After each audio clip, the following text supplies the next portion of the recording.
Good morning, everybody. Good morning, world. This is EVO 2017 KOF 14 Championships. We are back again for another installment of Rushdown Madness, high defense, and maximum strategy. And if anything, we know from last night that everybody came here to play, right? Yeah, you might have missed it. There was a suite last night where a lot of the best players were hanging out and just playing each other. Some of it got on stream, and man, those guys did not want to lose, even in a casual. Yeah, man, I was pretty surprised at how everybody swarmed up. I haven't seen that in a while. No, I was amazed by it. I was just kind of like, hey, like we haven't done this in years, and it's like we never stopped. And it was just great to see everybody together again. But it was also great to see that the spirit has not died yet. The fire still burns. There is no such thing as a casual friendlies in KOF. Yeah. It's all about blood on the floor. And you're definitely going to see today a lot of the competition, like Chris was saying, is going to be pretty cutthroat, man. If anything was an example of stuff people were saying on Twitter, the matches from last night, nobody's going to be pulling any punches, and I think people are going to be ready. They're eating right. They're sleeping right. Yeah. You know what I mean? Like hydrating correctly. People are sleeping. They're coming in early. They're over there training right now. Like there's no rest, even for like some of the toppest players. We're seeing Shalhai out here early, Reynolds out here early, M-Dash out here early. You know what's another good point that maybe we haven't had this happen with a KOF game before is how there has actually been some pretty big tournaments that a lot of our players have been a part of. So you consider maybe in the past that as far as like a big tournament goes, a lot of maybe the international players didn't get a chance to really play at that pressure level, right? But you've seen that M-Dash has played at that level. Xiaohai definitely played at that level in multiple games. So a lot of these dudes aren't coming in green as far as that goes, right? This isn't the first rodeo, which is interesting to me because we're going to see how this plays out in that sense, because I feel like that might have affected some of the outcomes in the past, you know, nervousness. Am I mentally ready to try to make a comeback? You know, all those things that happen when you're going out through a tournament. And the endurance, do you understand how much of an endurance race this is, you know? Right, and KOF has a lot of that, you know, in spades for the most part. Endurance and the ability to come back are both important. As we saw last night with M-Dash versus Reynolds, you know, his willingness, his will to live on in an impossible situation may be his X factor. So somebody with like the ability to just put it all on Tim in the third position and never give up, they could end up being, you know, the threat for everybody in this tournament. Because I will tell you this much: a lot of people go into this game, and once they get down to that third character, and if they're not in the great position that they think they should be in, mentally they may not be able to put together a strategy to come back. I'll tell you somebody, and I know this is pretty obvious to everybody as far as who's the favorite to win this tournament, or at least do super well, and I don't think you can argue against it. Xiaohai is definitely queued up for this tournament. 100%. With the addition of, I believe it was 14,000 added to the pop bonus. Oh, man, he's hungry now. That really, to be honest with you, that changed a lot. Yeah. You literally saw the eyes of these top players roll back and then roll forward and change colors. You know, like, okay, this changed. I was going for fun, you know, maybe represent some prestige, you know, EVO. Oh, but now we got more money on the line, some big bucks. Some real money. Some like, big bucks. Like more money than some of these larger tournaments, not to brag about it, but it's crazy. And just one night, this tournament just became extra real. That's right, man. And I'm pretty sure some people showed up who probably were thinking, maybe I'll show up, maybe maybe I'll show up and maybe I might play, who knows, whatever. Oh, man, where's how much on the line? Hold my beer. Right. All right, man, we got our first match coming up real soon. Not really sure if they're doing button checks or not, or if that's even going to be a thing. But I mean, classically, there's always that's how you hope to start the day off. I would love to see it start off with the accidental pause to start off the tournament. You're going to take that, bro? I was talking about that yesterday. I was like, I want to see somebody like, yo, I get that round, right? Like, no, man, it's button checks. You did not confirm that before we started the match. Always got to talk before the match starts. They do it down to the third character already. Button checks, bro. All right, I respect that. A King of Dinosaurs player? Okay. Up front. All right, so this is NACL versus Medfight. I feel like I've heard the NACL name before. I'm not too sure. Whoa. Whoa. Banderas. Uh-oh, and he gets started. That's literally, that's all you need for Banderas. It's so hard to score that, but he's getting the knocks down, getting the mix-up. Medfight getting in already. Block something, please, NACL.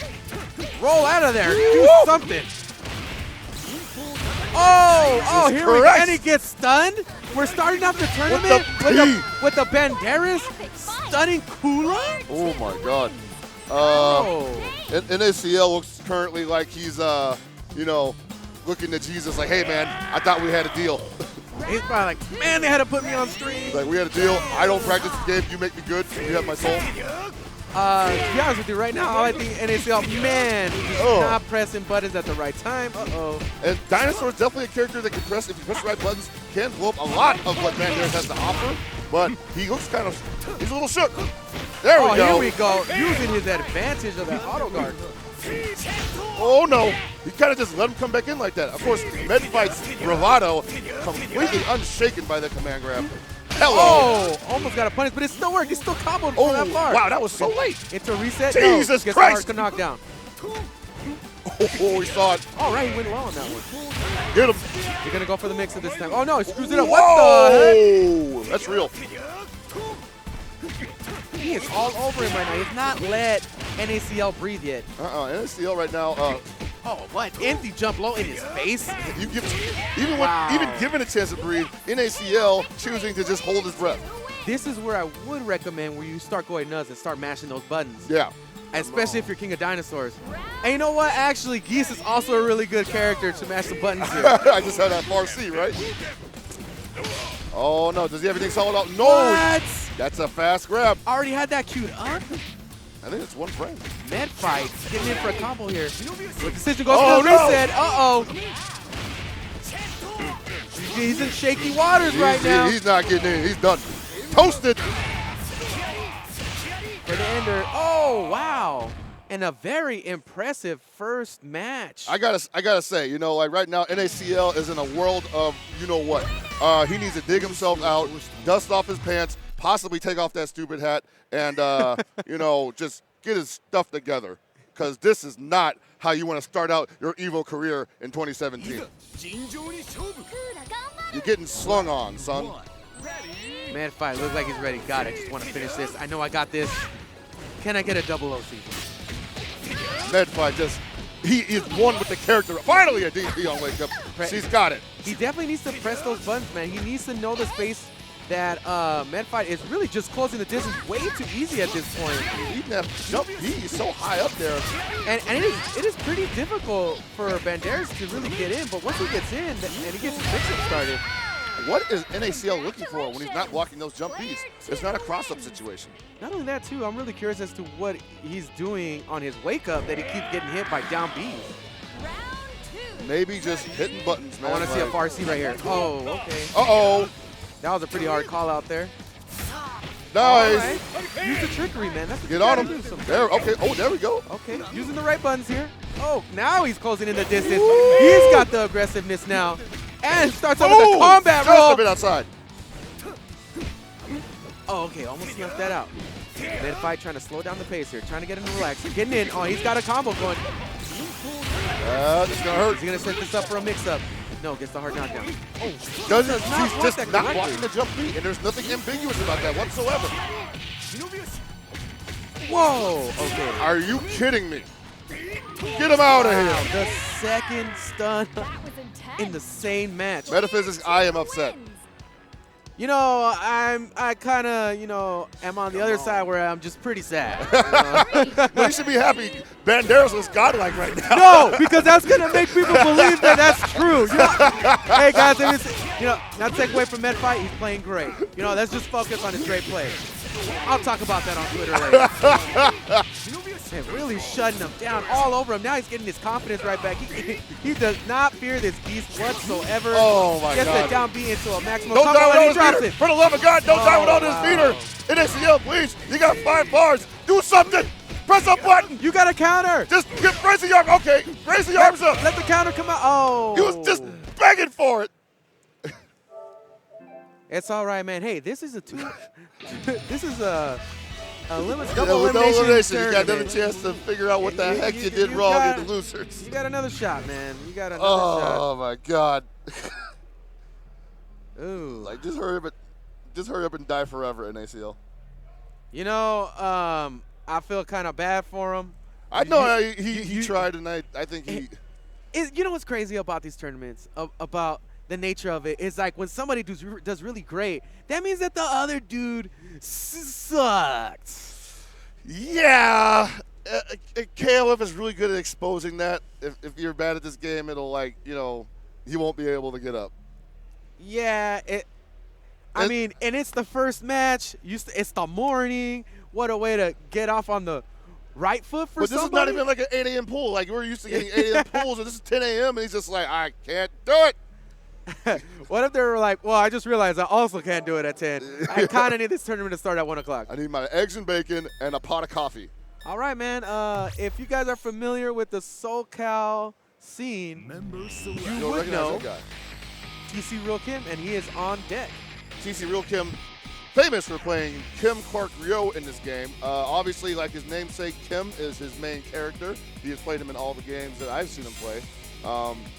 And that's a lot of commitment because a lot of people are arguing that Kim is nowhere near as strong as he was in 13, which is obviously true. Nowhere near as strong, but just as dumb. Just as dumb. Extremely ridiculous. This character, they thought they nerfed him by making his EX Hangetsu's on no longer plus on block. but it's still safe on block. I'm like, the plus frames weren't the problem, man. And see, that's the thing about frame data too. Like, it's like people don't consider the pushback. Can characters actually reach that far? Exactly. That's where hitboxes come in. All right, and up against TC Ryoken, we got Seaward, I believe, from Kansas. And don't know too much about this gentleman, but definitely a very strong opponent to set yourself up against right off the bat. I mean, if he's got it, then he's gonna be able to just demonstrate it against TC Ryoken, who is definitely one of the people to beat in SoCal. He's got a muy cool Diamond Shune team. Oh, I respect that. That's interesting. Muy on point though. And against Rio, You get to pick his spots really well. All right, so Muy is a strong character, but against someone like Rio, who just shuts down a lot of in close fighting. He's a walking wall. Yeah. He's a walking wall. You gotta be really pick your spots too. Right, and she's all about infighting. And Rio can theoretically do both mid-range fighting and infighting, but she cannot jump. Real Kim opened up with a roll to his face. He is known to be a very disrespectful player. Ooh. Right, see, we're trying to find his footing here. Gets some sorry. Oh, screws up. Speaking of hitboxes. Doesn't get punished, though. Uh-oh. All right. Both filling each other out here. See, we're trying to get some start. Oh, that down C did not work out for him. That's going to hurt. Got him. A little bit of a scramble there, but TC Real Kim comes out on top. All right, well, now here's where Seaward can technically turn it around. Kula, obviously, one of the stronger characters in KOF 14. If you're new to this game, pick her up. She's pretty much the easiest character to play. The confidence in this man. Hey, man, I see a lot of people do well with this character. So no, definitely. Rio, probably a little more tougher to play. Wow, that was scary. Any characters I play are super hard to use. With the raw overhead. Around him. Gets the reset. Oh, the layup mix-ups. Ooh. And he's got the pressure going right now. Yep. Seaward deciding when to jumps out correctly. He thinks it's too late to use that meter. Like he's like at that life deficit where he's like, if I use the meter now, even if I get a punish, it's not going to make that much of a difference. I'm just going to hold on to the bars. Not normally what I would advocate for, but if you got a real Shune, give them all 5 bars. Xana was just about to say that exact word. A 5-meter Shune, pop it, bro. Pop the bottle. Ooh. He's going to have to get rid of this Rio, though, like right now. He's just playing really solid at this point. Yeah, Real Kim actually just picking his spots perfectly, and Seaward not really used to playing this character, you can tell. Oh, man, could have had an activation. Big punish, no! Unfortunate. All right, is that going to be it? Oh, no! Real Kim doesn't know combos. That sucks. Don't worry, it happens to me all the time. Right, man, I gotta see him blast one of those. Find some air room, man. Oh, there you go. There you go. Finish off the combo. Get rid of. What, sir? Seaward, no. And Real Kim finishing it with the forward B parry into Shippukyaku. You know, sometimes out of desperation, you will learn. And I hope that Seaward takes that last round as the very least that, hey, my Shune is dangerous. Yeah. I got the 5 meters. The whole team can die, but as long as I got Shune on anchor, I'm about to it's time to bust go, out. right? Yeah. It's time to do some real damage. Well, anti-air stand CD. Yeah, that's just A+ tier. Okay, Seaward was taking the lead in that situation, but now he's just giving it up off these dumb mix-ups. That's not real, man. Oh, I don't know. He tried to anti-air with the down C. Yeah, what's going on here? No. You are not beating those buttons. Oh, my God. He had it. Goes for a reset again. Oh, no. This is a very dominant match for Real Kim. He's definitely found his comfort zone here. Good job.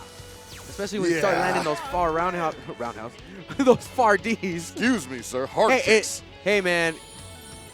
It's been a long night, I know. In an early morning.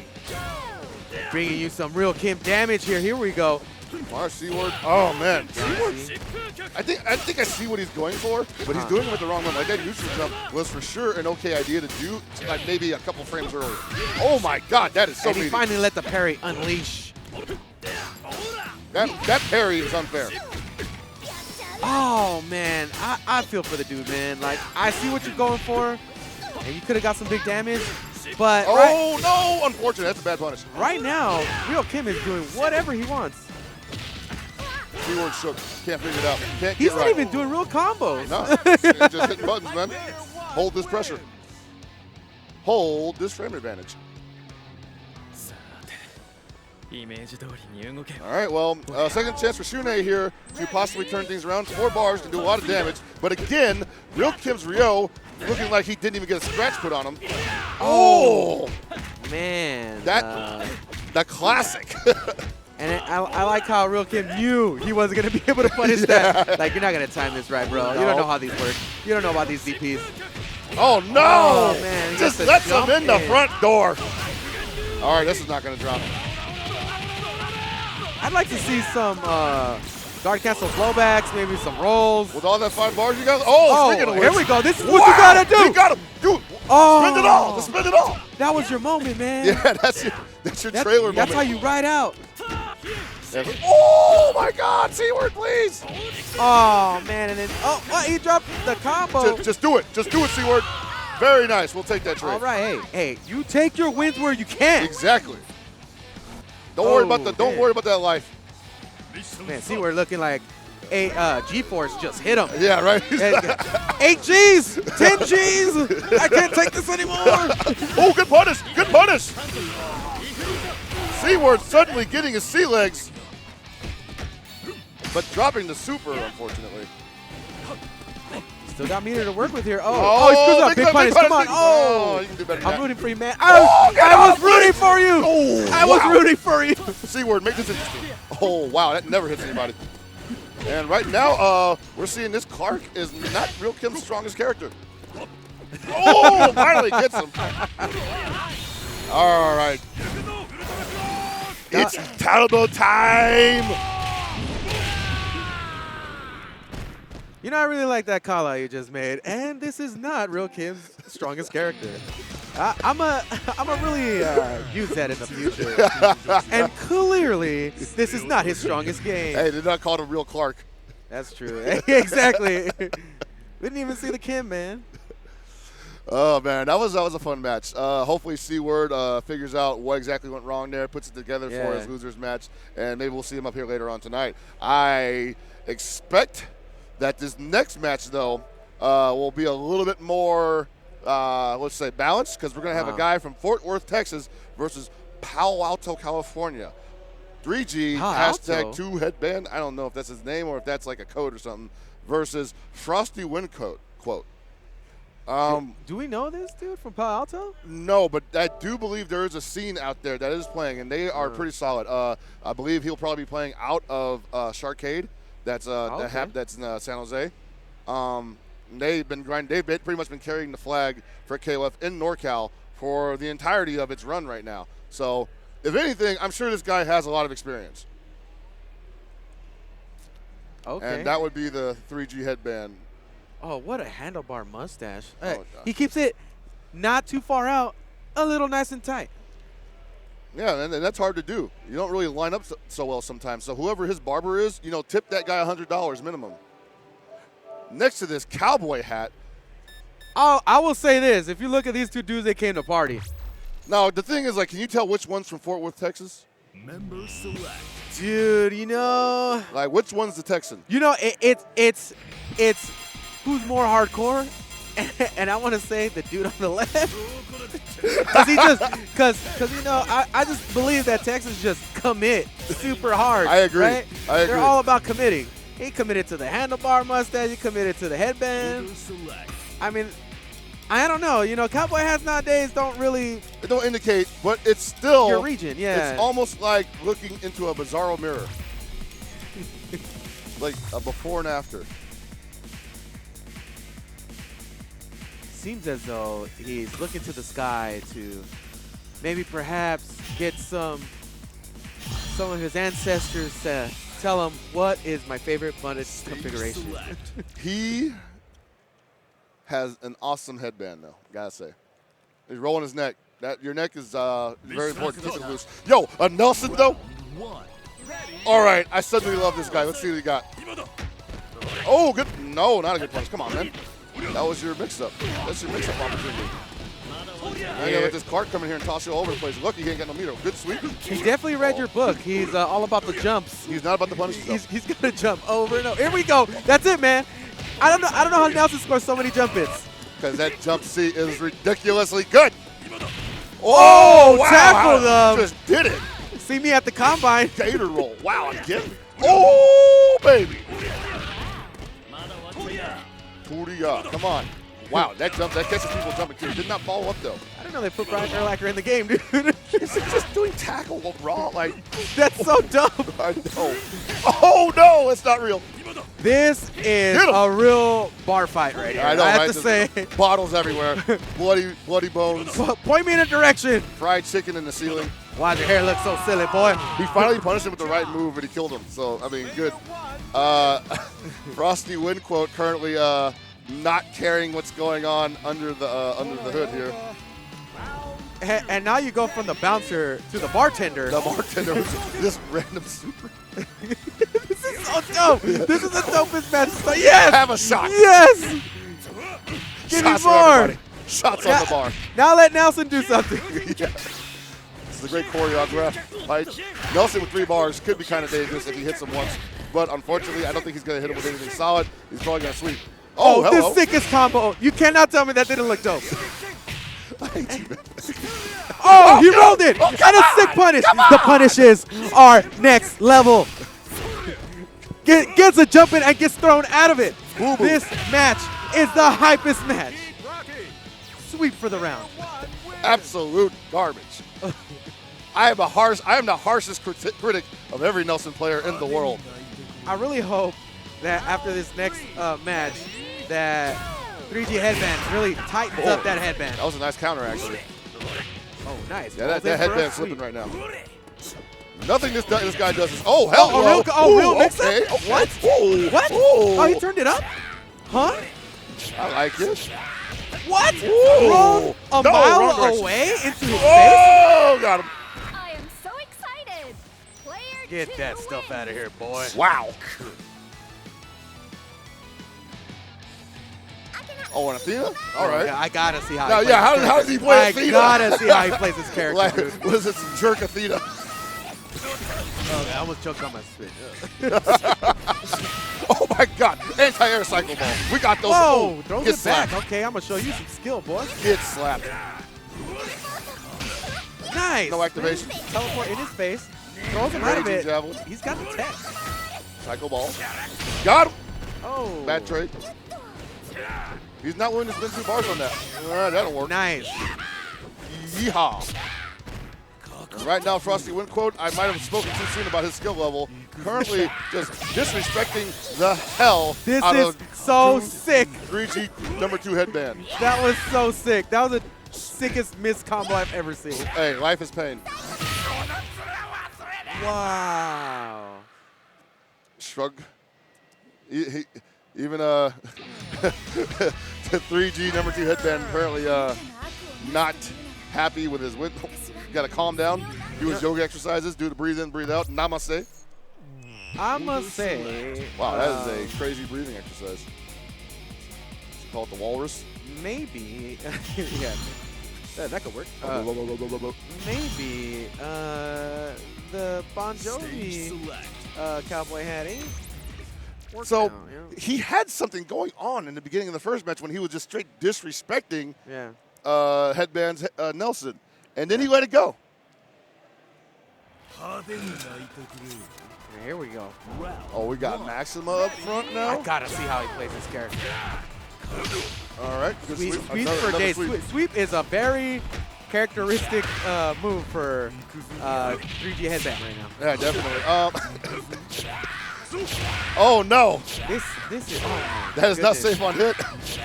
I would be a proud father. What? What? Whoa! Wow. You can't tell me that was That was pretty dope. counters all day, bro. Oh, this, no, it's the counter. This match is Yeah, nuts. he can't counter the grab. Okay, he knows how to counter those supers. Don't get it twisted. Oh, whoa, nice That is trade. not working, man. Wow. The disrespect in this game is palpable. Wow. Whatever 3G headband is doing, it's clearly working. It's clearly working. You know, this like vapor cannon in the corner. Don't let him press the button. If he dares press the button, he's catching some metal knuckle to the face. All right. Just want to see him tackle more. Oh, he can't. It's a hit. He can't tackle. I'm going to have to think about this. He's definitely thinking about, is he going to run a cover 2? Is it going to be a cover 3? Oh, got him. Gator roll. It's a blitz. No. DDT. I'm blitzing again. Nope, can't do that. There we go. Spin the meter. You need to. Look at this guy. Oh, I might have spoke too soon. One more. Bing, bong. That's going to hurt. Got that.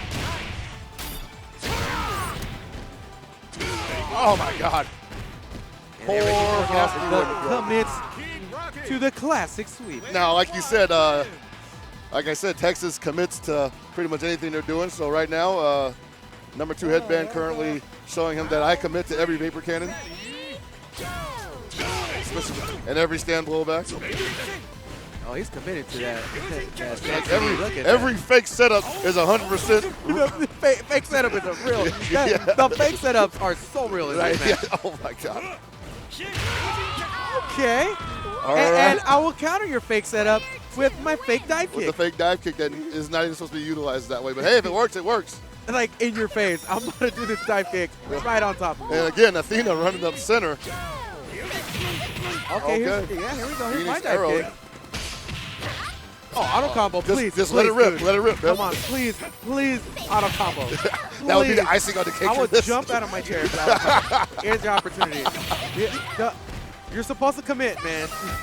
Ladies and gentlemen, this is, I won't say the strongest play we've ever seen, but it is stellar. Yeah, hey, that's a good description there. And the down D, woo. Down D takes it. I think they expect to play some more. Is this 3 out of 5, bro? I like He's how he like, whipped that too. Deuces. He whipped those 2 fingers. Peace out.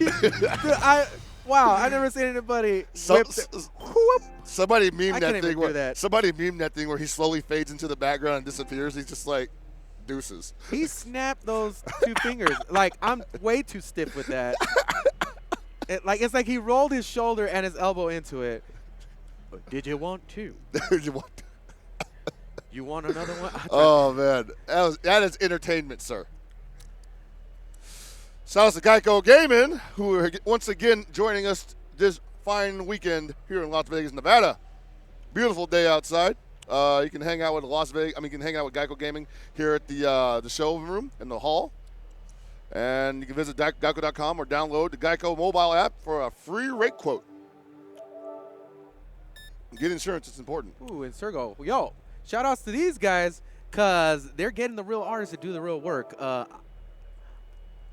I've been seeing what they've been putting out, and I have to say I'm impressed. Looks good. I'm liking those hats, even though I cannot wear hats anymore because of my dreads.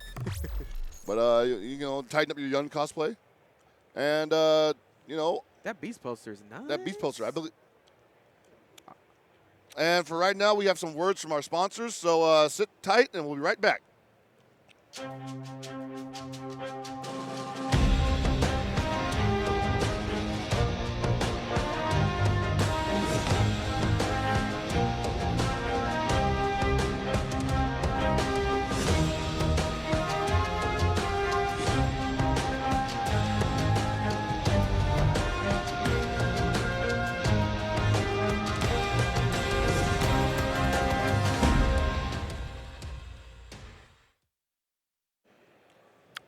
And we're back for more action. Sorry about that. I didn't mean to interrupt you, but still. No. That was in unison, baby. That was in unison. That's what we do because we are like this in sync. Quite a lot like what we're going to be seeing here. ISO Strife in sync with his characters in this game. Probably one of the biggest character loyalists I've ever seen. I'm not just making that up. This guy loves who he plays. You know, that's funny. You will find a lot of people that are like that, character loyalists. But it's also quite convenient when you're a character loyalist and your characters are really, really good. Really good. That's what I'm saying. I am loyal to top tier, sir. Yeah. How convenient for Shanghai that Iori is amazing in almost every exactly. KOF. And he's going to be going up against Mr. 1-2 from Kings of Colorado, Denver. All right. Well, shout outs to those guys, man. They got a lot of people here to represent. Oh, yeah. I'm expecting good things from this match. Just real quick, ISO Strife actually streams tournaments down in Mexico, so you can check him out over there. Also a solid player. So, and he's got Nakaruru. So like, you want to talk about solid dumb? Yeah, man. If you can add solid play with the craziness that is Nakaruru. Yeah, and I don't mean dumb as in easy, just dumb as in holy crap. What do I do about this character? Right. Oh, solid. What you got for him? Combo? The contrast from the last match to this one, huh? This is how you play Yamazaki. Oh, wow, nice jump. Oh, got it again. That down C is not paying off. Once again, okay. I like the way he used the meter. He was not stingy with it and converted twice off of that par stand deep. Yeah, and he picked those 2 jumps he made were placed perfectly. Hula ISO strikes from Nakaruru. All right, I definitely want to see some solid Mui Mui play. I know you believe, I know I believe that this character is really good. Yes. I want to see somebody prove that right now. Oh, man, but right now he's just having a tough time. He cannot fight those limbs. And Mui Mui definitely has tools. Ooh, got lucky there. No, yeah, Mr. 1-2 has just been able to outpoke the whole time. And you would know that is one of her, despite some of her big moves, her lack of reach on certain moves are just, that's what kill her, especially in matches like this. Well, also the hitboxes are a little deceptive, so that far C that just whips, you can normal jump that and go in for a big punish. Yeah. Like, you could even hop it, actually. I've had a lot of people hop on me. On reaction? Not on reaction. Well, just but like they were doing it. I mean, just when you're in a scramble and you decide to hop in and then you let that rip, it extends your hurt box. Oh, yeah. So you end up getting hit. Okay, here comes the baby girl. Start the show. Ice Queen, let it go. I like the decision to use that guard cancel blowback. Oh, very aggressive, Mr. 1-2. Oh, that starts out low. That paid off. Ooh, nice slide. Amazing. All right, ISO Strife with a lot of work to do here. I think he can pull this off. Cool. Oh, man. All right, so got best character in the game against second best character in the game. Ooh, block that mix-up. All right, jump D is the name of the game for Benimaru. One more bar left over. This is going to do a lot of damage. Decides not to use the meter to super. Oh, almost get the empty Doesn't there. He even committed anyway. Oh, he's trying to do it for free, trying to do it for cheap. Okay. Frozen. This is unfair damage. Wow. Yeah. That just makes you like tighten your seat a little bit. Like, oh. You had chunks you just did. Wait, you can do that? Yeah, right. It's like, oh. ISO Strife kind of dying to 2 raw jump Ds that were not really placed perfectly or anything. So, just I would have to give it to how he was just very aggressive, Mr. 1-2. You think Mr. 1 he just overwhelmed him? Yeah. He honestly didn't even seem like he really cared if his normals connected and just activated. Which, if you guys have been watching a lot of the high-level matches, especially not necessarily in the U.S. but in other countries, they really don't care on some of this stuff. They just really want the pressure. Yeah, they want the pressure. They don't want to get grenade. I don't want to say they choke on defense, but it is not their favorite place to be. Ooh. So actually, ISO Strife playing fairly passive. For a Nakamura player, yeah. Yeah. I mean, you do have the bird there sitting. You might want to set some of that up. Surprised not really going for the sword swaps at certain distances. I feel like he definitely score. Oh, man. He's scared. Yeah, he's definitely not in it for the scramble, man. He is losing those scrambles big time. He wanted that show started off immediately, but they started out late, and he's just like, yeah. I did not do well on my feet. You know what's interesting is, and I've been watching these players and how they react to certain things. And every time one of these guys feels like they're about to take the whole match, they take a big breath. Yeah, right. Like, oh, I'm almost there, man. I just got to win my first match. Yeah, man, a lot of times these first matches are like you getting your sea legs. Oh, here we go. Yeah, a lot of the time, you know, you're just kind of figuring out what it's like to play at EVO. What it's like to play KOF 14 at this level. Did you see how that far C went forward and then it changed up where Yamazaki landed? Yeah. That is the most annoying thing ever. All right, big chance here for ISO Stripe. Spin the bar. Ooh, what? Combo, I dig that. Wow. Styled on him a little bit there. I'm all right with that. Got a little bit of a highlight reel there, bro. Okay it's all with good. that combo. ISO Stripe trying to make a comeback here. He's got the character. This character goes nuts.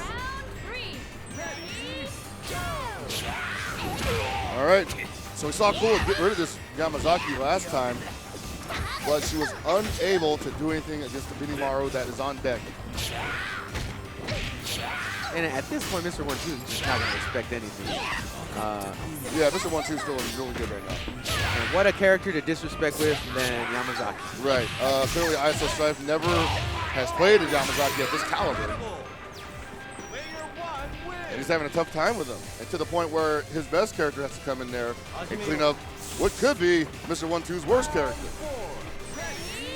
Yeah, what an uphill battle here, too, man, against Benimaru with 3 meters on deck. Yeah, he can definitely do a lot of damage, though, with 5 meters. Uh-oh. Right. Ooh, get on that. Oh, man, should have far seed. I feel like that would have worked. Yeah, it definitely would have worked. Oh, speaking of far, heavy attacks. Ow, ow. So I dropped my combo, and I got another chance. Yeah, that's what happened. Oh, my. Kind of gambled a little too much on that step. Oh, no grab. Nice. I haven't seen stuff like that since 13. Cool. Right? Cool. Thank God for no raw yeses. Right? Jesus. You got to pay for those, buddy. Yes, sir. All right, ISO Stripe trying to fight for his life here in this situation. Not really able to find a clear opening. That could have been it, but it gets blocked. Having a really hard time just consistently having pressure and really finding the right angle to attack. Now, feel pretty much straight with anything, man, because Benimaru has such great hitboxes. Yeah, and don't forget that 6-frame sweep. Like, a lot of this game comes down to who wins the clashes. All right, so I respect ISO Strife for not giving up in that situation. That was extremely unlikely that he was going to get anything out of that, but he still fought on until the end. And we will see him in the loser's bracket. Oh, man, and we got a veteran coming back up. I haven't seen him since early 13 era as far as, like, KOF goes. Yeah, I remember Kindebu. Kindebu from Japan is going to be up next against Mudraven from Colombia. Kindebu, more famous for Street Fighter 4, obviously. A lot of people know him from Street Fighter 4 era, but he was a KOF 13 player in, I want to say, 2010, 2011. Early, yeah, I remember he did play early. He actually went to a lot of tournaments. He went to a lot of tournaments. He was part of the E-Live team. And, you know, just very strong all-around player. He's come back for KOF 14, and from what I've seen, he's extremely daunting to go up against. This guy has a lot of scary stuff to play with. So I'm interested in seeing how Mudraven is going to handle a lot of this, especially when it comes to Kindebu's long. There's a Twitter video out there floating around where Kindebu gets the nastiest mix-up / reset with Long, and I'm sure he's perfected it by now to the point where we will be seeing a lot of it today. Yeah, Lu Wong can be a super scumbag character. But you know, Colombia has been known to have a really strong KOF scene. Oh, they are. They are no slouches. I did not think that Mudraven, for any reason, will initially have any issues against Kindebu. But at the same time, you know, no reason to relax. Exactly, and you know, we were talking about this earlier about how, you know, this is the beginning of the tournament. We kind of want to get our sea legs, and it's just, at this point, it's who can get there the fastest, who can get to on point the fastest without, you know, being without losing. Basically, you know, without losing your footing too. You know, you have to either already come confident or be able to build on that confidence, and whoever can get to the confident point the fastest, I feel, in the early matches will do well throughout the rest of the tournament. And that's great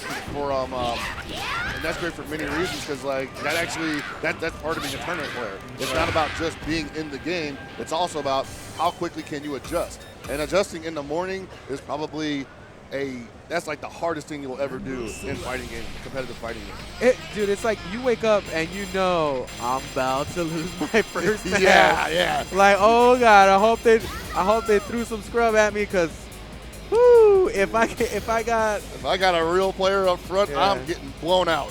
Oh man.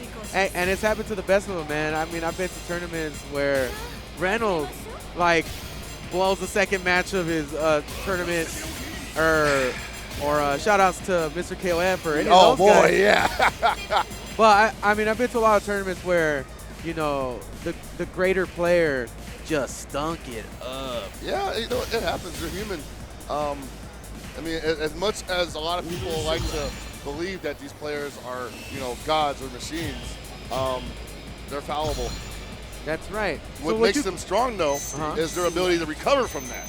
So what you got to do is you got to send a gift to your opponent. And by gift, I mean hook him up with some pizza the night before.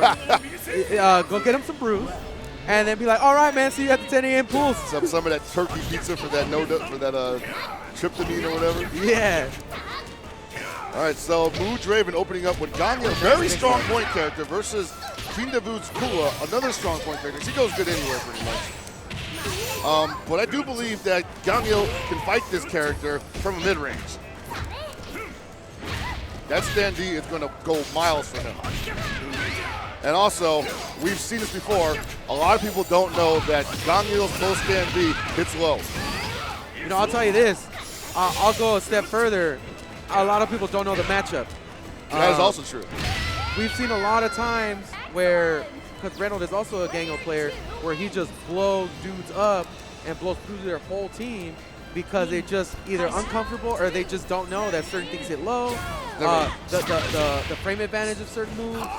And he is a very different character in this KOF 14 game. Ooh. That does pretty good damage there. All right, nice block on the overhead.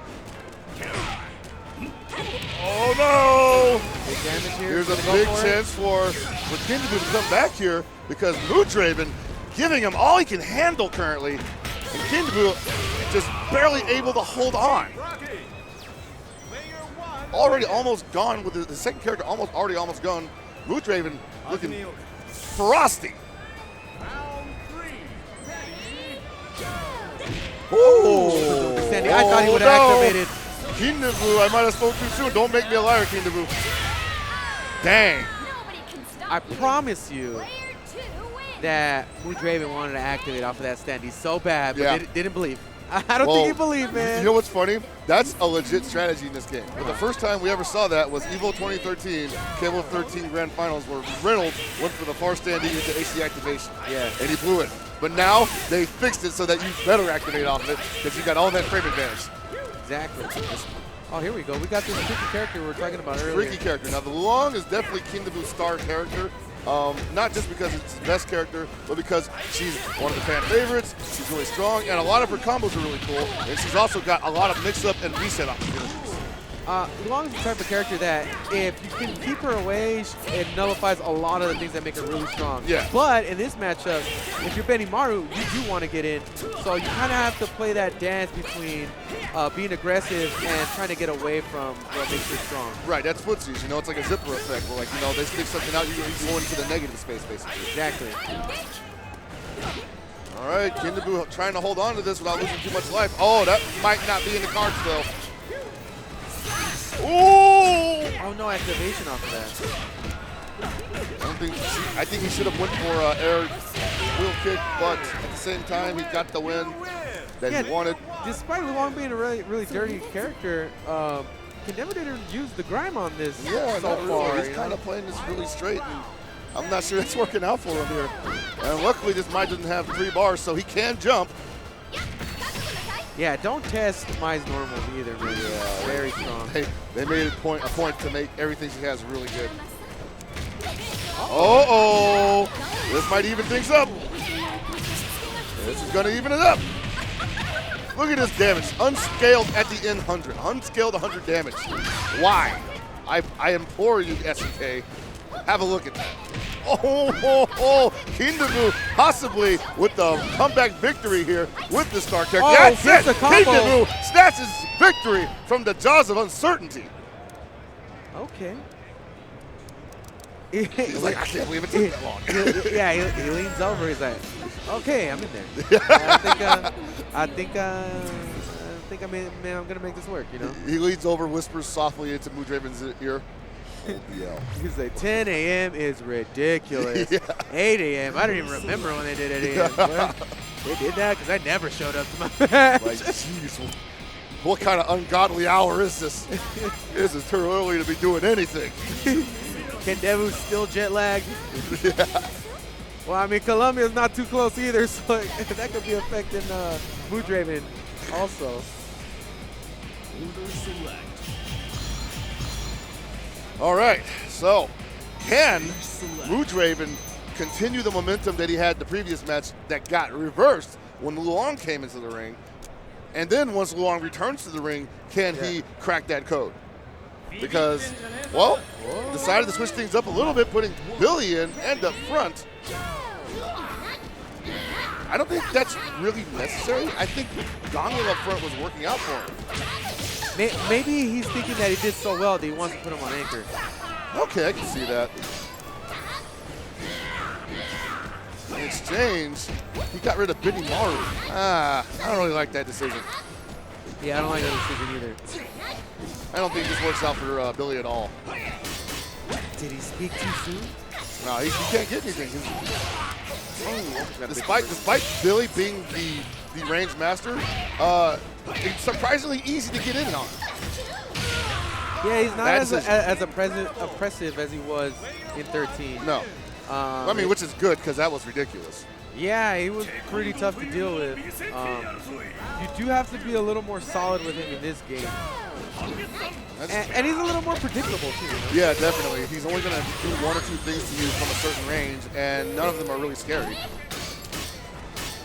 Gang Hill, on the other hand, you don't know the matchup. There's a lot of ways, instant overheads. Oh, he just autopiloted into it. He thought he wasn't going to block that. Yeah, you deserve this. Yeah, right? That was like, bro. Oh my God. Okay. Oh, no. Damn. Wow. I was about to say, I was like, is he going to finish that combo? This combo is dumb. If that vacuumed him into the floor. You know what, man? I want to see developers commit to stuff like that. Yeah, right. Like, legit, like the character vacuums in. This combo doesn't drop. What are you talking about? Very unnatural. All right, now you got to bet everything on this 2-bar Mai, who is still capable of doing a lot of damage, but the kind of work you have to do right now as Moodraven, just insurmountable odds. And Kindabu is feeling himself. Wow! Just not even letting him breathe. You just hit him with all the basic mix-ups right there. Oh, man, too high for that jump. He couldn't get anything off it. Trying to play the range game right now. Oh, don't get hit by that, please. That's embarrassing. You know, it's definitely a mark of a great player when you see them utilize such basic things at such a high level. Yeah, you know? definitely. Because a lot of people would give a lot of credit to maybe great setups or great gimmicks. But when you can use something that every character has and then take full advantage of it in that way to where you do make the other person hesitate, you know. They get start getting hit by that basic stuff, and they're like, "Oh, we need to turn it down for a second." You know? Oh man. Yo, is that Coco Panda? Oh, Megata. You know, I've played with him a few times. Megata, he's pretty good. But Coco is a very well-known KOF player from Japan. Yeah, probably, I would say top 5 in Japan. At the time when, I believe, was it 2013 when he first came? Yeah, when he first came for 13, yeah. He was highly regarded at that time for that game. And I don't even think he cropped. He didn't crack top 8. He didn't crack top 8. But this is a different game. And I'm just curious to see how far he's pushed it to really try to redeem himself, man. Because I mean, that's the last time I saw him. I don't know if he came again. Well, the word in Japan is that he was pushing for 14 really hard. I don't think he did come in 2014, but he basically struck early with KOF 14 when it first came out. He was one of the first top players playing it, getting a lot of videos up and whatnot. And he's really strong right now. I think he's top 5 in 14 in Japan. Was top 5 in 13 in Japan. Yeah. And right now the power struggle appears to be between him, Kindabu, and M-Dash. Oh, well, as far as what I've seen from Coco before, is he seems to have some pretty interesting strats as far as how he executes. Yeah, the other thing is he's really solid and really consistent. You rarely see him like blow an offense. He seems like he has a very unique style to me compared to how other Japanese players for sure, play. for sure. Oh, whoa. You got button checks? Is this real? Is this a real thing? I think it's button checks. The scummiest button checks, where you spent 3 minutes doing nothing at the character select screen and then said, "Hey man, button checks." trying to milk this clock. Round 1. Ready, go! Oh, okay. Yeah, we tested him out. You got him. You got him. Yeah, I don't know. Coco could have a... Nah. Nah, man. Nah, it ain't happening. It's not going down like that. Okay, we got an angel.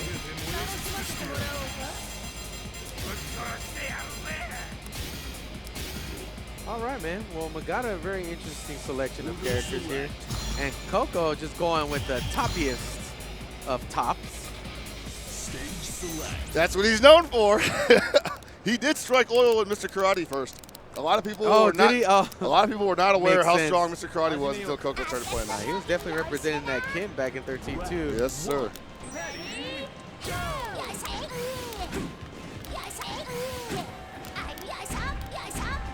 Are they just built meter right now? Trying to throw him out. See what Coco's trying to see what he's about. Playing a little bit of air footsies here. And if you don't think these dudes studied up their pools and know who are the prominent players, you are sorely mistaken. Yeah, right. So this is the chance for Migata, who might be an unknown player, to really strike hard and strike first. Well, Migata has the benefit of playing some of the best players in America all the time. That's true. So for him, this could be a fairly usual walk in the park. But then again, as we said, Coco extremely solid, extremely consistent, never does anything without intent. Do you think that stigma of how, when you play somebody in your bracket and they're like, oh damn man, this dude's from Japan. Yeah. You think that still exists? Where it's like, great, it's a Japanese player. I'm very sure it does. Oh man, put that poison on him.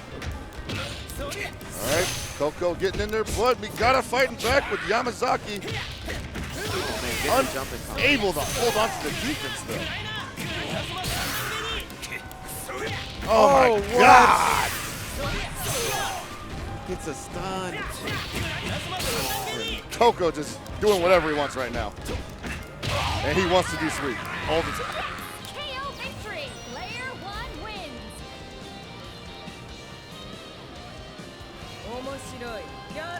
All right. Round 3.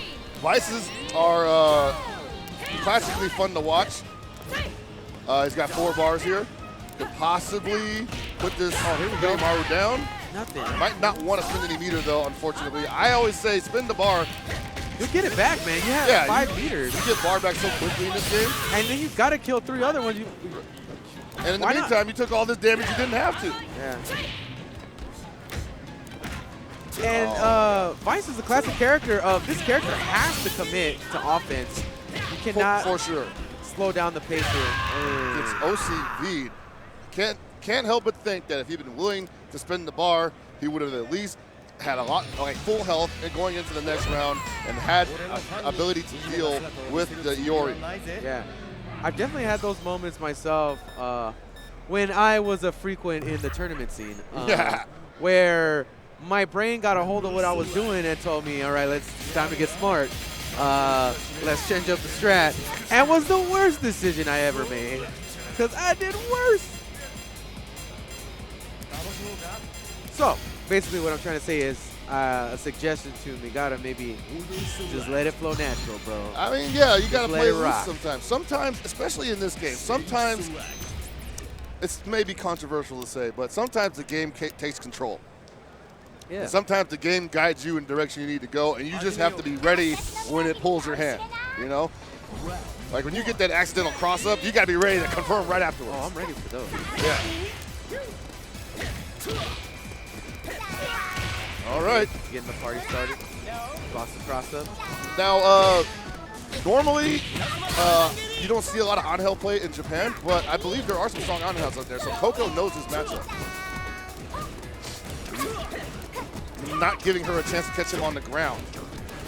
Because that's probably the most annoying thing you have to deal with against on-hell is just getting hit by that random run grab. Yeah, You thought you were getting out of there. And right now, not really making Coco cure much of anything at this point. Ooh. Wow, rolls out of the setup. That was a nice roll. Oh, just a bit outside. Know your ranges, man. Oh man, Megata needs to make something happen right now, or else this is, it's a war of attrition. He's gonna be just fighting to get rid of this Benimaru. Yeah, I feel like he just slowed down to a snail's pace and just let the match run away from him. Yeah, I just can't really imagine what he can do now to make this better, because Coco always in control of his side of the match, and Megata just not really challenging him to do anything. I think this might be one of those situations where a player just thinks too much about what to do. Yeah. Ooh. Move out of there. Got him in the corner. Okay, can he keep him in there? No, he can't. Activates. Gotta be careful. He could let it rip any second, and there it is. Oh no! Wasn't looking for that. No meter for Coco. 3 meters for Megata. He's getting hit by everything. Whoa. Yeah, like he's just, Running into normal. jeez, and Coco is not losing any life. Player 1 wins.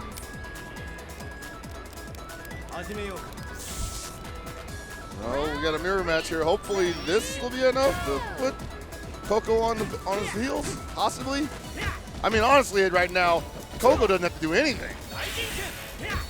He should just stand deactivate right now. Megata should just get in there, let it rip.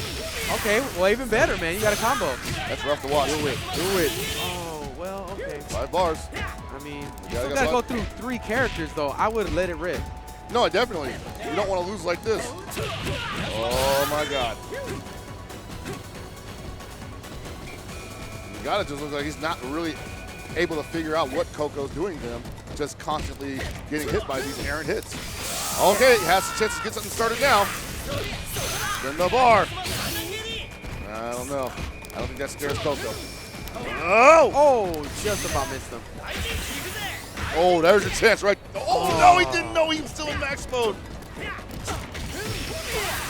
Yeah, it's terrible. And another one bites the dust. Right now, Japan just running through people. All right, well, I hope you guys have been enjoying today's action so far. We're going to throw some ads to you. We'll be right back. Enjoy.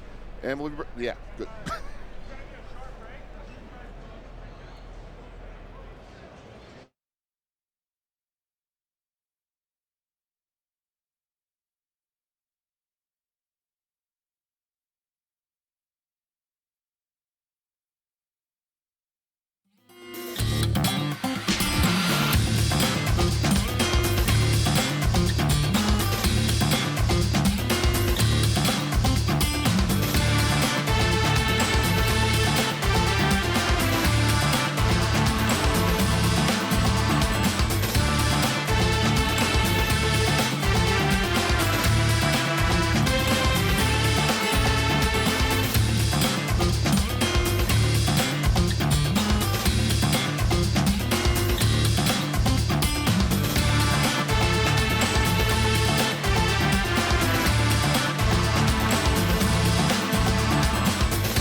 All right, ladies and gentlemen, and we're back from some more EVO 2017 action for KOF. All right, man, we got a Japan player on deck, Bon versus Juan from Mexico. Bon versus Juan. Mexico versus Japan. Another Mexico versus Japan match. I know that both of these scenes are extremely competitive.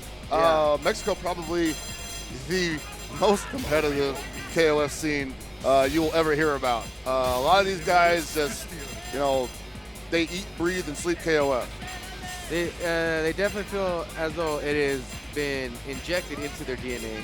For sure. And has assimilated into their culture and life. For sure. And in contrast, you have Japan, where the technical aspect of the game is maximized. Yeah. These guys are the ones that pretty much lead the charge in terms of what tech we're using, what characters, matchups and tier lists are most accepted. Yeah. Just in general, Japan is where a lot of information and knowledge comes out of. Yeah, they've always been known to be very optimal type players. They like to optimize things. How far can I push this strategy? Yeah, man, just like you said, the technical aspect, they've always been in the forefront and stuff like that. For sure. So, we don't know a lot about either one of these players, but being from those scenes, we should expect two totally different styles of play. But they might pick the exact same character. Oh, no, what? We got a hey, Nelson on Nelson, deck. baby. I might have spoken too soon. Bon Nelson. I think I've actually seen this guy before. Okay. Oh, starting out fast. Juan having really good spacing right now. This matchup for Nelson is actually not terrible, but you need to be patient with East's long limbs. Yeah, right now his normals are really doing a lot of work for him.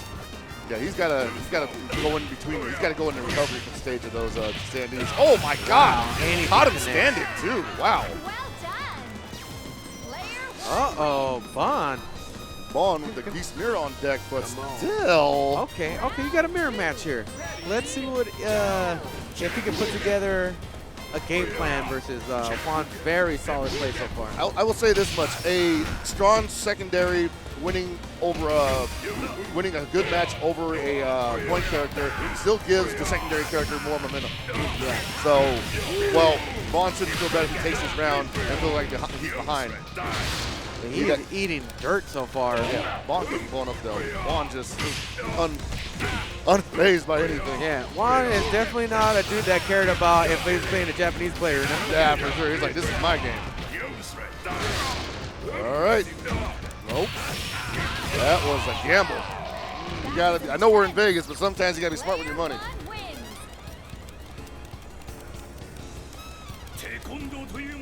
Okay, so this Geese running through Bon's entire team. A lot of work to do here. Daniel, definitely somebody who can put damage on you and avoid it at the same time. Has pretty high mix-up potential, but very rare cross-up from Geese.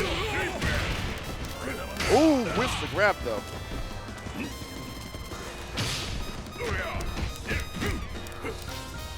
Oh man, that is that's like the accidental grab that just defeats your opponent. Wow. So that grab was actually pretty, it let a lot of air out of Bon's sails. Yeah. When he basically ran up and tried to attack and he got choked for it, like that is. You know, when something like this happens, you get OCV versus somebody, and it's a huge problem, especially on the first match, because you don't get a feel for what the other characters are going to throw at you. You know? So if in the second match you do beat this Geese, he's got to still deal with the Kula. It's like you're going to have to make some tremendous miracle play happen here. And I just do not see Bon really changing the tide of this match. Right. I think he's looking for that jump C a little too much. He's not really using Nelson's standing normals. His crouching A is 4 frames, is +2 on block. It's 4 frames to startup. He should be using it a little bit more to poke in. But hey, gets the combo confirmation right there. Safe jump coming up. No, sir. Goes for the ambiguous roll. Now, this is the type of stuff of how you turn around. Whoa! And this is the character to do it with. Coming in from hot. Ooh, going for that low. Oh, okay. Okay, but Juan not willing to give it up yet. Not over for Vaughn yet. Ooh, Oh. good check, good check. Very nice check from Vaughn's Nelson. This, he's going to have to work it really hard with Nelson because I don't think his other characters are going to be able to turn the whole way that this match is going around. Totally. For Nelson to do away with this Kula, for instance, he's going to have to thread the needle. There we go. Oh, Don't block no. overhead, but he Please misses up. fix that SPK. That is a crappy way to lose. I hate that. I'm sure Bond hates it too, man. I'm sure. I'm sure Bond was We're in the not same boat on with that one. board. He was not on board with that decision.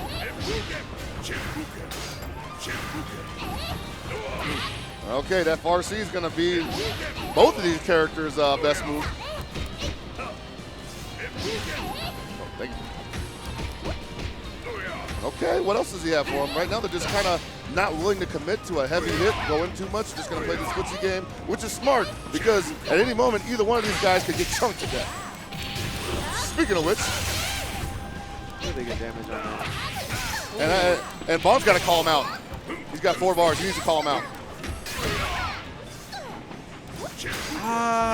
Was how aggressive Juan's being? He needed to call him out earlier than that. Super counter. Yeah, and that decision to use a blowback when he's like damn near dead. I feel like he could have made better decisions to get out of that and not spend bar unless he got a hit. Totally. You know? Okay, looking at overhead. Man, he was really hoping that connect. Oh, wow. Okay, get something started here. Nice. Not looking terrible for Bond yet, but Bond very cool with blocking all of this. Oh, no. Oh, gets worked into another foot. He's turning it up. He's turning it up, man. We're seeing Bond get comfortable with the scramble. I think it must have hurt me, man. It was like, really, dude? You don't think I can make this? I'm about to make this miracle comeback. You think I don't play in the mud? I know, right? You think Japan is technical? Nah, we scummy too. Oh, that is a sick call out because that's the 3rd time he's done that this match. That's that Shanghai call out, man. Hey. That's that boy. If you don't get No punishment.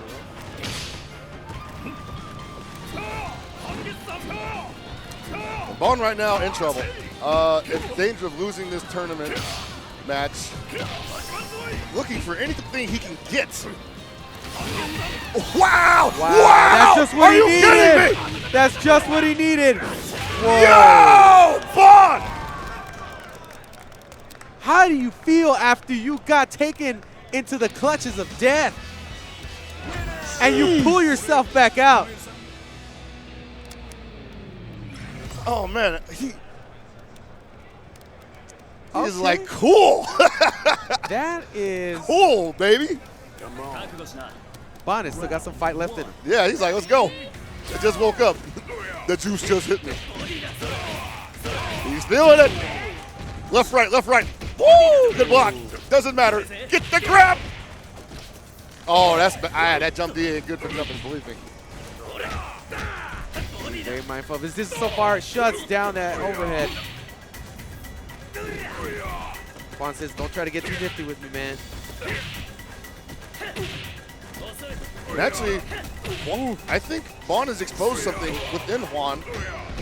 Juan just hits buttons. I'm not saying he's not doing it without a purpose, but he's hitting a lot of buttons in areas that like that. Yeah. He's not respecting anything, and so he's going to start doing more of that. Wow. He still tried to challenge after that. Let's see if Bond can take advantage of that. Okay. Okay, that's a pretty big deal. Juan's just holding forward at this point. That's a pretty big deal for Juan to take out Nelson on that. Right. Nelson doesn't really do very well against people that can hit buttons like that. So, against someone like Beast, though, Bond can totally expose that and blow it up. He's going to command counter, or he needs to. Hitting buttons, baby. The damage here. Just a little left. Oh, man. Did not want to waste the bar on that, I believe it. Not want to. Wants to try to get away with this without taking any damage, and he does. Or just run the clock down so much that Bond didn't get much life back. But he's going to come back with full health, which is what I meant when I said if you're using your secondary character to kill your opponent's point character, you still get the momentum for winning, and you get your full health back if you're like close enough to it. So this is like the first match never even happened. Already in the corner. One. That's not a bad position for Geese though, especially if Cool's going to spin the bar to keep him in the corner. And slowly he's building meter, man. He's going to be able to do damage Okay, here. that's good. Stand high park kick. Quan trying to stay solid. Oh, almost had a big punish there. Ooh, didn't punish that limb. He may be trying to stay solid, but he cannot get a solid hit right now. Oh, too high for that confirmation. At this point, he's going to have to commit. Try to get an opening here. But he's activated. He's got meter. Got to be careful. Neither one of these guys are really finding luck. Uh-oh, there it is. There it is. Okay. Spoke too soon, man. Then it's going to need to get him out of there. I would have definitely spent a bar to get him off. Oh, no. Ooh, Almost a great decision. already in max mode. Can't activate off of that crouching light punch. All right, that went down to 19 seconds. Cool is not going to get a lot of life back for this, but she's going to have 3 bars, and she's going up against this Gongil with 3 bars. And is this at the point of the match where Juan tells the crowd to relax? Relax, I got this. Relax. That Yeah. was cool, but I got this. I gotta say, that's probably true. I think Juan feels really confident in fighting this character right now. He's not going to give him an inch, and he's also not going to let him take anything from him at all. He definitely had not let the gimmicks hit him real strong so Yeah, far. he's just going to get out of there every time. Oh, no. Damage here. Yeah, good Yes, damage. this is good damage. No scaling on this last hit. Oh, wow, that's it. That's a rip. That's a wrap. That's over. Wow. He's not coming back from that. Oh. Well, hey, man, I spoke Hey, I too didn't soon last say it was a time. pocket pick. It was not a pocket pick. I spoke too soon last time. I don't believe he's coming back from This that. is though. way too rough. I don't though. believe he's Oh, coming man, back. I don't know. Iori? Iori. Oh, he got 4 bars, though. He got 4 bars. He's got something. He got can 4 do bars. something. Oh! Oh, my God! God, please! No! Oh, no! No! Are you kidding me? How did that drop? Wow. How did that drop? Wow. What? And Bond turns around and says, you guys know I had that, right? He had that. Oh, man. Wow, but I mean, great play from the both of them, but I mean, Bond just dropped that, but he was able to explode at the right time. Oh, man. Brilliant call out. Just, oh my God. You get angry when you watch that, you know? You get upset watching that. I still kind of don't know why that dropped. Yeah, he was at the perfect range. He had the right height. It just didn't hit him. That is so weird. Iori's white drop. Yeah, thank you. I was just about to say that. I hate that character. God. Oh, God. Yeah, he's cool. He's cool. Like, I'm not. You're cool if you play. I'm sorry. Whatever. Anyways, wow. That was awful. That's unfortunate. But up next, we do have NorCal's own KPB JDR versus Canada's Tenma. Now, if you've seen a stream with us talking about JDR before, you know I gush about this kid. This is a kid that came up in the Southtown Arcade era. Yeah. He was the youngest of us. Just loved doing Neo Maxes. Didn't care if it was going to hit or not. Just, dude, literally the first words he said to us during tournament was Neo Max. Just kept repeating it, and we thought, he had problems or something. We thought he was like, oh man, this kid's crazy. But it just turns out he just really loves Neo Maxes. And since then, he's added more moves to his vocabulary, or what? I guess. JDR. HD. No, since then he's added HD activation or max mode. Max mode. I've Max added mode. max mode. Climax. Yeah. JDR, a very particular player, odd bird, if you will. I don't know if it's straight disrespect or if he just doesn't know any better, but he uses his optimal combos as block strings. Yeah. Which is, I would highly advise against that. Like, there's just no other way to say it. It is literally taking your life in your own hands and squashing it. He definitely commits to the max mode strat too. Yes. Like, he will go and try to do some nutty stuff with max mode. And I for sure consider that I consider it a weakness in him, but at the same time, I think he tries to play the numbers game with it. I think he says, you know what, how many times is he going to block this mix-up? That is actually a combo. Yeah, and we talked about it before. He's not the only one that's committed to strats like that. He's just the only one that takes it to that extreme. Oh, yeah, he's all about it. All right, he's got one bar. He might let some crazy stuff rip. If he gets a hit, yeah. He just needs to touch him. He's looking for that jump down C, his favorite move. Oh, there it is. Yeah, he does not care if it lands at all. Just do it from full downtown. The disrespect. And it worked out for him. Hey. You know, and that's examples we've seen from, for instance, at the KOF World Championships. Yes. Where we're going into activation. It's really just, not just about, but mostly about the momentum, man, and the utility. Right. Sometimes you use a move to activate flip that normally would be unsafe on block, but suddenly that move becomes a mix-up situation. And Tenma, I don't know, he may be thinking this dude's just too wild for me right now. Well, if he's got EX, he's got Maximo right now. He did not throw one EX cycle ball, so that's kind of a wasted movement right there. Ooh. All right, got him. Oh, there's that wrongest time of ever.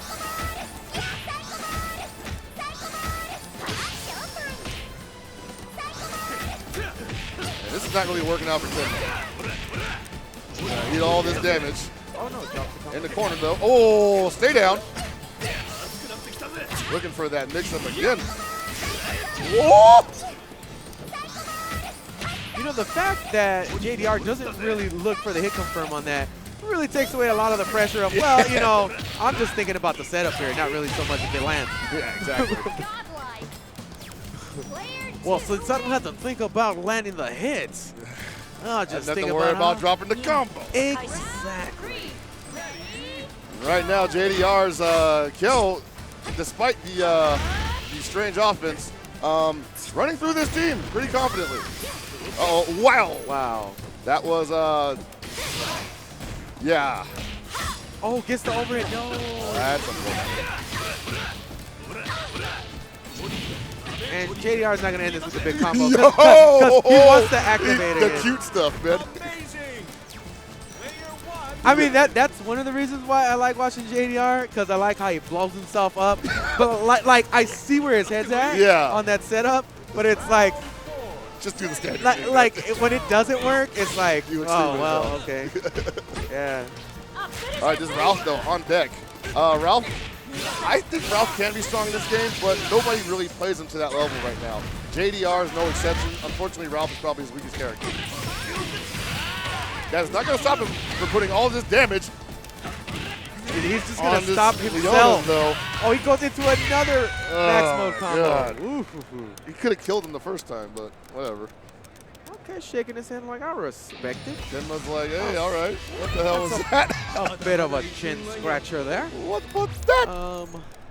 But JDR is a bit of a chin scratcher. Oh, for sure. Head scratcher, chin scratcher, butt scratcher, all three of them, man. This guy has an itch. He will give you an itch that you will not be able to relieve yourself of. I have tainted you, my son. Yeah. You now have the itch. Basically, once you start scratching the JDR itch, you've lost. Yeah, pretty much. Don't buy into it. Yeah. It's like voodoo. It's like, if you believe it, it's happening. It's going to eat you alive, man. Don't believe in it. JDR about to hit him with the voodoo again. Yeah, right. It's working already. Yeah, man, when you start respecting JDR, you're in trouble. There we go. Oh, okay. Good block. Very nice block. Can you block this? Where's the punish, and JDR doesn't care. If you block it, he doesn't. If you block or hit, he does not care. That's the itch. When you start respecting him so much that you won't punish the punishable stuff. All right, what you got next? Tenma, getting something started here. And that's how you beat a wild player. Stay solid. Just stay solid and let him hang himself. So what if you block all that stuff? Get ready for the next round. That's the thing about JDR. His offense is intense, but it's in short bursts. He'll back himself off when his string is over. Ooh. Don't roll on me, baby. Oh my. Raw EX Ralph kick. You didn't know I had one of those, did you? You didn't know I'd do that. You didn't. Don't scratch the itch for whatever you do next. Don't scratch the itch. Oh, no. Oh, wow. And right now, JDR's like, Well done. maybe you should have believed in that voodoo. You're gonna need a witch doctor, buddy. Oh my God, dude, not like this. 3, Well, at least we get to hear this awesome song. Who took my M16? Yeah, right. I left it at my bedside. Hard. I don't care about your M16. I got these bombs, bro. Oh no! Doesn't care about your auto guard grab. Has the perfect blow up for it, literally. Oh, jumps in again. I like that. Now, Didn't work out. JDR plays Influ versus Clark, and I gotta say, Influ versus Clark is not that bad, so he's probably not scared of these gimmicks right now. Get him off me. 0 meter for JDR though. Come on, just let me hug you.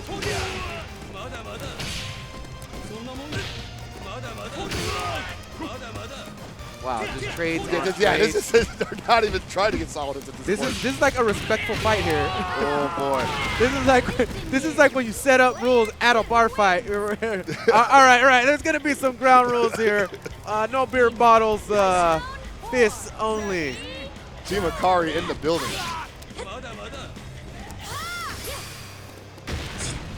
Oh, that was a nice setup. I liked it, but he didn't actually commit to it, unfortunately. Ooh, nice punch. JDR did not have to respect that earring. He waited there for a long time, and he ate the mix-up afterwards. And that shows you that he is not a real solid player yet, because he saw it happen, and he still just blocked it. And he was like, whatever, it's safer than trying. He commits too hard to the black magic, dude. He needs some, like, science in here. Yeah, right. Gonna give up that. Oh no, Tenma heating up. He's heating up. Oh, that's a bad. JDR. That could have been bad for Tenma. JDR needs to take a bump of that pixie dust to get this started. He's got the meter. That need the sugar, son. Oh no, that's super punishable. He should have activated. That would have been so cool. Oh, there it is. There it is. Turn it up. He doesn't believe in combos, but he'll let it up this time. Whoa, that's good damage there. Oh boy. Ooh, ooh. Oh no. Why did he jump?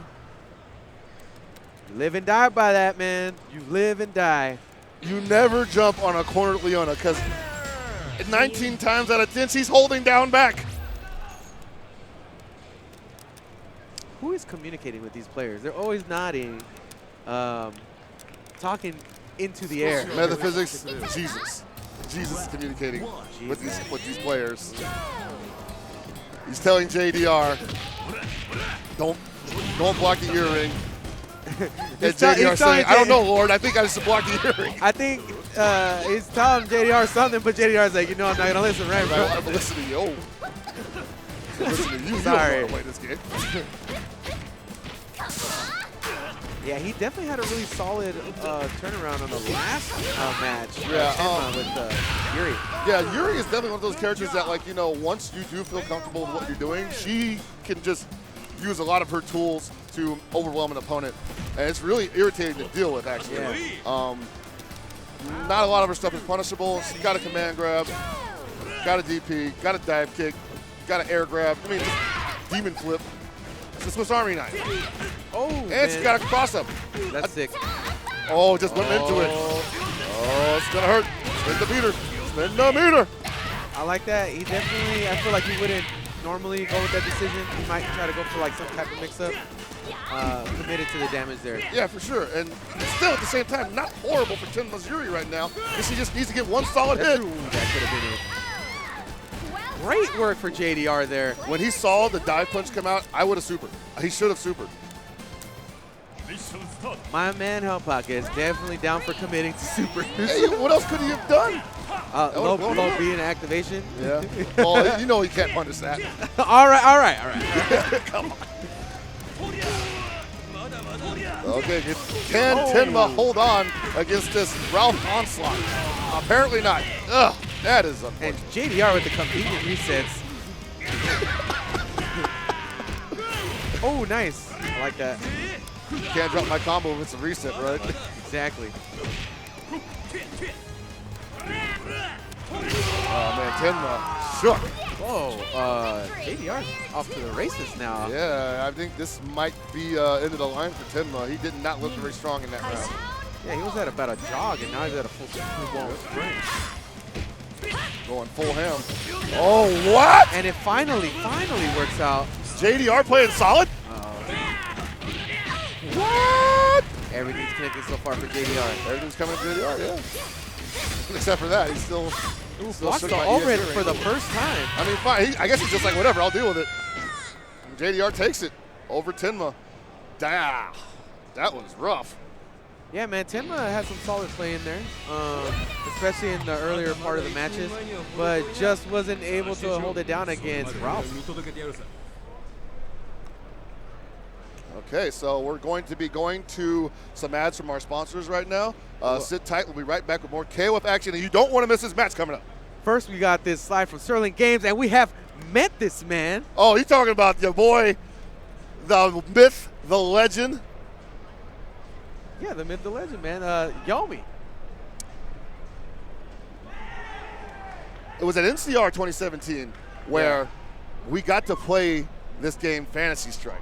Yeah. This amazing game. There it is, Fantasy Strike, yeah. We know that right now Lord Walkman is the best in the world in it.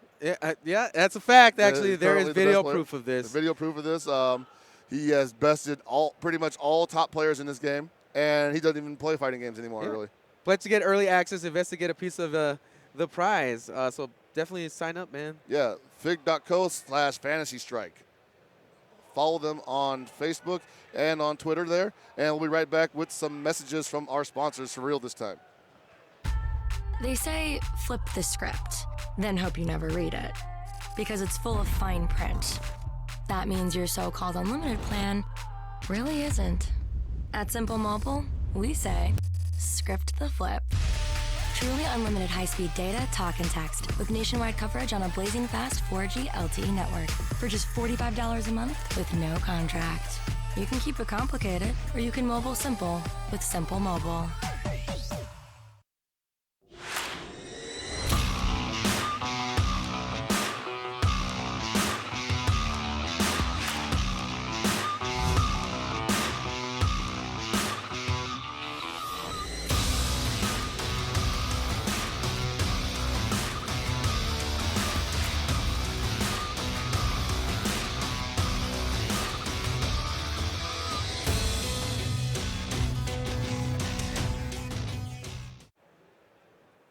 And we're back. We've got a true treat for you guys. We've got Go Ciel from Chile versus some guy from China. Well, some guy, you definitely showed him some type of acknowledgement earlier in the week, last week, sometime. I don't know what you're talking about. Oh, really? I have no idea what you're talking about. You might want to check your Twitter log. I don't write my own Twitter. I have a ghostwriter for that. You weren't smart enough to delete your past tweets. Go Ciel. I don't know. His work cut out for him. Xiaohai, easily the favorite to win this tournament, has been tearing everybody apart for the last few months, really. Yeah. We saw him take Reynolds apart as CEO. Saw him take M-Dash apart at a event in China, I forget the name of it. Just super strong. All right, deciding to put Kula up front and a Kim up front. That he ends on. And I want to say that Xiaohai's game style has changed. Would you say changed or evolved? I'm not sure if it's evolved or maybe it's taken on some aspects of his Street Fighter play. Very reactionary? Very reactionary. In this game, he actually can do DPs to interrupt strings because, in the current version of Street Fighter 5, just can't get away with that. So you will see a lot of that if somebody decides to pressure him with untrue block strings. He's going to go for it. I just think that Xiaohai is just one of those players that has this innate ability to, remember what happens in a match and capitalize off of that. These DPs, man. On top of that, his reactions are ridiculous. Yeah, his reactions are crazy. And his confirmations are just perfect. If you could ever make Shanghai second guess himself, that's a win in itself. I mean, yeah, exactly. That's a moral victory. Wow, another DP. He might actually have to respect you now. Wow. One low B. I don't know if he saw it happen or he just believed so much that, yeah, this is going to work. He's like, hey, I'm Shanghai. Why wouldn't it work? All right, Nelson versus Kua, even with 5 bars, not the best time for Nelson. You can theoretically interrupt that block string right there with the super punch. In fact, you should be pumping that air right there. We go. Ooh. Wow, should have did the EX version. Got him. That's going to work. Ooh, put him down. Good damage on Raise your arms in victory.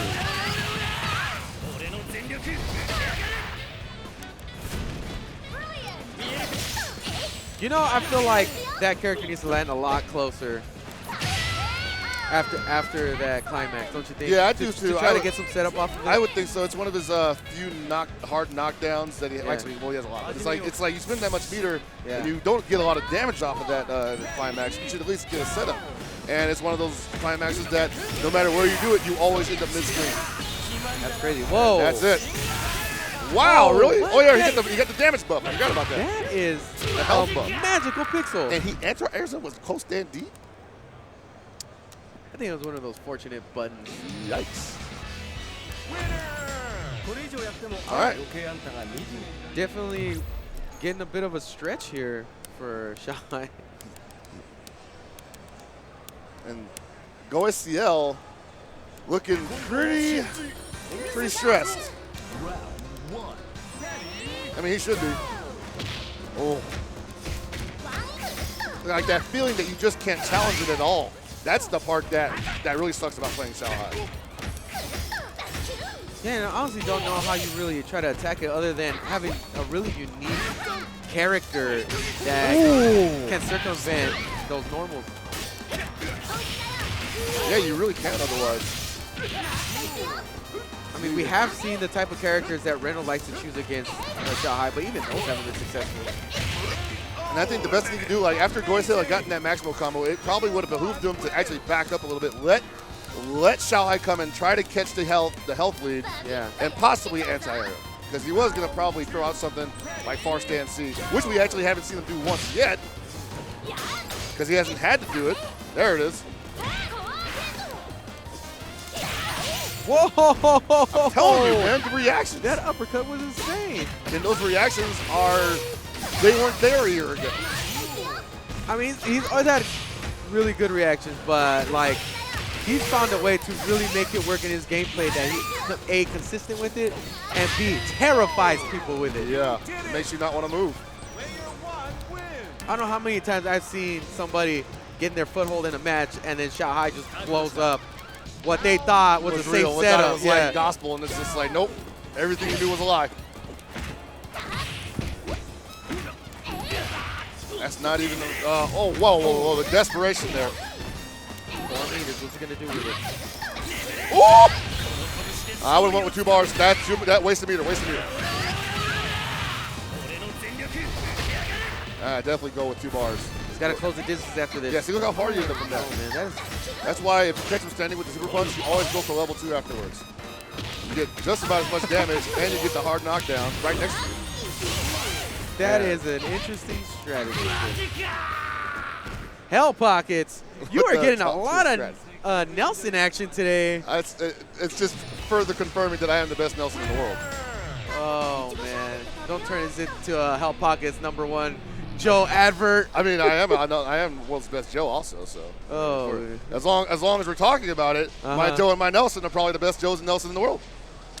But that's neither here nor there. We're here to talk about this tournament and these great players. Goseil tried his best, but Shanghai just too much for him.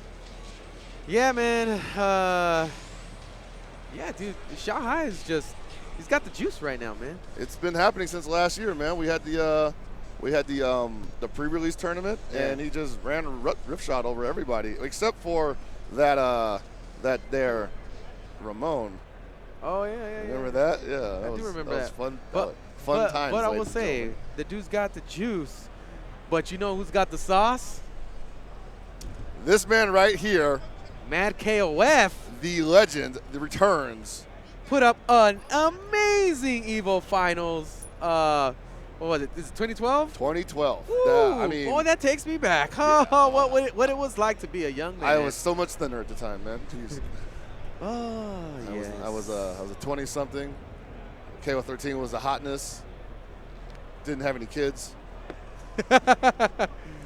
Hey, man, but you got grown man strength, and you got the daddy strength now. That's right. So I'm pretty sure you could put some face through walls. Oh, definitely. And we're going to put Xiaohai's face roll later on. Oh, whoa. Through a table, right into losers. Whoa, hey, man. But that's neither here nor there.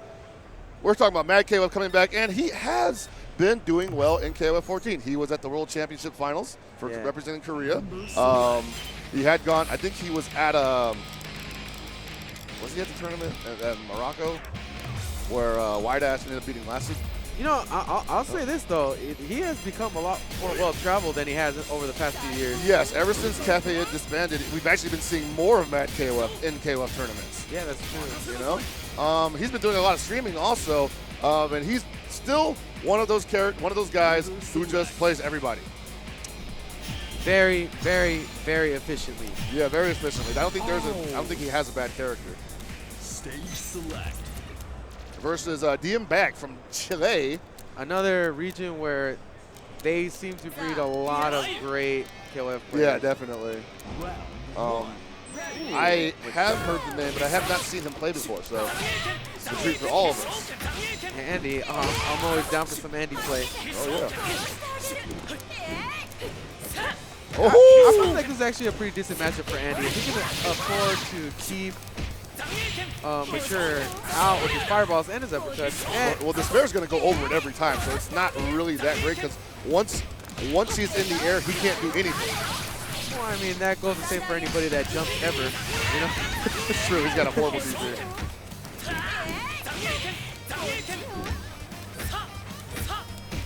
Can't crack that walnut. Okay, nice. Huh? Oh, DM Big taking it to Mad KOF. Who knew? I'm sure there's people out there that really believe the bang. Oh, They're like, no, oh, yeah. my boy. They're going crazy. Oh, no, it's going to hurt. It's the Walkman special. Puts him in the corner, nice position. Ooh, good reaction to this open as an Aiken, but just a little bit outside to punish. Player 2 wins. Perfect game. All right, so Mad KOF's Daimon, currently one of the premier Daimons in the world, which means you're going to be afraid to not press a button, basically. Yeah, man, and this is one of those situations where you think you know the matchup, but you haven't played a Mad KOF Daimon ever. Ooh, but he's eating a lot of damage right now. Being big don't care right now. Honey Badger. Woo! Being big on a roll, on a tear, snatching them draws. He just, man, when you play a big character against Kula, it's just more surface area for me to lock you down with.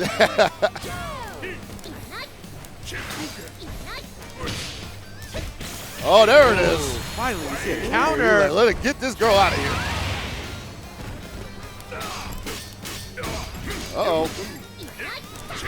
He's holding on to that pressure. And right now, Mad KOF can sit back and enjoy his round win. If Mayak wants to come in, he can hold that far stand D or far stand C. One of the two, maybe even jump well back or a Shifuken. There's literally nothing DMB can do right now other than build meter. Yeah, it's really hard when you get to that amount of life because you can't play neutral too strong against Geese because chances are you're not going to get a real clean hit, and it's going to be a trade in which you lose. If you trade, then you lose. Exactly. So how do you play that? Like, you literally have to thread the needle. Oh, man. And suddenly, just like that, Mad KOF in control of this match. A lot of meter for Bayek, though. Like, he could play pretty crazy. Oh. But he's going to have 0 meter to work with after this. Well, that had to be wake up or ground grab. I'd say actually this match right now is still pretty even. Despite, caught him jumping. Not twice, baby. Good blocks from both guys. No, can't punish that. Oh! When he goes through it, No meter though. you gotta look out. Oh, he can just gotta hold that for a minute, man. Gotta hold that. Wow. And it's able to convert that win. What was that? Just so, Was he trying to run the end zone? I mean, I don't know, but the pendulum of that match going back and forth, back and forth. Entirely just the momentum, both sides. Yeah, man, you can tell by the reaction of Mad KOF that he was like, hey, man, I'm just as invested in this match as you Yeah, are. right. Like, I'm not lost. I jump back heavy kick in the corner. Yes, right.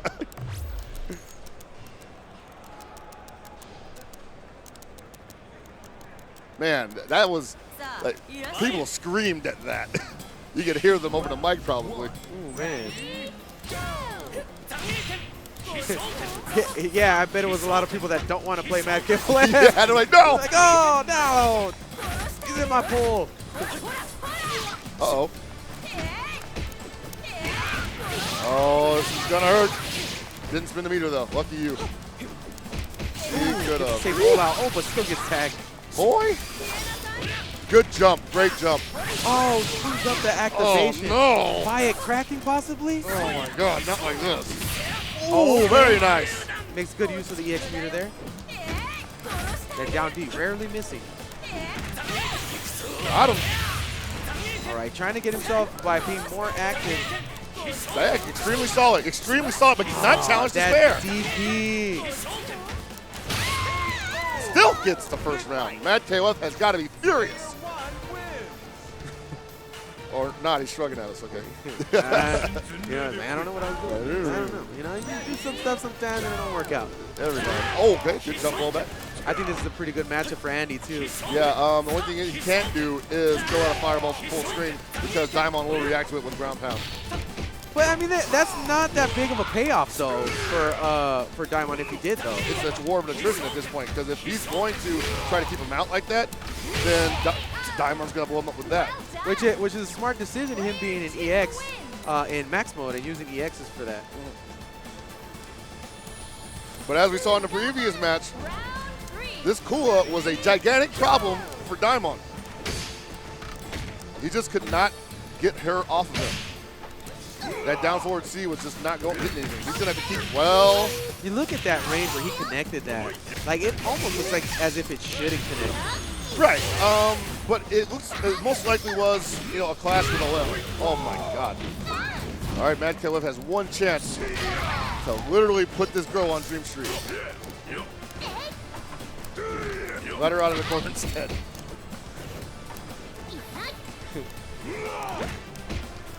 He's playing too passive right now. Ooh, anti-jump throw. You let her back up, you let her get a bar, and then you let her come in and, you know, hit buttons. He was playing way too passive. Come on. I mean, Mad KOF did sneak a win on the last one. I mean, yeah, Geese was starting to show. And his Geese has, since the beginning of his career playing Halo 14, been his best character. Ooh, very nice. Are you invincible? And burn all the meter to get cool out of it, which, worth it. I mean, totally. You know, you get that meter out there. You got full health going into the next round. The only thing you have to do is hit him, because the name of the game is health meter. Get out of there. Ooh, no activation. Nobody's ever ready to activate off of that. Almost close enough to build the meter, gets the 1 meter. Now Mad KOF has some strategy here. Might be able to activate off of something. Oh, no overhead for you. That sucks. That is hard to do. That is good damage there. That's good damage. Ooh, this might be He it. ate that empty jump throw. Oh, gets All the right. block though. You have to hold all that frame advantage right now. Just can't really do too much about the EX and get the Even though they are not plus on block, they're still safe. They pushed him back far enough to get another chance to throw it out. Does what? Almost threw it away, but sealed it up. All right, so since the beginning of that match, Mad KOF just did not have the momentum on his side. DM Bag was just playing too solid, and when Mad KOF had a chance to turn it around, he went into neutral and let DM Bag recover and then basically decide to turn on his offense. You don't do that. Round 1. Or rather, you can't do that. Opens up with the elbow. Proper zoning at the proper spacing is really important for this enemy to be successful, because you don't really have a consistent anti-air. And you don't have any ways to blow up any block strings that aren't real. Right, and he was playing him pretty competently in the last match, so I expect that Brad KOF will have the same frustrations as he did previously. And despite the difficult effort, he still manages to connect some damage here. And it's going to be a really important match. If Bayek can fall ahead, oh, but he may not. Oh, but he dropped it. It's just so dangerous, you know, like you're afraid to press a button because that. Wow, big activation. The Good claws damage. are so meaty. All right. I just want him to call out that fireball once. That would be so sick. Wow. Oh, that happens every now and then. Yeah, it will. It gets thrown out of that jump in. Okay. We haven't seen this matchup yet out of this battle, so. Ooh, the cross-up despair. Managed to go 1 meter here. Another cross-up despair. Got something to work with. Bayek's gonna have to play real solid. Big jump. Go ahead and jump. There it is. There, he's got the jump. Closing in the distance. Activates on Stampede. Couldn't get post stand C though. So that's something to work with, though. Could blow some EX meter here. No, decides not to. Going back to neutral right now, but it's not bad for Mad KOF right now because he's running down the clock and making DM Bayek not basically hold on to the fact that he's not going to get full help from this. He's giving him another bar because of the round transfer. Now this has been a consistent problem, right? And this may opens up. Right, this has not been a good matchup for Mad KOF, but he has gotten at least one grab and max super off.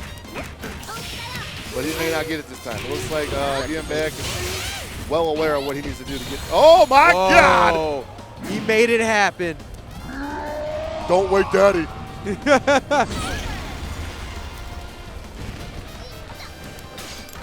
got one more bar left. He gets another grab. It's going to be curtains. Oh no! He's been a bad boy. I am so excited.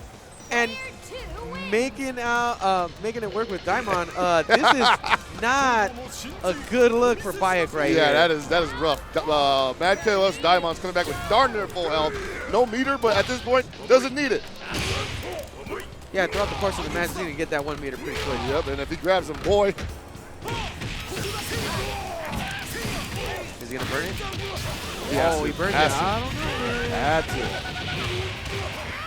Because if he didn't, he was just going to go for the hard knockdown. And the only thing he can really do off of that is kind of safe in that situation, is a hop, and just hope that Mad KOF wasn't going to wake up with air grab.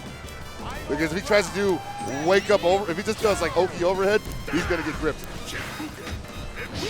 In that situation. In that situation, I would have just committed to solid play and saved my resources. But, you know, we're two different people. It's all good. You know he was setup heavy. He was like, what's my next setup? Yeah, that's true. I can't play a game unless it's got setups. Yeah, right? Because I will commit to it all the time. And so that's the solid play you were talking about. Mad KOF currently just not doing anything. He doesn't have to do no overextension Whoa, here. And the one time he does, eats a fat food. And decides not to burn the meter. I respect that. Oh, no! Wow. Okay. Wow. Okay. And they said Kim wasn't good. Oh, my God. That's not enough to kill, but Mad KOF is not in his happy place. As Mad KOF goes into losers in his pool, this will be a tremendous upset. Who's the real buster? Tremendous upset. Are you? Wow. Mad KOF gets put into losers by Bayek. Fist pumps in the air. Explosive on the pools of KOF 14. I mean, no one would ever assume at any point in the lifespan of KOF 14 that you would see an EVO where Mad KOF might not get out of pools. Yeah, man, this is a pretty big move here. Yeah. Wow, Bayek really making himself known. Yeah, early in the tournament. Have a look at this guy, guys. I mean, if you're looking for somebody to, like, you know, talk to about KOF, perhaps, you know, the next KOF hero, that is definitely candidate numero uno right now. That's right. We got a special match coming up next, by the way. Oh, Lordy. And this is probably winner's finals of this pool, isn't it? Your boy, Arcade Shot Reynolds. Ooh, rocking sunglasses. Here we go. Uh-oh. Uh-oh. Oh, this boy. is an EVO Classic. You said Yep. that he did say he wants to repeat as far as like he's going to try to do the same thing that allowed him to win EVO that fateful year. 2013. 2013.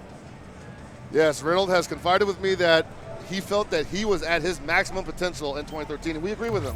Totally. If you have seen the 2013 finals, if you haven't seen it, you will see a man transcend humanity. Yeah. You know? And if there's anything such as a higher form of being within fighting games, Reynolds achieved it in 2013. And that's not just gushing. And he hasn't been able to hold on to that, unfortunately.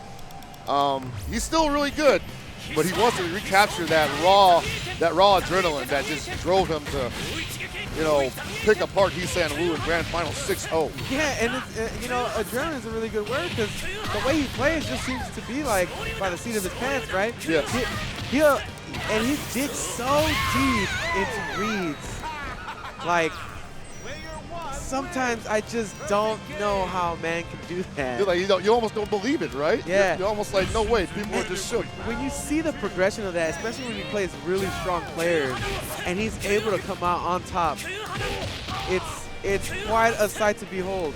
So if you have any free time today, man, go back into the archives Yes, and watch those 2013 matches because those are historic matches.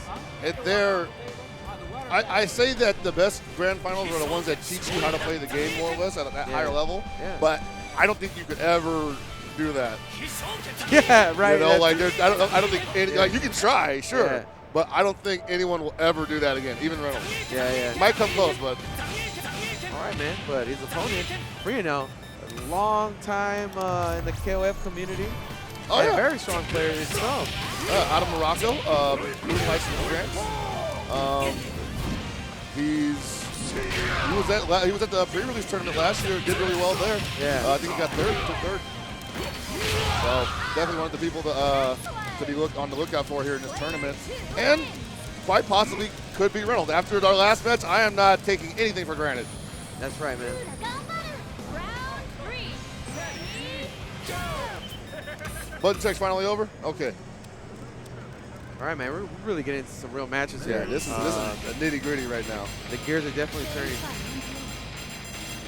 And Reynolds has told me that he is going to be playing all his main teams. Like, yeah. Okay. Like, what does that even mean? He specifically said all my main teams. I'm going to play all my main teams, the game. Yeah. Ah, man. That's definitely been like Gonna play 5 characters on one team. like him and Mr. KOF always had this thing of like they could never stay locked down on a group of characters. Either like they get so bored by winning so much, or I don't know what it is. But he has stuck to Mien over the time. Yeah, because Mien is just like, you know, annoying personified.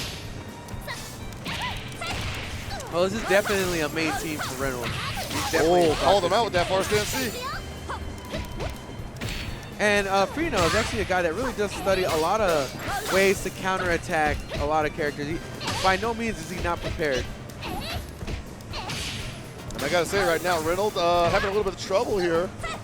Doesn't want to commit to diving too much because he knows he'll eat a pro bites. Oh, wow, just lands right in front of him. Wow. Impressive. Player 2. So notice how Reynolds didn't spend any meter in that match. Probably felt that Mien was a good battery. Didn't really want to commit to too many offensive maneuvers because he would have to spend a meter, and he wanted to hold on to that for Benimaru. That's his style of play. That's fine. There we go. Oh man! Oh, grabs him at him. Nice. He knows. Duck. He knows. All out. He knows. Yes. And talking about being prepared, when we're talking about Freno, Reynolds has always said this. He's always said, I prepare as if I'm playing against myself, who is also very prepared, and I'm always trying to outdo myself in a match. And he thinks, like in his words, thinks about what 5 movements ahead of himself. Exactly. Oh, great conversion from Freenel here. So like he basically all the setups he has, He has a counter setup. yeah, he knows how to beat it. Oh, just waits long enough. Catches him standing. Spin the meter, get him out of there. Kukri definitely a character that can hurt you real bad if you leave him unchecked. Whoa, whoa, whoa! Ooh.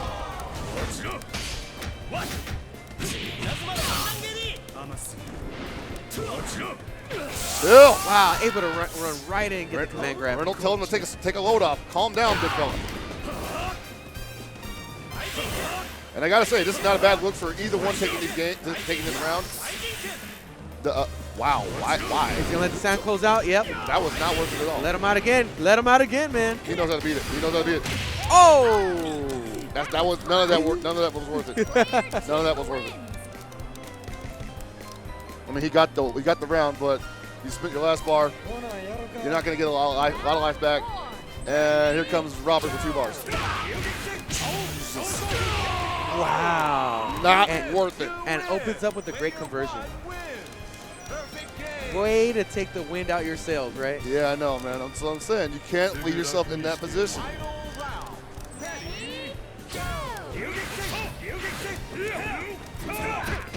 Freenel can still win this easily. And that's how you start out. Hard knock down the corner. What's for breakfast? Always a dangerous character to be playing against, especially against really solid players like Freenel. No cross up there, unfortunately. But yeah, it's always dangerous to try to outthink Reynolds because, again, he's just thinking so far. Uppercut. So far ahead. No meter yet for Freenel. Very key in this matchup. And I don't know if Freenel realizes, but he's getting studied right now. And That's going to be it, yeah. that match. He was getting learnt. If Freenel came close, I think he can take a match off of Reynolds right now. Freenel definitely showed signs of understanding what Reynolds was going for and not allowing him to do that. He was taking the keys out of his hands, out of his ignition, putting them in his own car, saying, you want these keys, you better break the window. Yeah, and you kind of notice maybe a slight hesitation with Freenel. You know, maybe he's operating a few steps back for whatever reason. And I feel like if he could just close the gap, just those minor steps, he's definitely going to make this a much tighter fight. This one, Reynolds looks like super gangster right now. You know? Sangre por sangre. This guy. You calling out movies from the early 90s? Yeah, man, we doing that.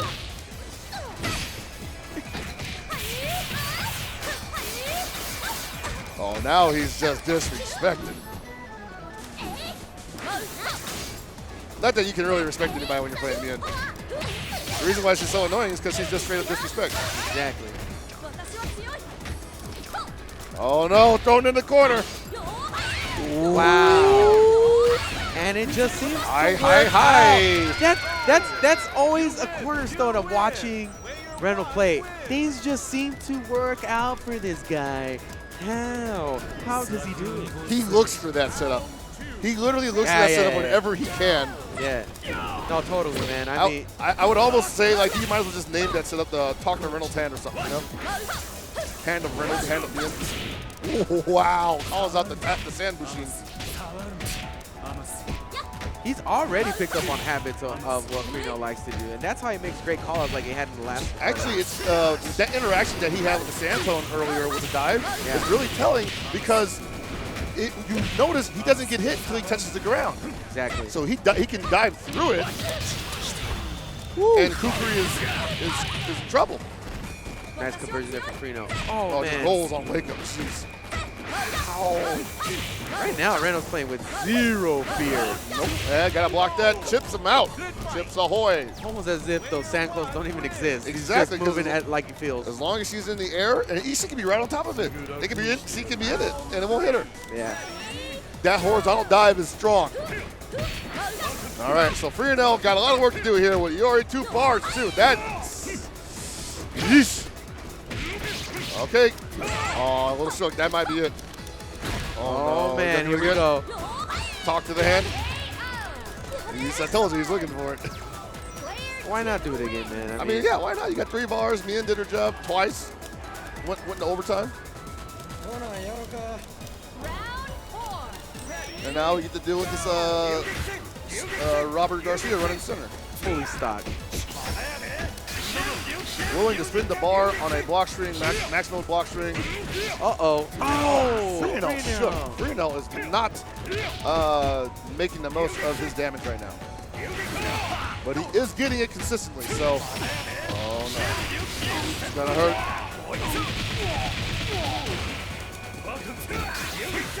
Wow, spin a bar to get away from him. I don't know if that was worth it, but still, do whatever you have to do to get out of there, I guess. Got to play this really tight. Oh, but it works out for him. Is he going to burn the meter? Yeah, he has to. He has to. Man, this is going to be really rough. We're talking 30 seconds, 31 seconds. He's going to get a decent amount of life back for this. Couple touches might bring him down to bring Reynolds down to his level of health meter if he can do it without getting hit. But Baby Mario with, what is it, 4 meters versus Iori with nothing. 0? 5, oh, sorry. Oh my God, he jumped right into it. Ah, man, you got to play out of your mind Oh, to convert this. That's it. That's game, man. Wow. Reynolds, first time on this stream, and great showing. This is the other favorite, right? Yes, this is the other favorite to take the turn. People do expect Reynolds to make it very far, if not, you know, the only guy that can put up a challenge maybe, besides him and what we're thinking about, like E.T., I've heard. Any other people? We got M-Dash, we got Coco, we got, you know, Chinlong. Yeah, Is man. it Chinlong, yeah. But yeah, we're gonna go on a break in a little bit, and keep it here at EVO. Hope you've been enjoying the matches so far. We should have some commentators coming up for you in a second, and I gotta play my pools. Jeez. All right, man. Yeah. So for Metaphysics and Hell Pockets, we'll see you later. Did I do it?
right, ladies and gentlemen, don't freak out.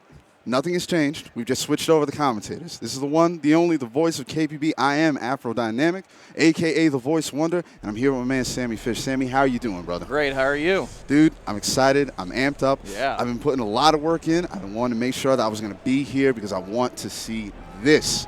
We are in EVO for KOF 14, man. This tournament is so stacked. Oh, like it feels like every match after another one is an insane match. It's one of those things. It feels like a dream match over and over and over again. It's been off the chain thus far, man. Like I said, just all these small blow-ups, all these surprises. Like, if I'm not mistaken, we just saw Mad KOF go to losers. Yeah, I was. Mad KOF, I tell you. Blew my mind. Oh, God. I thought it was a shoo-in to get higher up there, and it's like, I don't know who knows what's going going to happen. Dude, 2017 is wild. I don't know what to think anymore. All right, like I said again, but nonetheless, we got Terrain going up against my little brother, JDR. Okay. Like I said, I got to give him credit. He really, really pulled it through, really clutched it out in that last match on stream with his Ralph, man. And again, because, you know, he is, again, my teammate, I'm going to be as fair and down the middle as possible. But if he manages to do something crazy, I will get hyped for him. I can't argue that, ladies and gentlemen. I'm only human. All right. So I will be the unbiased commentary for here today, but nonetheless, we're going to call it for you straight. Ooh, I'm liking these squads right here. Oh, boy. These are some KOF teams if I've ever seen them. Yeah, buddy. That's what I'm talking about right now. Okay, Glad we're getting to see some Rock, one of my favorite characters in the series. Definitely. And this is just, again, like, this is a solid team. One of the more solid teams that I could hope for. Yeah, definitely. Okay. Especially Rio, who's been a fairly underplayed character, but in my opinion, super strong in this version. True. So because he's known now with all these health adjustments, he's the tank of his team. All right. All right. Rock, Anchor. Usually we see him in mid because he does really well with the 2-bar, but JDCR trying to get started. Generally what it is, one of the things I feel is that Rocky's one of the more technically, compulsive characters. You got to put a lot of work into him to get all the, commitment out of him. So putting him on point, not a bad idea. I like it. Like I said, he's got the crack counter, he's got the rage run. He can pull some stuff off with just a limited amount of meter. Right, but Kyo does so well with not even any meter. 1 bar if you need a little extra damage, but as a point character, so strong. Okay, so and that's what I'm talking about right there, the rage run. You get that over there, go for the shift, switch up the sides, go for the Shrinkunage afterwards. All right, JDR grabs him out of that this time, throws him in the corner, and this is a bad situation for Terrain. Oh, again, that first rep.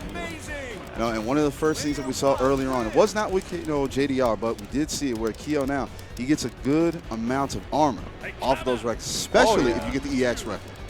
Yeah, and it makes it a really good footsie tool. It makes it really easy to blow out some things. That trade's going to go in Terrain's favor.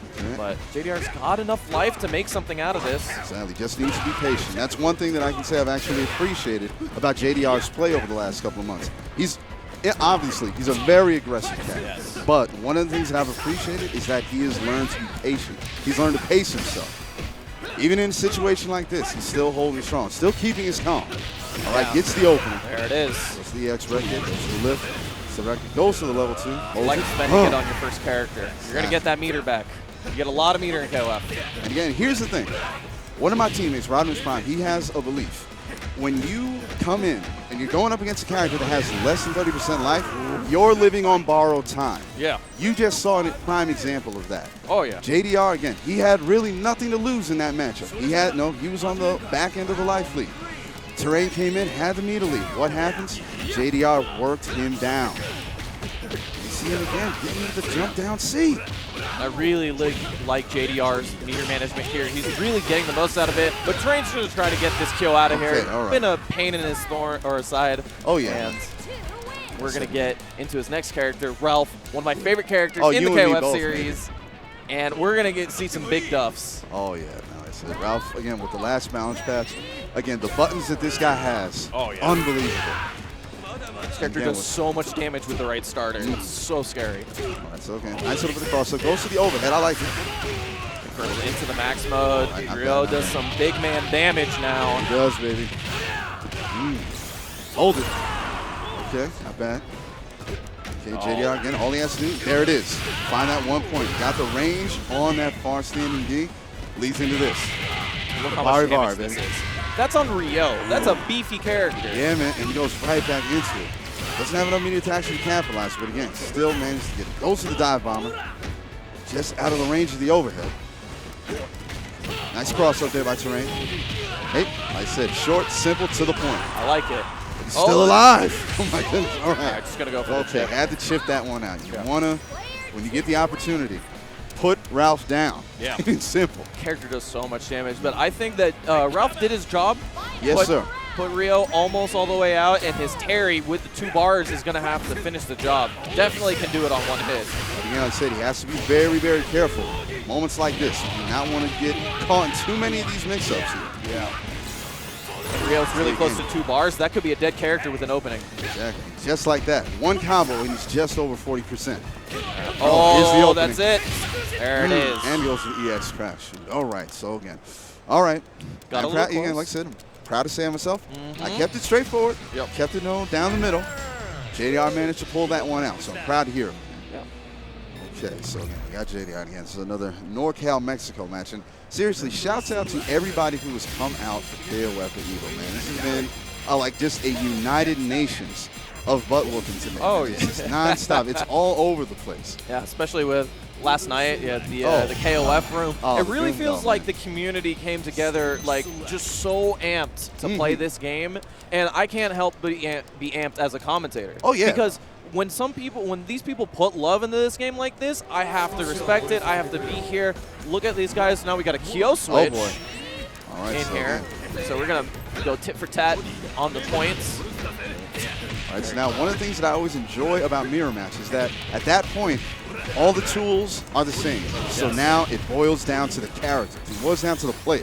Who's got the better knowledge? Who knows more about the character than the other? All right, right now it's Terrain. Give him a little bit of lift. Going for the records in the kick. Gets him back into the corner. I like it. All right, trying to go for that Good new blocks. mix-up. Yeah, those Rekkas are tricky now. Oh, yeah, man. Especially with the sweep and the hop one that he has. I love seeing that in play. The Terrain's getting the better of JDR this time, showing him that his Kyo's just as good, can do the job. Not bad, not bad. Kyo on point, such a scary character. Oh, man, I said this. Kyo in general is such a scary character.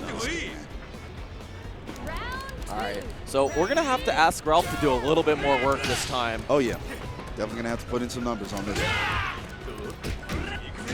There you go. But again, And that's said, that armor. excellent use of the armor, but managed to get caught with the cross-up on the EX Ralph kick.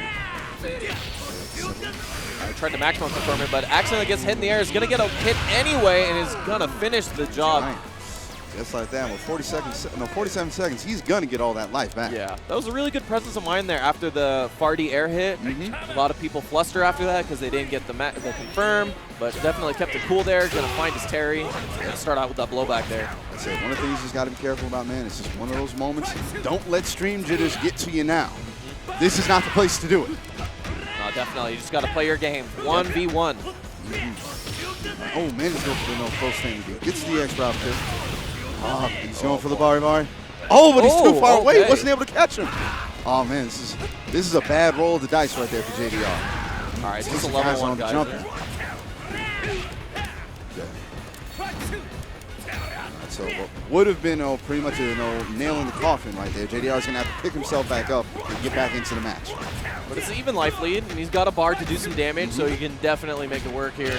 One thing that he's got to be really careful about, though, he's on the offensive now, but when you're going up against Terry and you're blocking, Terry devours guard meter. You have to be real careful about that. Oh, wow, he actually hits him out of the level 1 geyser. I really like that level 1, or that one bar Dive max bomb. mode that he did, JDR, because he saved a little bit for the Ralph bomber. And it was perfect because that mix-up created with just having a little bit of max mode left, something that you don't normally see. You usually see everybody spend all of the max mode in the combo. Max out, Yeah. catch out, basically. So definitely a neat trick from JDR. It seems like Terrain has not had that much Ralph practice because some of the things that he's been getting hit by is some pretty typical Ralph stuff. However, Terrain going to make it back with this Rio, does so much damage, and just the anti-jump throw is going to do the trick. Anti-jump into the grab, man. It's simple, easy tackle. All right, again, now. Yeah, basically, for anybody, again, who really follows SNK and really follows the lore of the game, but right now you're looking at two of the guys, these guys who've been doing it the longest right now, Terry and Rio, man. This is basically what KOF was meant to do. Oh, yeah. This is put these two characters against each other. Good use of the burn up. Safe. Nice little max speed. That's definitely a big one. That's a lot of damage. So they don't call him the legendary wolf for nothing. Okay, nice straight in the air. Goes for it again. There you go. Right, just goes to the ES. I would have preferred to have gone for the EX lightning tackle on that one. That's just me. But, and he's going up for the overhead. Oh, he shouldn't have left him alive. He's got 2 bars. He can kill on the next. He's going to go for a raw max mode. Oh, wow. Oh, is that going to pull this confirm? off? Oh, No, too high. far away. Gonna fade away jump D, baby. That's gonna JDR is do going it. to take it again. Little brother lives to fight another day. I'm liking Yeah. to see this, man. Definitely did a good job there. Really interesting with that raw max mode afterwards because he Right. went straight into the overhead. You can't combo that if you don't confirm into max mode. So it True. would have just been a raw overhead. Interesting. Wonder if he had something planned. The thing that really catches my attention throughout the entire match is, like you were saying earlier, the EX dive armor punch trading with the level 1 power geyser. Yeah, Honest to God, I'm surprised that JDR walked away with as much life afterwards as he did. it's true. But again, nonetheless, it traded out. It traded in his favor. Ralph ended up winning that match. JDR goes on, manages to take it. So good power to him, man. Proud of you, little brother. But again, ladies and gentlemen, as crazy as everything has been so far, we're only getting started. Can you imagine that? I can't believe that was the pool before us. That was one pool. One pool. Only one. Just one. That was the beginning of this. We are just dipping our toes into this pool right now, man. We're getting into the deep end, and now we see Xiao Hai coming up against Hasumi. Oh, boy. And again, Xiao Hai. Now, I don't personally know Xiao Hai. I'm going to throw that out here right now. Okay. That being said, I don't think that was him talking all the smack on Twitter before. I'm going to give him the benefit of the doubt. I want to consider that maybe, just maybe, he's got somebody playing surrogate, somebody playing devil's advocate in this situation. That's interesting. If not, though, but again, like I said, Xiao Hai, he is tapped as one of the favorites to take this whole tournament. This guy, he literally has a doctorate in this game. He got it from SNK themselves. Yeah. And this guy has pretty much been America's thorn for quite some time. Oh, yeah. I would say one of America's biggest hopes, Reynolds, recently kind of got blown up by him, unfortunately. But it made a good story because Reynolds, we saw him last pool, looks clean. Yep. That electric to level 3 was immediate, snappy. Like I said, that was pure muscle memory right there. Didn't have to gauge it, didn't have to guess nothing. Knew exactly when he was. The second he got that confirmed, he knew what the deal was. So I know this man's ready for this week. All right, so got the button check out of the way, going into the character select. Now, out of curiosity, Samuel, like I said, with all the balance patches that have been coming out, the addition of the DLC characters, are there any particular fighters that you care to see more of? Fighters? Yeah. Well, I would like to say Vanessa because Vanessa is one of my favorite characters. Oh, yeah. So but she's unfortunately, the sweetheart, baby. yeah. But I do like that with the balance patches, I feel like most of the cast sits in the A tier. A very, very viable sort of character. Definitely. I can agree with that. So that being said, one of the characters I want to see is my favorite Moi Moi. She's my favorite character in the game, but a lot of the characters are extremely strong. Like Maiten-kun, I rate very highly. Good point. Also, Kula, I think, is one of the best characters in the game. Yeah. Hands down. You know Xiao Hai is going to go for that top tier. Oh, yeah. But here's the thing. With Mian on screen, now it becomes a matter of being patient, but also picking your spots. Oh, yeah. Because, again, with all the mobility options that he has and the ability to really snipe people out with that dive kick and all the meter she gains from it, Mian's a real serious problem, especially on point. And with Xiao Hai definitely doing some work now, getting that life taken down just a bit. I like this runaway style, a little bit less aggressive than when we see Reynolds play Mian, but still is going to work out really well, especially against Xiao Hai, whose anti-airs are so on point. You do definitely got to give him a second thing to think about. Oh, yeah. There it is. Definitely getting these open. Nice use of the jumping on there with the blowback.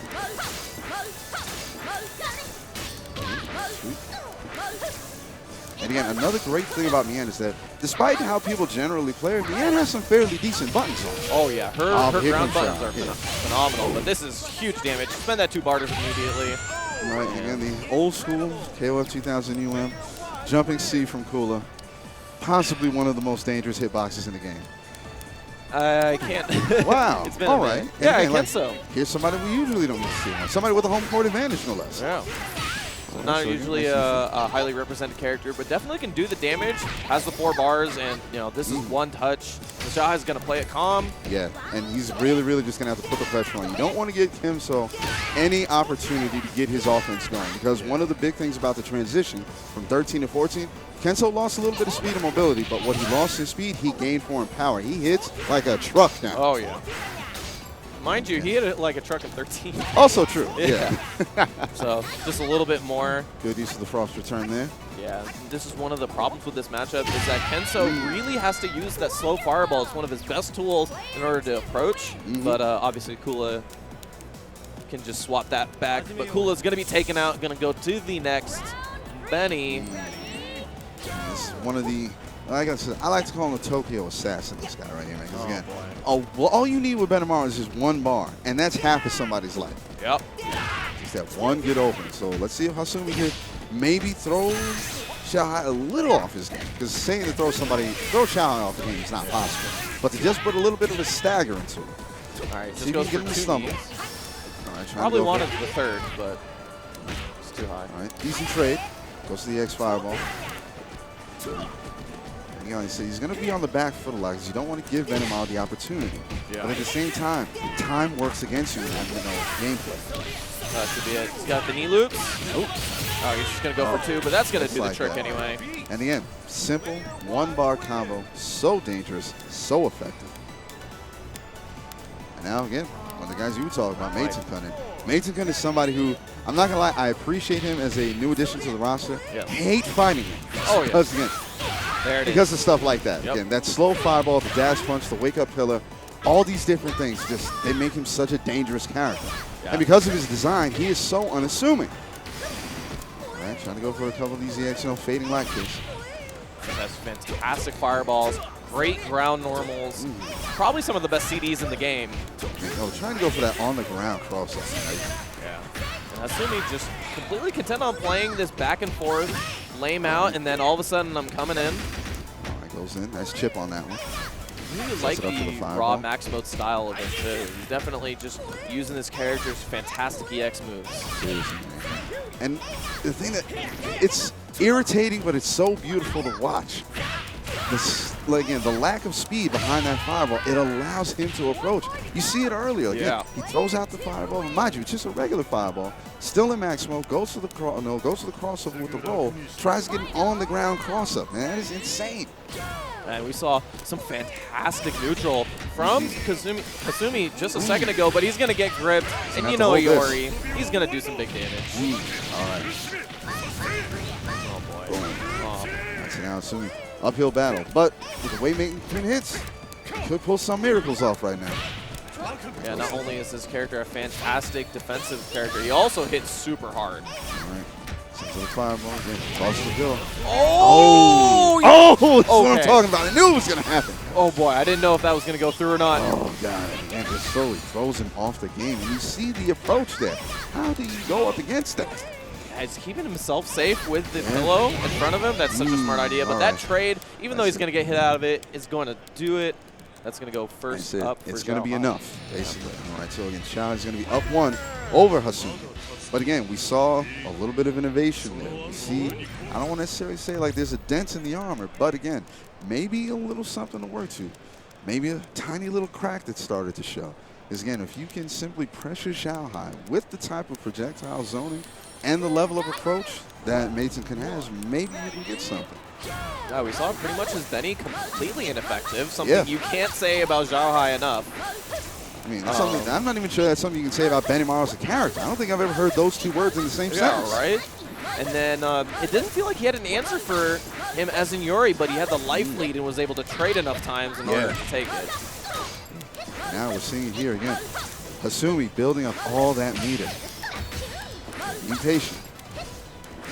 Gotta be careful right now. And again, that missile drop kick, man, it's gonna nail them. Interesting idea. You go for the slide there. Just get He was out of probably dodge. hoping that, again, it would auto-correct and she would end up on that side. But again, she can control where she falls. Again, even right now, with like just the quote-unquote minimum amount of offense that we're seeing, we had no Hasumi in the life lead a second ago, but now, bam, here comes Xiaohai. Another thing to think about is that Xiaohai's not getting any hits in, so he's not building any meter. No. Hasumi is almost at 3 bars. Yeah. And again, even if he takes low, no, again, he's going to work with the life lead, maybe get something out. Oh, no. And just like that. I'm surprised he didn't go a little bit harder on that one. But I felt like he should have. That would have been a dead Kula, but this might be a dead Yen instead. All right. But again, we see it there. Effectively, they took Xiaohai's offense out of the match. Made him work that clock all the way down. Only 11 seconds, not getting a lot of life back. And again, like you said before, no meter to work with. All right, so again. That's it. Just needs to finish this up. That's the old school. And yeah, like just from sheer physical mechanics, that's always been a really impressive move to me. Oh yeah. Simply go for like the one handstand into the split, like that's a trip. All right, but now again we got Xiaohai's Benimar coming out. Now the question is, like we just said, the last round, the Benimar wasn't as effective as Xiaohai is used to having. So can we see maybe a little bit of innovation, a little bit of improvisation from Hasumi's Kenso, maybe throw him off a little bit? Yeah, definitely. If you can give that Mason maybe a little bit more life versus Iori, we could see a different outcome from the last. Sir. Right, good mid-air blowback. That's the jumping, goes to the max mode. The weekend. All right, not bad. Oh, goes to Karada. Such a tricky mix-up there. And again, that one bar, 22 hits. Not a great deal of damage done on it, but enough to take the life lead convincingly. And just like that, the old bread and butter. Okay. So you see him here, but now, here it comes. Mason-kun, 5 bombs. We know what type of approach game Hasumi's Mason-kun has. So now the question is, when is, quote-unquote, the bow going to break here? Because all Mason-kun needs is a one simple opening up. One solid confirm, and that might be the match. Good defense there. Out of it. Empty jump low is going to open him up. He's going to go for the 1 bar. It still does a ton of damage. All right. Goes to the max mode. Tries to go for the no jump in. Multiple kicks. Oh, wow. Completely dodges. Damn. Completely dodges the forward B with the neutral jump there. That was really impressive. Had the perfect answer for it on top of that. Okay, now 36 seconds left. He's going to get a decent amount of life back, and this is going to put us where we wanted to see. Mason's going to have enough life, even on meter right now. So again, it really boils down to can Hasumi really just, again, get Xiaohai to make 1 or 2 missteps and maybe take this round. It's all about the use of these EX moves here for Hasumi. Definitely an interesting way he's going to confirm into it. All right, he's just going to go for the 1 bar. I like it, and that way he's going to get more raw max modes. Yep. And again, just have to sit there and wait out that projectile, man. That is maddening to me. I really appreciate that he's still going for regular fireballs in max mode, and it's making Xiaohai really afraid because those EX fireballs are super fast. All right, let's say decent trade back and forth with the mid-air blowbacks. It's over. Oh, here it is. Yep, that should do it. And again, but nonetheless, Xiaohai walks away, the victor on this one. But really makes you wonder. We saw a couple of things here. Yeah. Could there be, a game plan for me? I hope people are paying attention. I hope people are taking notes. I don't think anybody who's going to go in the top 8 isn't watching this right now, honestly. If you have the ability to get into the top 8, I think you're watching Xiaohai right now. All right. Cool. All right, we want to say thank you to Geico Gaming for sponsoring this great event that we're having here, a proud partner of TSM and Panda Global. Panda Global in full force out here today. We got all of their players out, so really pumped to see them out here. And you can download the Geico mobile app and get a free quote. Nice. And thank you to those guys. I said, if I had a car, that would be really awesome. But also, again, shout out to the guys that control the chaos. I see them pretty much every event I go to, and it's just amazing that they are constantly step by step with the FGC. Seriously, hit them up there again. Go to controlthechaos.com and use the code EVO17 to get 10% off of your next post. And again, they have the official EVO 2017 limited edition fight stick. And that thing is pretty. Super clean. Those Obsidians are really fun to play on. Like I said, again, and I don't use that word very often, but again, that there is pretty, all right? Beautiful thing. And of course, yeah, Vertigear, man. Said they are if I'm not mistaken, they are the official chairs of that. We are rocking some Vertigears right now, ladies and gentlemen. And again, like I said, the Racing Series, the first antibacterial, anti-odor pillow from Vertigear.com. Now, there's so many jokes I can make from this right now, given how the old FGC works and everything. All right, but again, simply use 15% off, again, using the chair code EVO17 for a free upgrade and auto-lock casters. Again, ladies and gentlemen, Vertigear. And we're going to be right back. Got a little video to play for you, and we'll see you in a second, folks.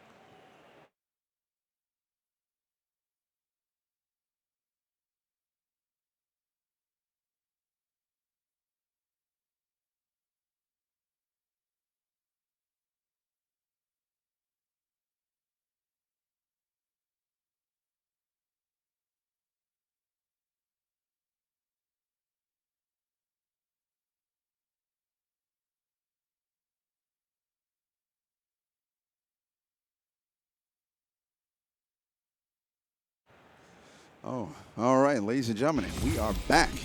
Again, like I said, we are here. We're still live. We're in Vegas at the Mandalay Bay Convention Center. We have KOF 14 action for you live here from EVO 2017. Like I said, again, I am Afrodynamic. I'm joined by my man here, Sammy Fish, and we're going to jump right back into these next matches. We got GCCM Violence going up again. Now, I don't want to say that wrong. Is that N for us or Naus? I want to say N for us. Okay, I'm going to go run with N for us for now. Right. And again, by the way, dude, afterwards, if I got the name wrong, I'll apologize for it later. But nonetheless, we're jumping right into this, or are we going to do a quick button check? All right, quick button check from these two.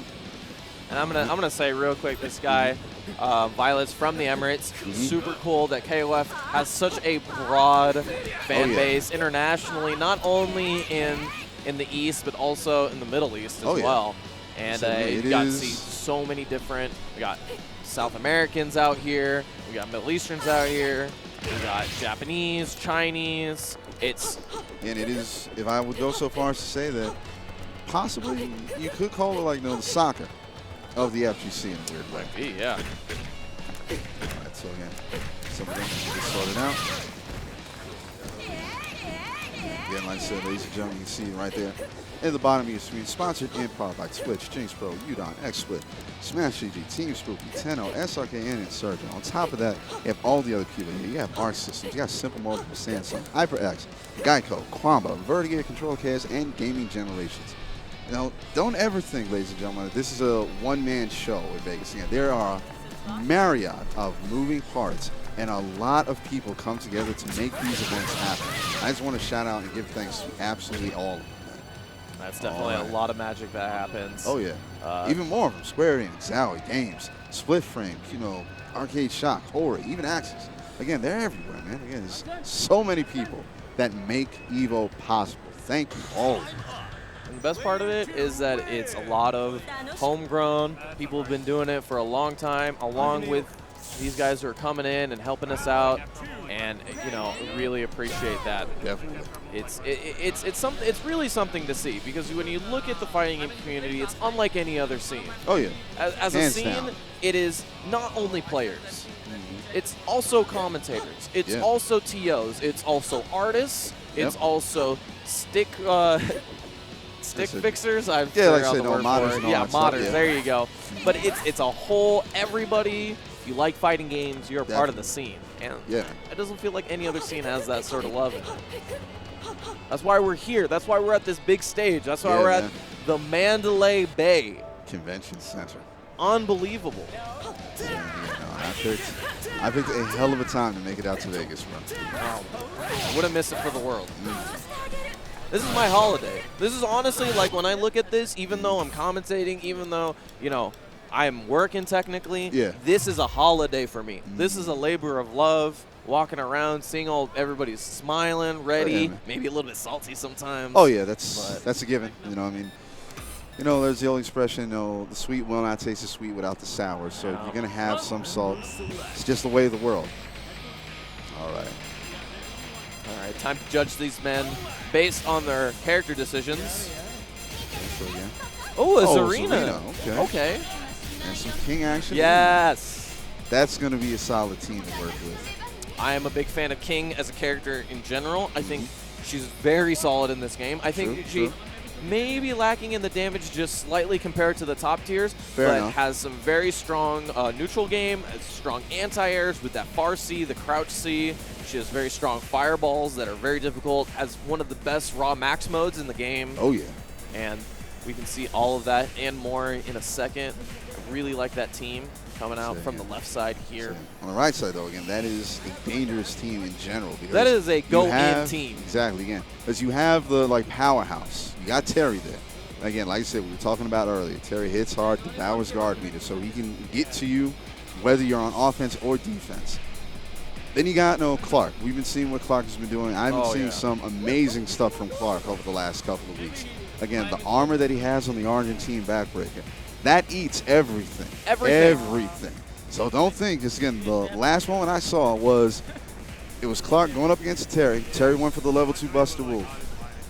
Argentine backbreaker ate all of that and took him right out of it. It's a sight to see, actually. And then, in the middle of this, you have Zarina, one of the new additions to the roster. And again, shout out to my boy Lord Aru out in New York.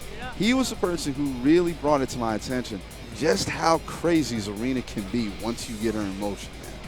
I said again, between the EX&O command grab that she has where she hops over you, the fact that you get full blowback off of that, again, it is something that just opens up so many offensive possibilities.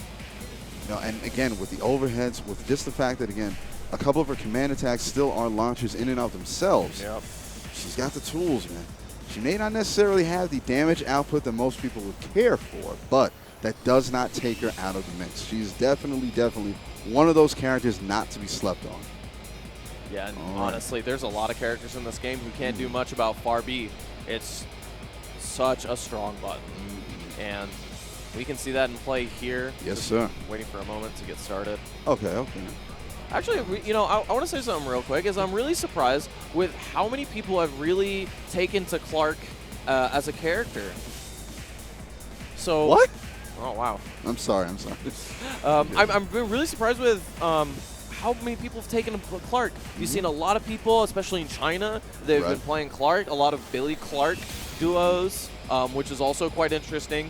And as a character, you really don't see a grappler really take on by a lot of top players. Usually grapplers are played by those niche players who really like that sort of specialty style. Almost. In a yeah, way. Exactly. You talk about people like in other games like Snake Eyes or Fab. Those are guys who play grapplers. But a lot of people have been picking up Daimon and Clark, and they're scary. They're real scary. Devil, man. You got Clark on anchor right now. It's dangerous. You give that man meter? Oh boy. Blow ups incoming. All right, starting out with the King. I like it. Not bad. Sets out, get that game. Get that projectile and zoning game open early with these two. Yeah, and Terry has a grounded fireball, so Tornado Kick will go over and be able to punish Terry. All right, good close-up on that one. We're seeing right now, again, both of them still generally getting the feel for each other. Nice right attack. I like it. So we see that Tornado Kick. Oh, and right into it. There you go. You were talking about it, man. Right into that max mode. But yes, close standing D for Terry. Terry guard cancel blowback. Baited it out. Goes to the level 1. Simple as that. Okay. Again, forcing that game, man. Forcing him to work over the projectiles. Oof, just like that. Yeah, that far C. offense, baby. He's got a deceptively big hitbox. Strong button. And here she comes. I said, don't let the smile, the cute face, and the dance moves fool you. That woman is dangerous. Okay, let the one rock. Oh, that's it. You're going to see a lot of red here. And again, simple. I like the fact that he didn't really go too hard on that one. Simply took for the one level combo. Oh, balls everywhere. Gotta hold all of this. Again, seriously, bring it back. That shout out, that old school Art of Fighting one sound effect. Yep. I said, a little surprise flower power there from Miss Arena. Definitely not saying something you see from Zarenas. They usually want to save their meter for max mode confirms. But nonetheless, finally got that king out of there. Yep. Now we're going to switch to the Mai for Violence. Yeah, now again, this is going to be a little bit more difficult match because again, Mai has the ability, she can set up her own little zone offense. She's got the mobility to either run down or go for the triangle jump, cover the entire screen in a single bound. Yeah, like I said, That's simple far buttons, B. man, and buttons. Been a staple of my players for years and years and years, and will continue to do so. All right, but now, here comes the big one. Now, my question is this. How will Clark's armor and the life properties, how is that going to match up against my speed? It's all about getting started, but Nas is going to do the ones getting started. All right. There it is. It starts. Oh, no. All right, doesn't go for the cancel on that one. Man. There it is. There you go.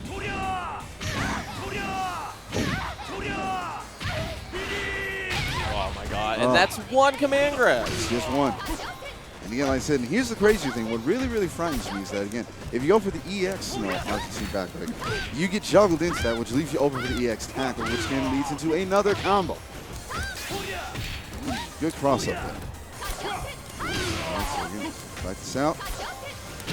Oh, boy. I said again, had to guess on that one. Ended up coming up a little bit short. But not bad. Still, good teams. Good practice there. Didn't even get to see the Benamar from Violence.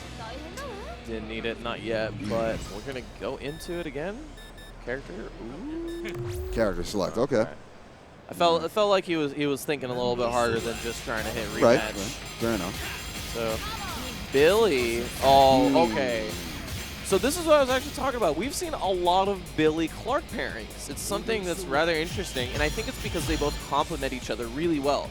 This is true. Billy having very long normals, still hits really hard, and then we can keep people out, can go in, but Clark is definitely that all-in, ready to go in. But in terms of a character that can put up with King in her zoning, Billy is definitely the one to do it. Going for a couple of simple pokes right here. You know, both literal and figurative in a sense. Good use of the blow right there. Manages to connect with the tornado kick. Last hit of it anyway. This is a soft reset. Nice. Yeah. Nice and firm. Ooh, he's been getting a lot of that instant overhead. And again, even though I said I do appreciate and I respect the character switch, bringing on Billy did not pay the dividends that Influence was going for. Okay. All right, here comes Leona. Again, was basically, you know, she was the previous queen of this game not too long ago. And, you know, she's still heavily favored.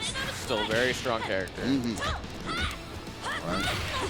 The defense different, of course. There you go. It's going to go for raw just so you can get those. Those earrings are so strong in neutral. But they do have an arc, so you do see the times that Nasa's throwing him out, it's just arcing over or just falling short, and you definitely have to think about it. It's something you can throw out for almost free, but you're not getting anything out of it. You're kind of just spending meter at the moment. All right, and another thing to keep in mind is, again, depending on how low the profile is for somebody's dash, they might be able to get by that completely. All right, again, we're seeing this right here. You know, Nas basically whittling Violence down. Violence sitting on full stock right here. Again, the question is, what will be? Okay, not bad, not bad. And it says, patience is about to work against me. Oh, just like that. Something had to give. Here we go. Yeah. So only 17 seconds left. I'm not entirely sure he's going to be getting more than 100 back. Nah, but this is still the first character, so Violence isn't going to be too mad about that. Yeah, he's not sweating anything. Violence is king. This just plays such strong neutral. The confirms have been on point. Oh, man. Yeah, seriously, just 2 in a row with the middle rollbacks. Nice guard cancel there from Nos. I feel like this is one of the things that people don't really talk about with King. She really has the ability to dictate the pace of the match. Amen. Trying to go over the EX now. Oh, the take it. Ooh, and I felt like that max mode from Nas was sort of an aggressive one, really trying to just get something started and is unable to. And right there, you saw something amazing from Violence. Baited out the armor on the Argentine backbreaker and made him pay for it. And right there, we see a GCCM Violence going on. Oh, baby. Now again, like I said, that type of stuff. Now, granted, was that the most aggressive match we saw? No, but that was beautifully played. Again, that's the type of thing when you want to see the chess match that can go into these type of fights. That's the type of stuff you want to go for, man. We saw a beautiful play there. She managed, Violence managed to really, really negate, the range of Billy, the offensive mix-ups of Zarina, and all the power behind Clark. All right, but ladies and gentlemen, we're going to take a quick commercial break. We'll be back with more KOF action. We'll see you in a little bit.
Okay, and all right, ladies and gentlemen, we are back live here at KOF, here at EVO 2017, Mandalay Bay. We're about to jump into this next match right here. Okay, so you see, getting the thumbs up from the players. Are they good to go?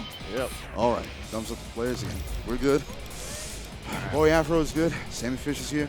We're good. We're ready. We're locked in. Revved up to get into these next couple of matches.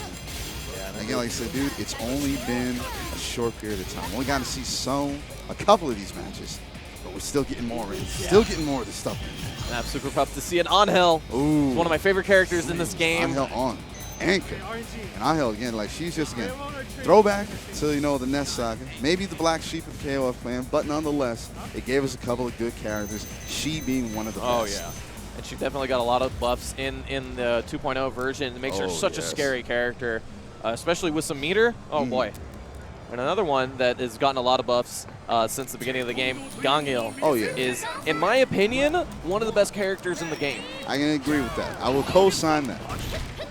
Just strong normals, big damage, just crazy mix-ups. Going up against James Jr. For anybody who was either watching or present in the game doing sweet last night, Silent was definitely putting in some work on the stream.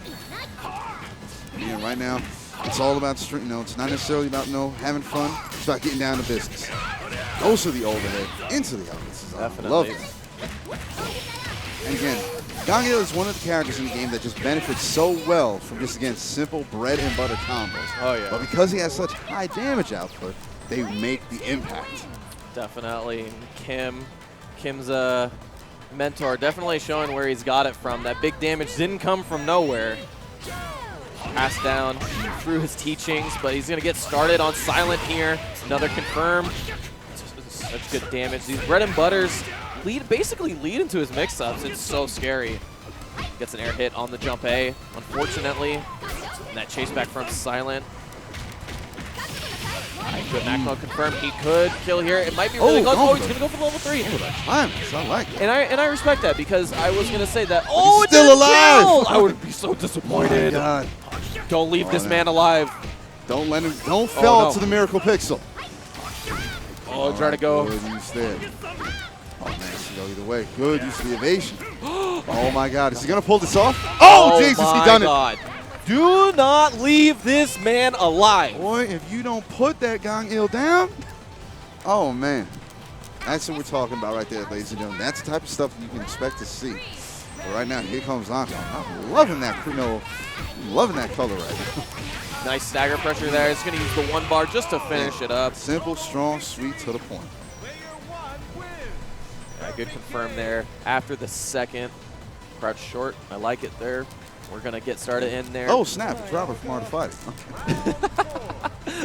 Robert, still a good character. Oh, I love this character's buttons. You know, the combos might be a little bit harder to confirm at max range, but still has some of the best neutral tools.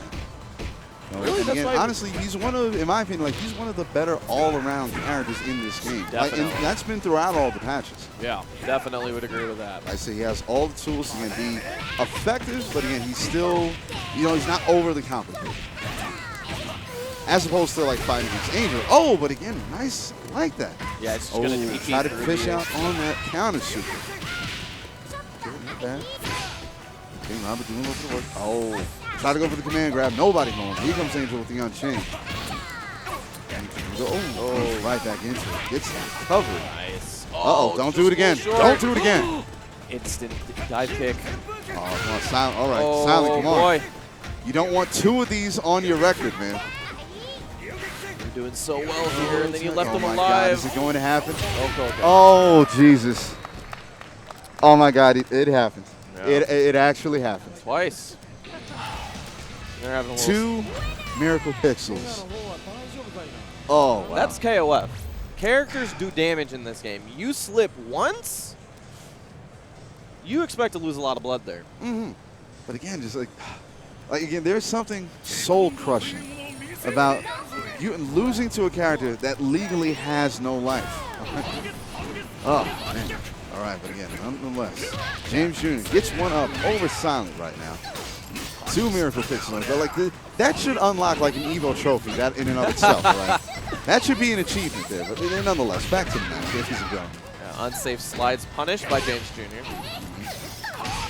Ooh, instant, man. His character's again, combos are so sick. Dude, that stand D, that is like one of the best exclamation points in this game. It's man. amazing. This character, he looks short, he looks stocky, you know. I think he'd have some muscle behind his buttons, but they go so far. Like I said, you know, you come off, you would automatically assume, yeah, he's a little stubby. And in some cases, that's true. But when you see him really get down to work, man, this guy can get it done. All right, that EX stomp isn't unblockable on the floor. We'll immediately put them on the floor. All right. Goes to the EX. Goes to third. Instant 5-thrower. All right, trying to go for the anti-jump low on that one. But again, like I said, he's not stopping him, man. Yo, look. Yo, Gangyil's standing D and jumping D. Too strong. Look at that punches, man. Look at them kicks. Yeah, and that's actually one of the complaints that we see from people who talk about Gangyil. You know, he doesn't have a non-meter reversal. But if you have that far D on point, you don't ever got to worry about it. And again, we're seeing it right here. James Jr., like, you know, inching ever closer to an OCD right now. And this is definitely the character that can do it. Oh, the cross-up right there, man. That is so sick with Gangyil. We're going to see it twice in a row. Block the second time. And again, the fadeaway. Build up that meter. Right now, Silent. All right. Gets an opportunity. Doesn't follow through. Oh, no. And he's going to end him. Oh, Silent, baby. I'm sorry, brother. Like I said again, nice. That Gangyil, though. I really like this character in this game. I said, no, again, the Gangyil. And I always said this. No, and I said this after watching the reveal trailer. But if there was ever going to be like, you know, a solid team charity tournament, like just the auctioning off, honest to God, I would say that Team Korea could probably take that whole thing if somebody came up to it, man. Two of those characters are, in my opinion, in the top 10 of the game. Easily. Yes. No. And but the third one is not a thing, slouch. Yeah, that's the sad thing, though. Like you say, like 2 or 3 characters in Team Korea are top 10.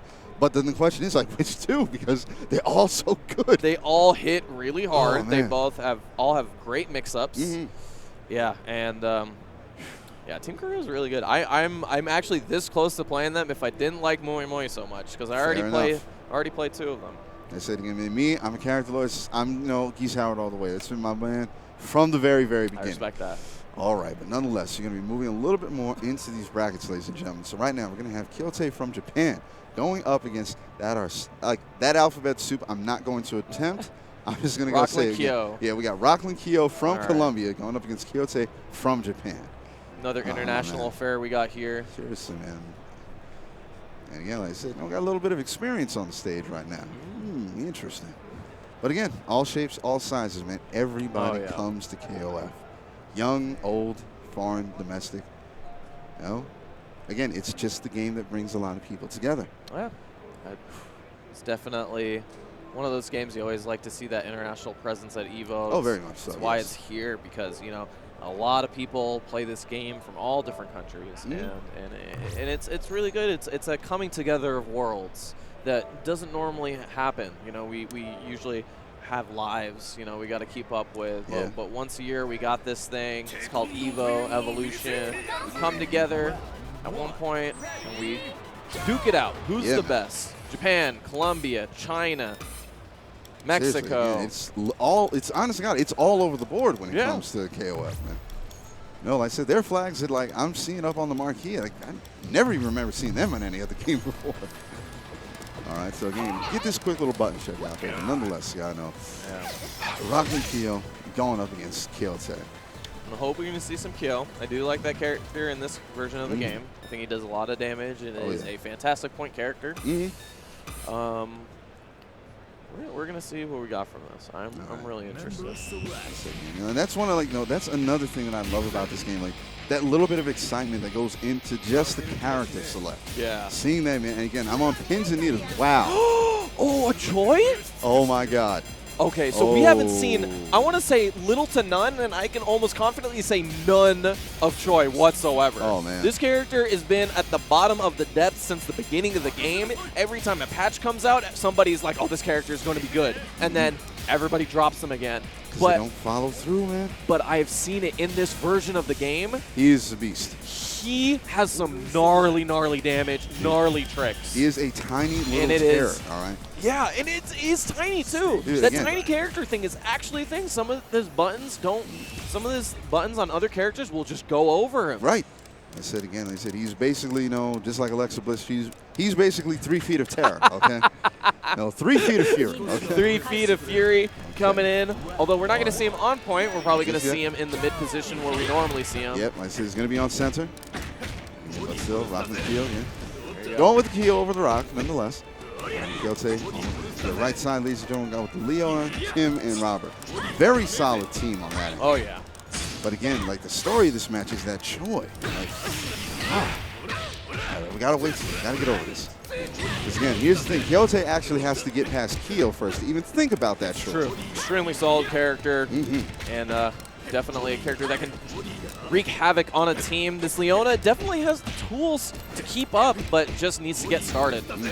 Now, here's the thing that just crossed my mind. Do you think that the Choi pick may have been a little bit of a mind game to play? Throw him off thinking about, okay, I still got to deal with the Kyo, but I got this Choi to come after. What am I going to be going up with the Choi? And you're so fixated on that Choi that you tend to overslip. You tend to slip up on the Kyo. It's definitely something to consider because I guarantee you there's 2 to 3 people max that have Choi experience. I mean, in the tournament at least. In the tournament, yeah. Nobody plays Choi except for this man right here, apparently. I will say this is one other person I know for a fact that plays Choi, faithfully, and that's Pachu KOF. Definitely got to give shout out to my boy Pachu. But definitely, you got to get to the Choi first. Exactly, and that's the thing, and that's the slip up right there. You're like, all right, goes to the. Don't like that. It's one of those things. It's a heartbreaking thing. I hate to see when again somebody gets the solid confirmed but does not capitalize.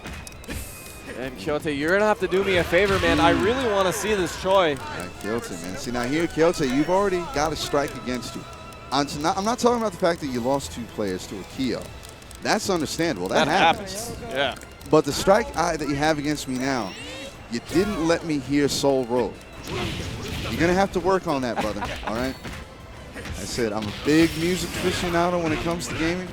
Yep. And again, moments like that, I live for them. You took that away from me. But nonetheless, Roger and Kyo is just putting on a clinic on Kyote. And Kyote's dangerously, if I've ever seen a read. To stun, If I've ever seen a buff read before, the read of not only do I know what you're going to do, I'm going to blow right through it. I don't even care what you're doing right now. Here's a fire punch to the mouth. Dude. Thank you and good night. I said again, you see this? It's like that old saying again. Badges, we don't need no stinking badges. Matchup knowledge, I don't need no stinking matchup knowledge. You're going to catch these flame hands, huh? I was about to say. Oh, dude. I would have got a little bit more hype. You thought I got hype for Choi. Oh, boy. Do it. Do it. No. Do it. Oh, on, yes, make it happen. He is the king. Come on. The king. Yes. Oh, God. Now we're talking, ladies and gentlemen. Now we've got ourselves a spectacle here. And I know, in fact, I'm pretty sure, I think Colossal is floating around somewhere here because I saw the Dino mask. Yeah. Going through customs, and I saw him chilling at the DJ booth outside. So hopefully Colossal is somewhere and he is watching this. This man is the king of all dinosaurs. And that's all dinosaurs. That is all 3 time periods, baby. And again, that's Mesozoic, Jurassic, and Cretaceous. All of them. Look at this man. He knows his history. Oh, baby, I want to be a paleontologist when I was a little kid. Baby. That's why. And definitely got the knowledge. I want to see this Dino. I want to see it versus a Choi too. That'd be an interesting matchup. Oh God, I don't know. I don't think I can handle that matchup, honestly. All right. Okay, and again, Rocky Kyo going back to business here. Oh, red kick goes over, unfortunately, but Kyote isn't able to get any real pressure off it. And there lies the problem. Right? So Kyote, he's got the right character for it. He's got the tools. A point Leona can still be dangerous. Oh yeah. Again, he's just putting all this work. There's Rockno Kyo on point right here. It's just too much. Red kick. Full screen red kick. And again, just a simple crouching combo. But nonetheless, ladies and gentlemen, I have been hoping I got to say this all weekend. It's dinner time, baby. I love it. I don't think he is the best grappler out of the 4 that we got. True. However, he is certainly my favorite. Yeah, again, it's just hard not to like all of this. Yeah. All right, well, yeah, I'm gonna let you charge that up as long as you want. Like I said, good patience there from Kyoto. Yeah. Again, right now with the reset there with the jumping down C. Go for the soft reset with the crouching B as well. Good stuff from Rockland Kyo. Kyoto, don't break my heart. I'm gonna need you to grip this man at least once. Come on, man, like I said. Gotta get that Cretaceous Hurricane out. Oh, whips it. Opportunities. Oh, it's gonna blow through the armor, but yeah. Oh, God, it's again. I can't even be mad right now because, again, I did get some dino. I did get some dino, but not for long, unfortunately. Oh, wait. Don't leave this man alive. Don't leave this man alive. He's a dinosaur. How are you going to leave a dinosaur alive? They all went extinct. It's the OTG. Except for this man. Oh, you could have ruined his life. Why? Oh, God. We could have taken it to the skies right there. Oh, man. my God. Oh, okay. Would have broken that glass. Stone Cold style. I said, I'm not going to flip out. I'm not going to be mad. I'm just going to focus on the match right now. Okay, now again. Kyoto, don't do this to me a second time. Give me Soul Road, all right? Make this happen. These drop combos are heartbreaking, but he's going to finally get this kill. Gets Kyo off the screen. So Get him now, out of here. Here it is. Finally. The big mystery. How is this Choi going to handle the match? Again, like I said, special music taking the Soul Road. Ooh, man, that was brave right there again. Yeah. May have the low profile on the dasher, but still, that's running straight forward. And there is the EX drill, man. Yeah. And here's the thing, whether you get caught with it or whether you're blocking it, the EX drill, it does so much chip damage, so much guard damage. There you go. Kyoto actually learning there, finally. You see the matchup on familiarity when he tried to DP. Good damage on that one. Still just, goes to the overhead, trying to get that cross up again. Meets him in the air, again goes to the drill. This character's slow, slippery, but Kyoto's actually done a fairly good job against Choi. There it is. Goes to the Berserker Barrage. There it is. It's going to be enough. Man, see that? Right out of harm's way. Oh, why'd you jump? Why'd you jump? And again, like I said, if there's any way to go out with the win, baby. There you see it right there. Kyoto. Well, I'm happy we actually got to see the Choi. So am I. We got to see the Choi, and we also got to see Dino. So, again, it is on our end of the table, ladies and gentlemen. It is a win-win situation. Yeah. Oh, man. And again, like I said, stuff like this is what I'm talking about, ladies and gentlemen. All of the surprises, just the unexpected is going to be coming at you from all sides this weekend. Yeah. And we're literally here in the trenches, on the front line of it. KOF 14 at EVO, man. Sammy, again, my voice is slowly getting coarse. I can't help that. But again, how are you holding up, man? Like I said, are you maintaining, all right? You know, I just got 10 times more amped, I feel like, because Dinosaur is such a pick close to my heart. And I also think it shows something really cool about KOF 14, which is that character is not considered one of the best. It's considered, towards the bottom side. Fair enough. But I feel like the viable pool in this game is so massive. I think barring maybe one or two characters, and people will prove me wrong on top of that. Okay, by all means, you hear him first here. I think almost every character is viable in this game to be played in tournament. I can agree. And you see people like M-Dash, their team is definitely unconventional. True. We see people like Xiaohai, who plays a very top-tier team. Probably the toppest tier team, if you really think about it. Yeah, I can agree. Yeah. And then you see people like Reynolds, who just plays whoever he wants, whenever he wants.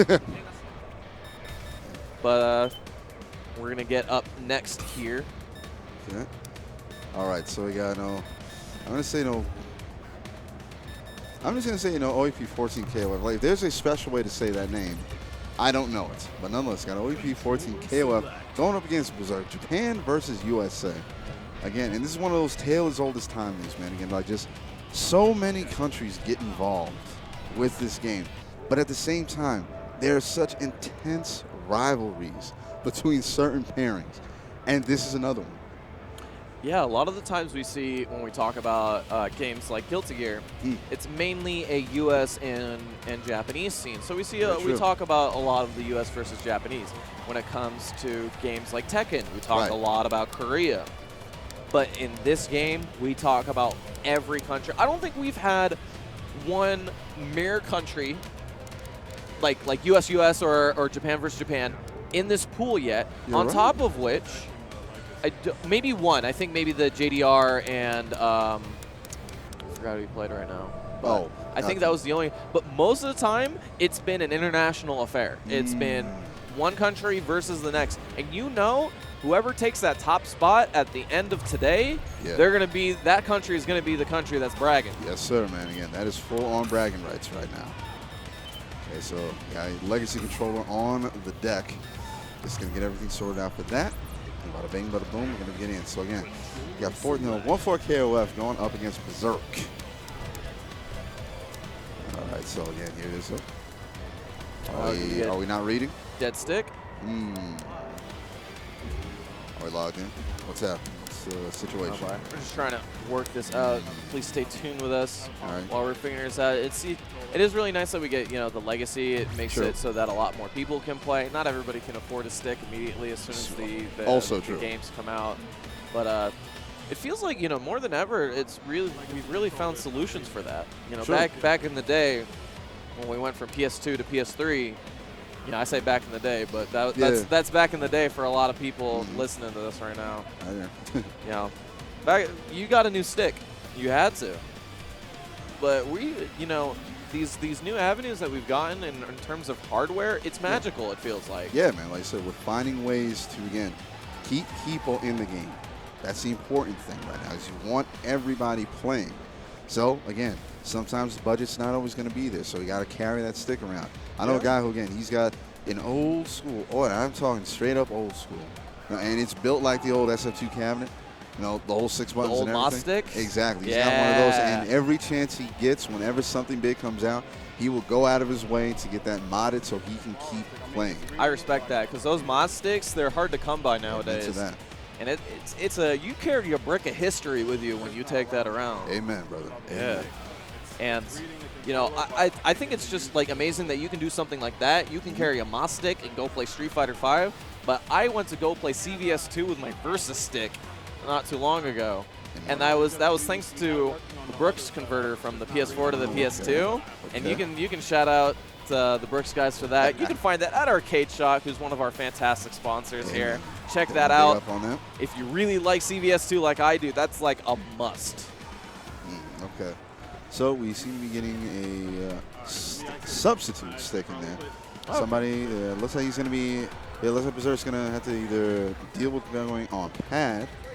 Hopefully that won't be too much of a detriment to his game. All right, he seems to be content with it. All right, not a problem, not a problem. Like I said, just want to keep this action going, ladies and gentlemen. But again, like I said, shout outs to everybody who is here right now. And also, shout out to everybody watching. Yeah. I always say this, and again, you can go back to the archives and quote me on, look, there are 1,001 places that you could be online at any given time, and you decided to spend some time with us this afternoon. So you know what? Thank you, ladies and gentlemen. I really appreciate it, honestly. And, you guys, just like us, even though we're behind the desk in here and you guys are at home, you're a part of the scene just as much as us. Exactly.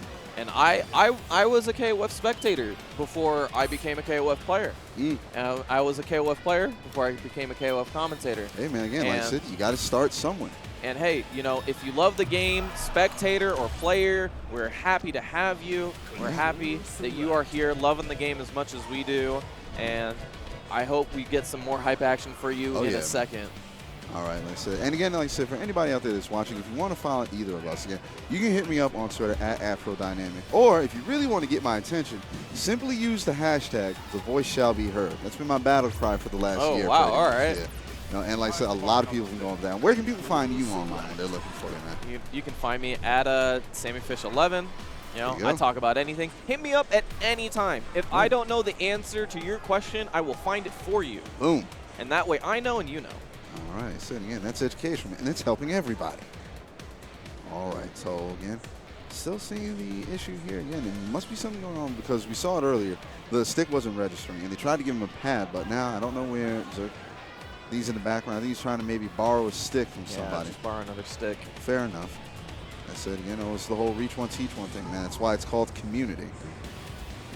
Yeah, actually, for the longest time, I didn't have a stick being able to be played on a PlayStation 4, and never did I ever have a problem getting a loaner from somebody else. Yeah. The communities always just help me out through those moments where it's, you know, sometimes my stick broke, I don't got money to buy another one now. They got your back. Hey, man, like I said, what's the old expression? It takes a village to raise a child. It takes a whole community to get some games in. Yeah. Plain and simple.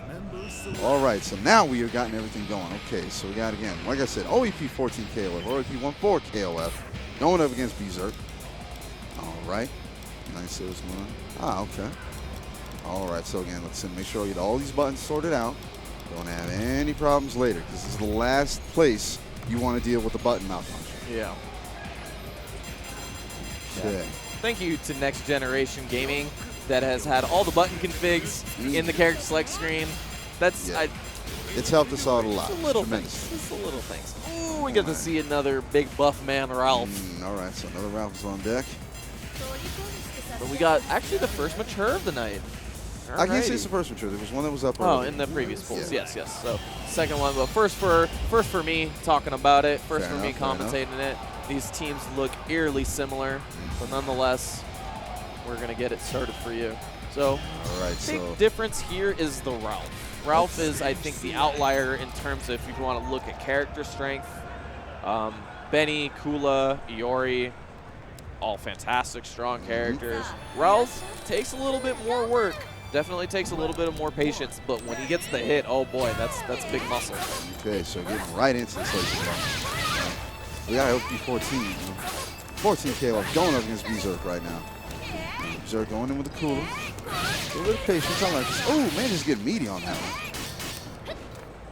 All right, man, I like that type of offense. Get in, get out. Don't want to give Kula any opportunity to bounce back. Sends out the tears. Really like the approach here.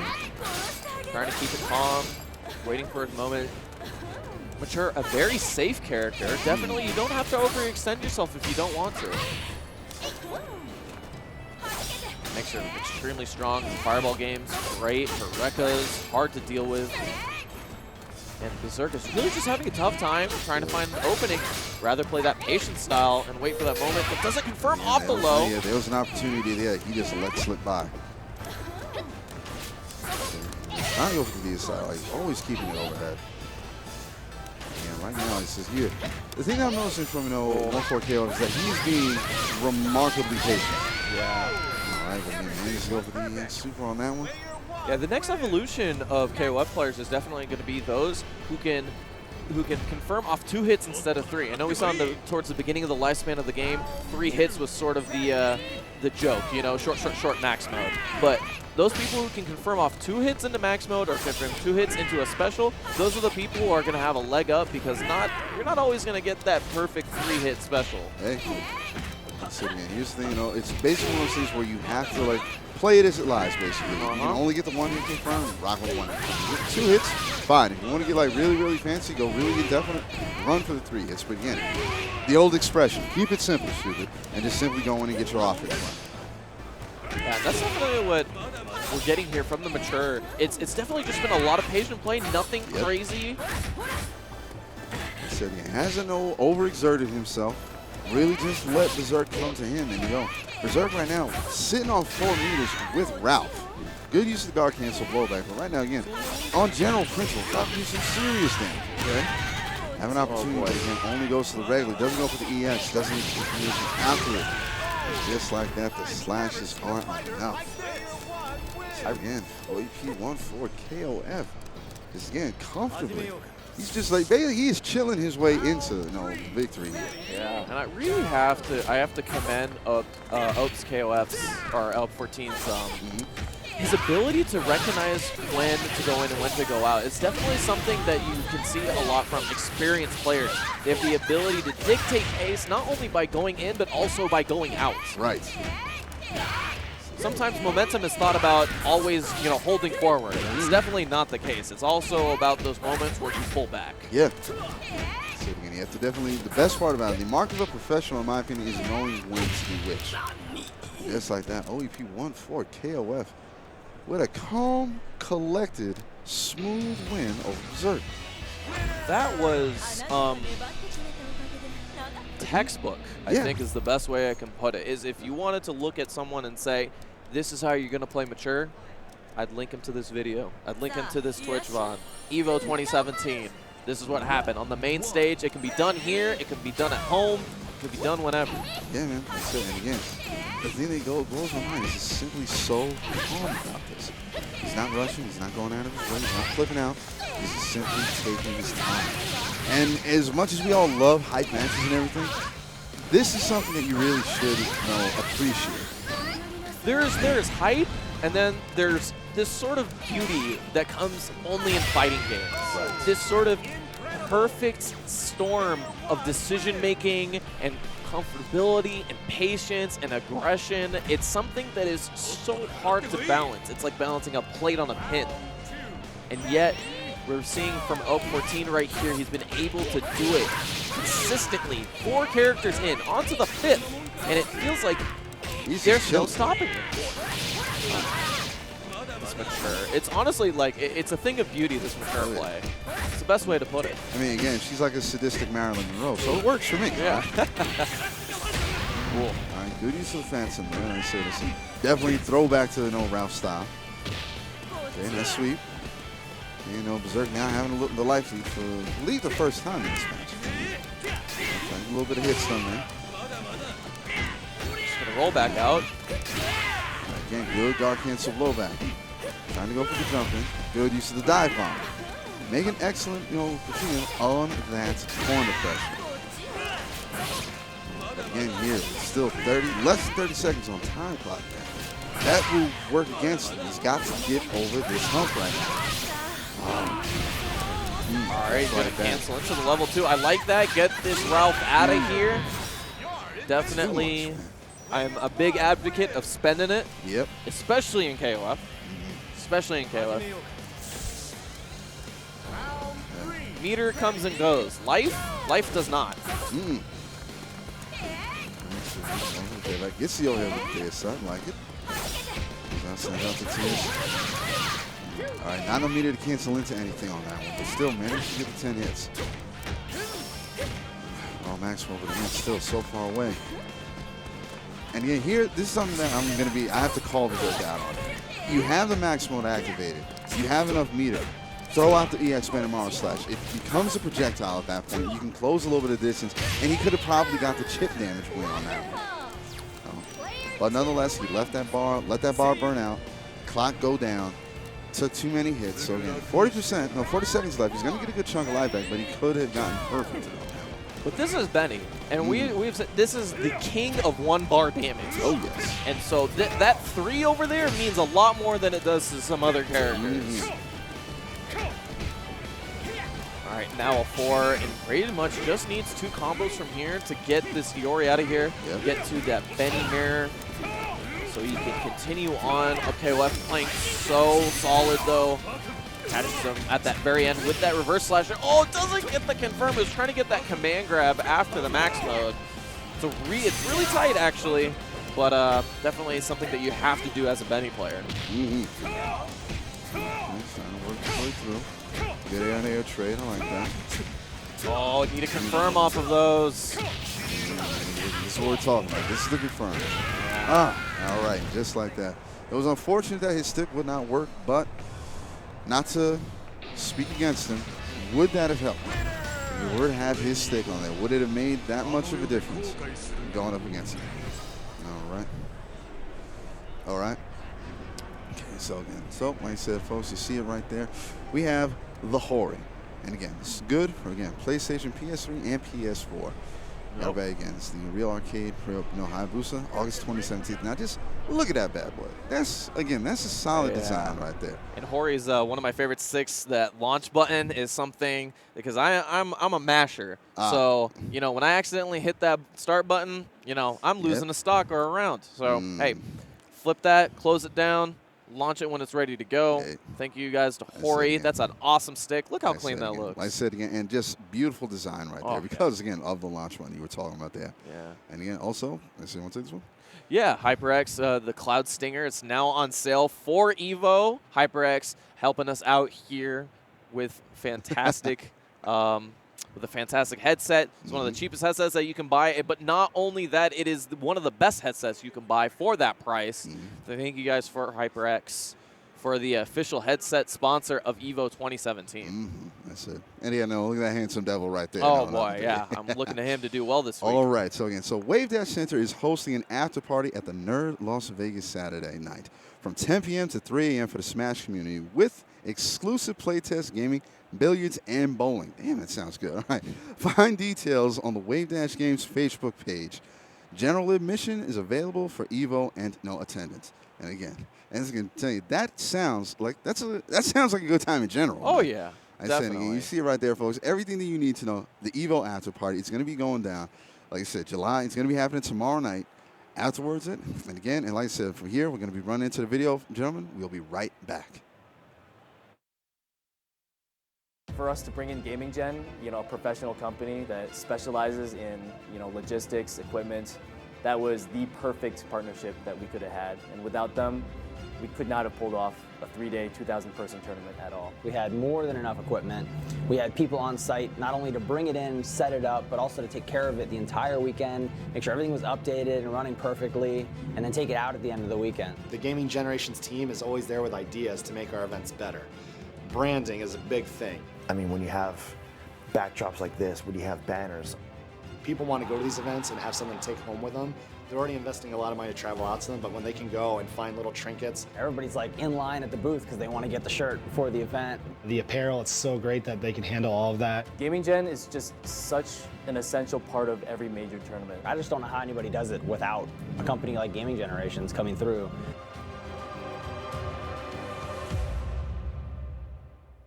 All right. And again, we are back, man. Like I said, again, it's your boy Afrodynamic, and again, I'm here with Sammy Fish. And definitely shout out to all the guys that are working over there at Gaming Generations. A lot of the stuff that you see here at these events, not just at EVO, but across the country, a lot of them just would not be what they are without them behind us. So then, big shout out to Gaming Generations, man. Yeah, I really appreciate their work. It's tireless. It is unrelenting, but it is for the community, and we really appreciate it. All right, so we're going to be getting up into this next match, ladies and gentlemen.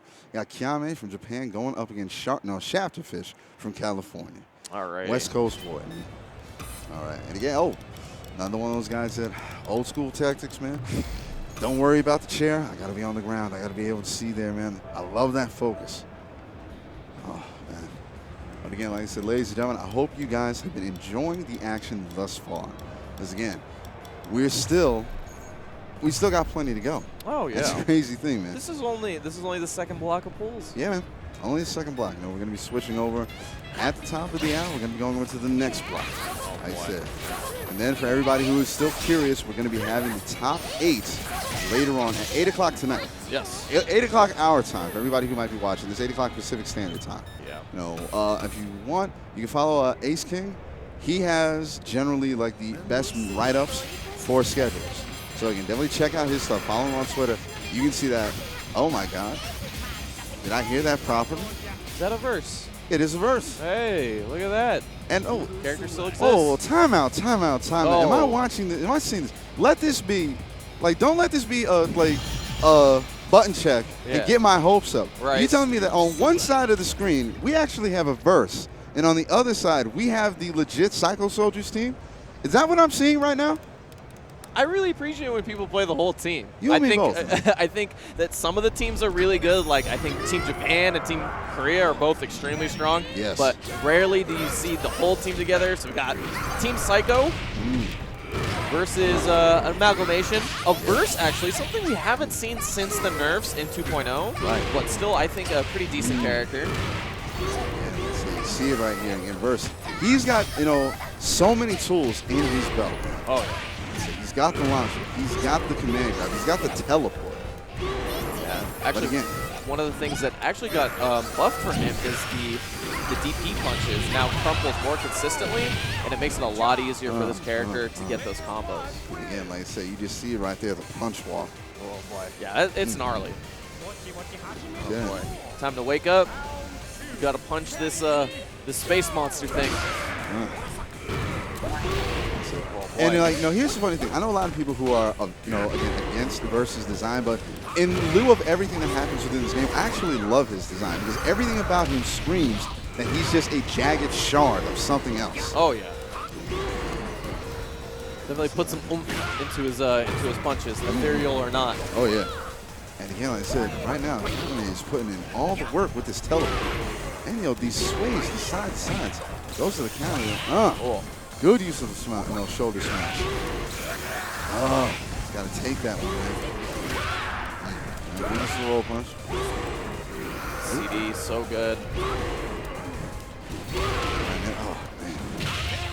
Jesus, that overhead, son. Where do you block when you get to that point, man? Feels like Shafterfish doesn't really have an answer for the approach on the approach for Verse. Feels like that neutral has been just so difficult every time Kiyomi has an answer. I want to say he has the characters to do it too. All right, he's gonna keep that DP save. Oh wow! Shut all that down. I'm not having any of that. You hear me? Not having any of boy. Jesus. All right, goes to the advance cancel. Okay. All right. Oh no! It whiffed. Why God? Why? Oh, that hurts. Oh boy. I feel really bad for it. That shouldn't whiff. That shouldn't whiff. But unfortunately, that should not have whiffed. But wow, the OC Verse right there, ladies and gentlemen. Yeah. Oof. Not feeling too proud and about again, that one. It's just one of those characters that you tend to see so little, and there's such a drought of character knowledge going up against that guy. Yeah. It's definitely something to think about when you choose your characters, especially in KOF. A lot of people sort of tend to go towards the older characters, the legacy characters. Fair enough. You go with what brought you to the dance. Yeah, exactly. A lot of KOF fans are KOF fans for years and years. Oh yeah, man. So, they don't usually play the newer ones, but the newer ones, they definitely have some stuff. Let's see if that Psycho Soldier team can do something this time. Athena definitely can put up with the long range attacks of Verse. Oh, he's put himself in the corner though. That could be bad. I really don't like the. Let's get over it.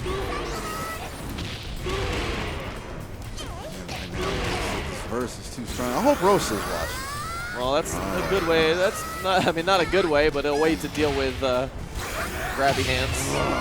You're just gonna wake up Super in this man's face. That's some disrespect. And again, with Verse, that wake up Super, that's always gonna win the trade, hands down. All right, so again, Chin. I want to sober up, brother. Some shoulder checks. This is why I like this character. Oof, oh boy, gets that couple that time. Those are the full stand. This first play, man. Look at this. Oh, I gotta look away he for drops a the punch walk, but he's on stun. Wow. Oh, Chin, I'm so sorry. Oh, man. I wanted to see at least a couple shoulder checks. That's why I like this character, but unfortunately, we're going to have to go to the last Psycho Soldier left on this team. We're going to hope that he's going to be able to do a little bit of work, but Kiyomi's Verse is just so solid. Or back at full health. That's how much life he's lost. Yes. Oh, the armor wide. Offer to confirm. And again, going to get the full punch walk. I'm actually glad that he didn't have any more meter to capitalize on that afterwards. All right, good use of the edge ball there. Trying to set up something. I didn't know guard meter's getting a little shallow. But man, the crouching C. Oh, Jesus. Walk. Have you ever seen a man punch you by just walking forward? What is this? Boom! And I hate, again, looking at this, watching, watching Kiyomi definitely put in that work. I hate myself for the pun that I'm about to make. So please, everybody. Let me have it. Exactly. Just apologies in advance. But again, going into that matchup, it was all hands on deck. Not proud of myself for that one. But it is what it is. But nonetheless, we're going to get into that. We matchup. have a treat. This is what I would call icing on a cake. Y'all don't know yet, man. Y'all don't know Y'all can see it. But let's see. You want to tell? We can who want to go? All right, I'm gonna say it. I'm gonna say it a little soft, so you guys don't freak out a little bit. It's gonna be Kusanagi, Mexico's own, versus Sanwa M-Dash. Now tell me you're not hyped for this match. Oh, man, look, I remember seeing it last night. I was in the Game Good Suite, and anybody who was paying attention, anybody with the KOF gaming, if you missed the set that Ronald and M- had last night in the Game Good Suite, you missed out, period. I'm sorry. There are no words in my expansive vocabulary that are going to adequately convey my sorrow for you missing out on that, man. Again, it is too much. That was a set for the ages. And again, just this constant escalation throughout the entire thing. And it went down to the wire. It was 5-4 in Ronald's favor. But again, right now, Kusanagi, he's got to deal with M-. You know, I was going to say I don't envy Kusanagi, but at the same time, I don't envy M- either. This is very true. Again, like I said, these are two of the guys who are always in the conversation when it comes to top-level KOF play. Definitely. Baby. Kusanagi, obviously namesake from this version of the game, or these games right here. We got Sanwa M, who just he feels like he's just been on a tear lately. Yes, like in China, it feels like there's very few he can put up on his level. When he comes internationally, he's always doing amazing things. Feels like he's a shoo-in for top 8, maybe even top 4 if I'm not, if I'm not overextending a little too much. No, I can definitely agree with that. Okay, so it's chilling on that Nakaru, and surprisingly, a character we haven't seen a lot of. Oh boy, okay. All right, there you go. You gotta, it makes perfect sense. You gotta put some sort of a Kusanagi on your team, I suppose. Yeah, you gotta have them flames, baby. Gotta have them flames. I really like this team from M- here. Kim is, weirdly enough, you would say on a team, but Kim is the odd man out on this one. But other than that, he's still. Oh, there you go. Never mind. All right, so full top tier right now. Full top tier, gonna play that China special. But all right, so again, the questions, the answers. Where is this going to lead to us? So again, the X factors here are going to be, they're both on. Pretty much a mirror, except for those anchor slots. And those are both anchors that do fantastic 1-bar damage. So it's never going to be out of the question. All right, Gambaru in stereo. Let's get it started. So just build up the meters, folks. And you wouldn't think these two don't need to be versed in each other. These two, they've crossed paths plenty of times before. We know what to expect from them. All right, nice pickup there. Go back and forth with the offense so far. All right. Oh, boy. Yeah, oh, there it is. We've seen it twice today already. All right, but we're not going to see a third. We're not going to get the hat trick from that Miracle Pixel. No, but that Kusanagi, so clean on the first time. Basically did not let M- breathe one bit. Is going to go to the Electric Man himself immediately. All right, Tokyo Assassin, Mr. Benamar and Kaido. All right, good little evasive there. Wow, good use of the lightning fist on that one. Could have been worse. Okay. What do you got for us, bro?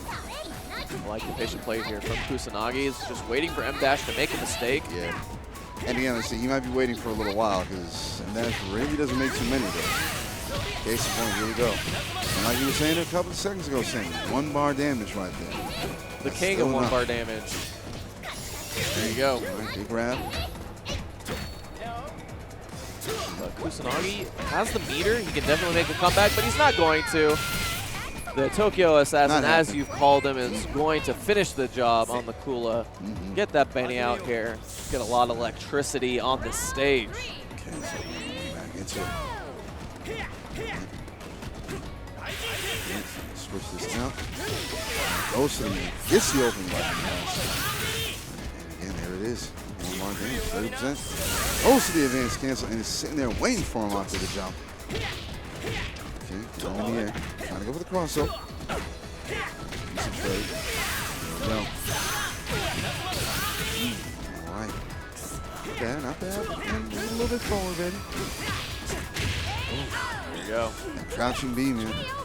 And neither opponent has been able to read the rollout. So you saw both both Bennies have been able to take the opponent to the corner, but neither of them read the rollout immediately. So something we got to think about maybe later on, something we're going to see is that pressure in the corner is so important for characters like Benny, who actually get even more damage in the corner off their 1-bar. Oh, yeah. Again, right now, so Kusanagi has been brought down to his anchor. And again, good stuff there from N-Dash. I see so many people fall for the forward B with K-Dash. Yep. I mean, it's hilarious but frustrating at the same time. Okay, now here it is. And Maximo slowly, surely burning itself away. Goes to the pickup, gets the damage. Goes to the blackout, but he ends up getting tech throw for his troubles. Nice use of the DP and the follow-up.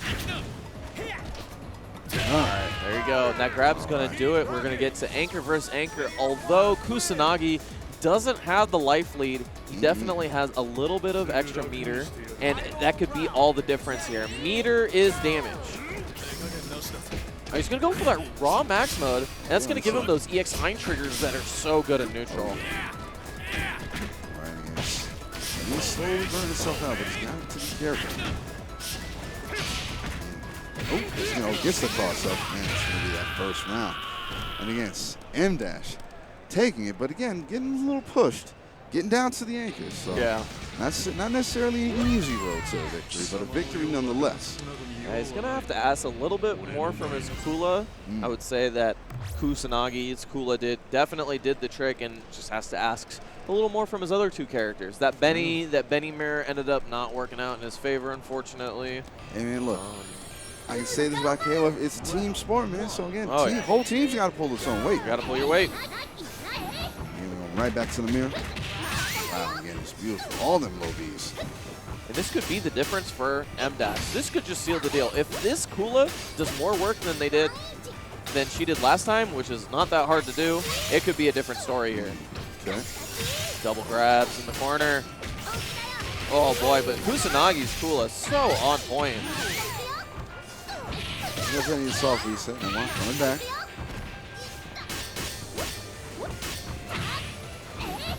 Nice there on the chase down. Here we go. There it is. That's all she does. All she does. And M-Dash already doing much better than he did last game, and he won that round. So, you know, that's might spell disaster from Kusanagi, but if there's anybody who can make that comeback, it's this electric man right here. Now, usually I would call him the most electrifying man in esports, but I have to reserve that for Love Heart because she has the rock bottom. She does have the rock bottom. Yeah. Okay, so she's real patient play. Good use of the slide there. Definitely. Low profile enough just to get beyond that lightning kill. All right, trades on the anti-air, but he's going to keep Kusanagi in the corner. That's all he wants because that's where he's going to get this damage. So clean, almost going to build another bar. Could spell the end of Benny Maru with one more hit, but he's going to switch sides. Kusanagi loops. No, it's not going to need it. All right, so now it comes down to the mirror, but with only 32 seconds left, Kusanagi's going to be lucky if he gets to at least 50% of his life. Even then, he's still got the Iori to deal with. Kusanagi trying to build to that 3. And definitely is going to open up some of his opportunities. Trying to go for that crossover. There goes that one. Hard knockdown. All right, and they trade off. Still, M-Dash walks away the victor. All right, and then we got the namesake, or at least, you know, as much as the namesake we're going to get here. Kusanagi on this K-Dash. M-Dash over there. He's going to try to do his best to keep him calm, but that 5 bars means we could lose this Benny real quick. Oh, yeah. Good use there.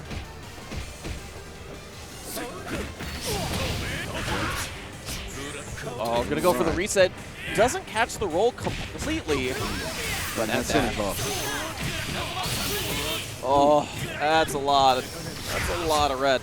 Right now, this is Kusanagi. I need to see a little bit more. I need to see a little bit more spectacular from him. Got all the resources to pull it off. All right, catches him out of the air. Going to go straight into the level 3. Oh. This level 3 is so sick. And he's got him in the corner still, so he's going to be able to get a mix-up. Nice throw break here. Catches the roll outside. Crouch B gonna do the trick. And we're gonna get one more character for Kusanagi to go through. Uyori. Able to hold this home. That's an Uyori with almost 4 bars too. I couldn't be more scared now. But Kusanagi is gonna have to have that mental fortitude in order to get through. He's gonna really need. All right, goes to the soft reset, goes to the draft. I like it. He's gonna conserve that meter because he's gonna need it later, but it's gonna go for that max mode here in order to get that better neutral. EXI triggers. All right, there it is. Make it count, bro. He's gonna go for that single DP into another raw max mode. He's definitely got a plan here. Even though we've seen M-Dash, who's had that 4 bars, hasn't been able to use it to any good effect. Here we go.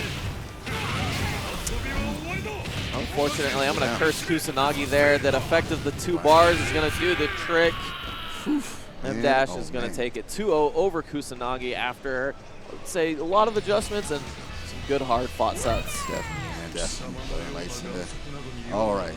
Okay, so, ladies and gentlemen, you just saw it right there. M-Dash, pretty much, again, solidifying his place, making his statement. He is still a threat to be considered in this tournament. Definitely. But again, still, we got a lot more people coming on. There are a lot more action, ladies and gentlemen. But we're going to take a quick break. Going to go over to our next batch of pools. Like I said, Sammy, you want to tell anybody? No, tell people anything before we head out? I appreciate you guys coming out, watching this with us. I really appreciate your time here with us. Thank you to Afrodynamic here. Glad to be a part of it, man. I appreciate it. And seriously, like I said, folks, I mentioned it earlier in the broadcast, there are 1,001 places that you could be on Twitch at any given time during the day, and you decide to spend a little bit of your afternoon with us. So for that, I thank you. For right now, though, this is going to be it for me. We're going to take a quick break. We're going to get back to the next pools, ladies and gentlemen. Until next time, keep fighting a good fight. This is Afrodynamic, and I am out.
Hey, everybody, welcome Hey, back. hey. We are almost out of pools, I think. We're in semis, possibly. We're whittling it down, man. Whittling it down. These matches have been a grind fest. Like, I know I've been in a pool, and it has been brutal. Dude, like I said, I tell everybody, when you get to EVO, this is the endurance test to end all endurance tests. Definitely. When it comes to the FGC. Most certainly. You come here, and you basically tell yourself, I'm going to play all my matches, I'm going to win all my matches, and then you go into your first match, and you're already exhausted. Yeah. People gas so early at EVO that it's just, it's literally like you can only learn through experience. Dude, like I said, again, ladies and gentlemen, you got to work on getting that endurance up. You got to work on that stamina. Yeah. Cardio, baby, cardio. Like the guys you see winning right now, like they are, they may not have the best execution, they may not have the best strategy, but they have the stamina to stay consistent, and that's what's going to win the match right now.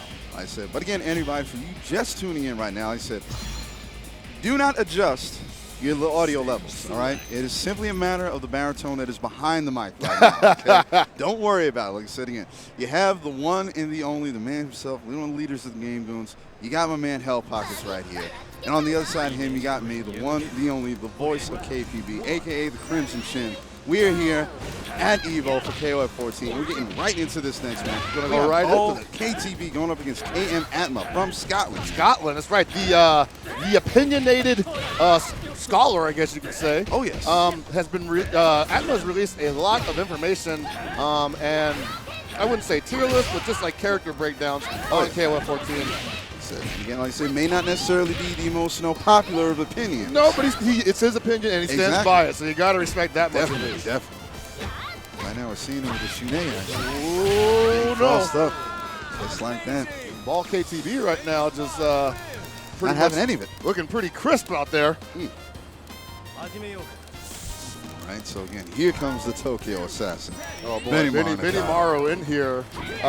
Basically been running the tournament. Every Benny Morrow player here has just been non-stop steamrolling. And even so, we still get a couple of surprises, and that's what's been making it worthwhile. No, it's been making it worthwhile. We see some surprises, see some character variety out here. I can already see that, Ball's got a Mai on second. But if Atma loses this Benny Morrow, we got a Kim on anchor. Which, despite how, people may feel about Kim, he's not that popular in this game. It's unfortunate, man. Here's the thing that I look at it. Kim has not lost too many steps from 13 to 14, but there's just so many other characters in this game that are worthwhile. I would go so far as to say even a little bit better. Oh, definitely. Just so much to absorb. That, again, Kim, as viable as he is, he's got to take a back seat to some stuff. Right. You have to ask yourself, how would Kim deal with this here My pressure? Doesn't really have the strongest, anti-air game unless he's got meter. Yeah. Ooh, that was a great stand D from Ball KTB. They're going to get all his life back for that. Yep. Again, on the other hand, here comes the much-discussed Kim with full bar. Now, we saw this a little earlier in pools when you and Physics were on.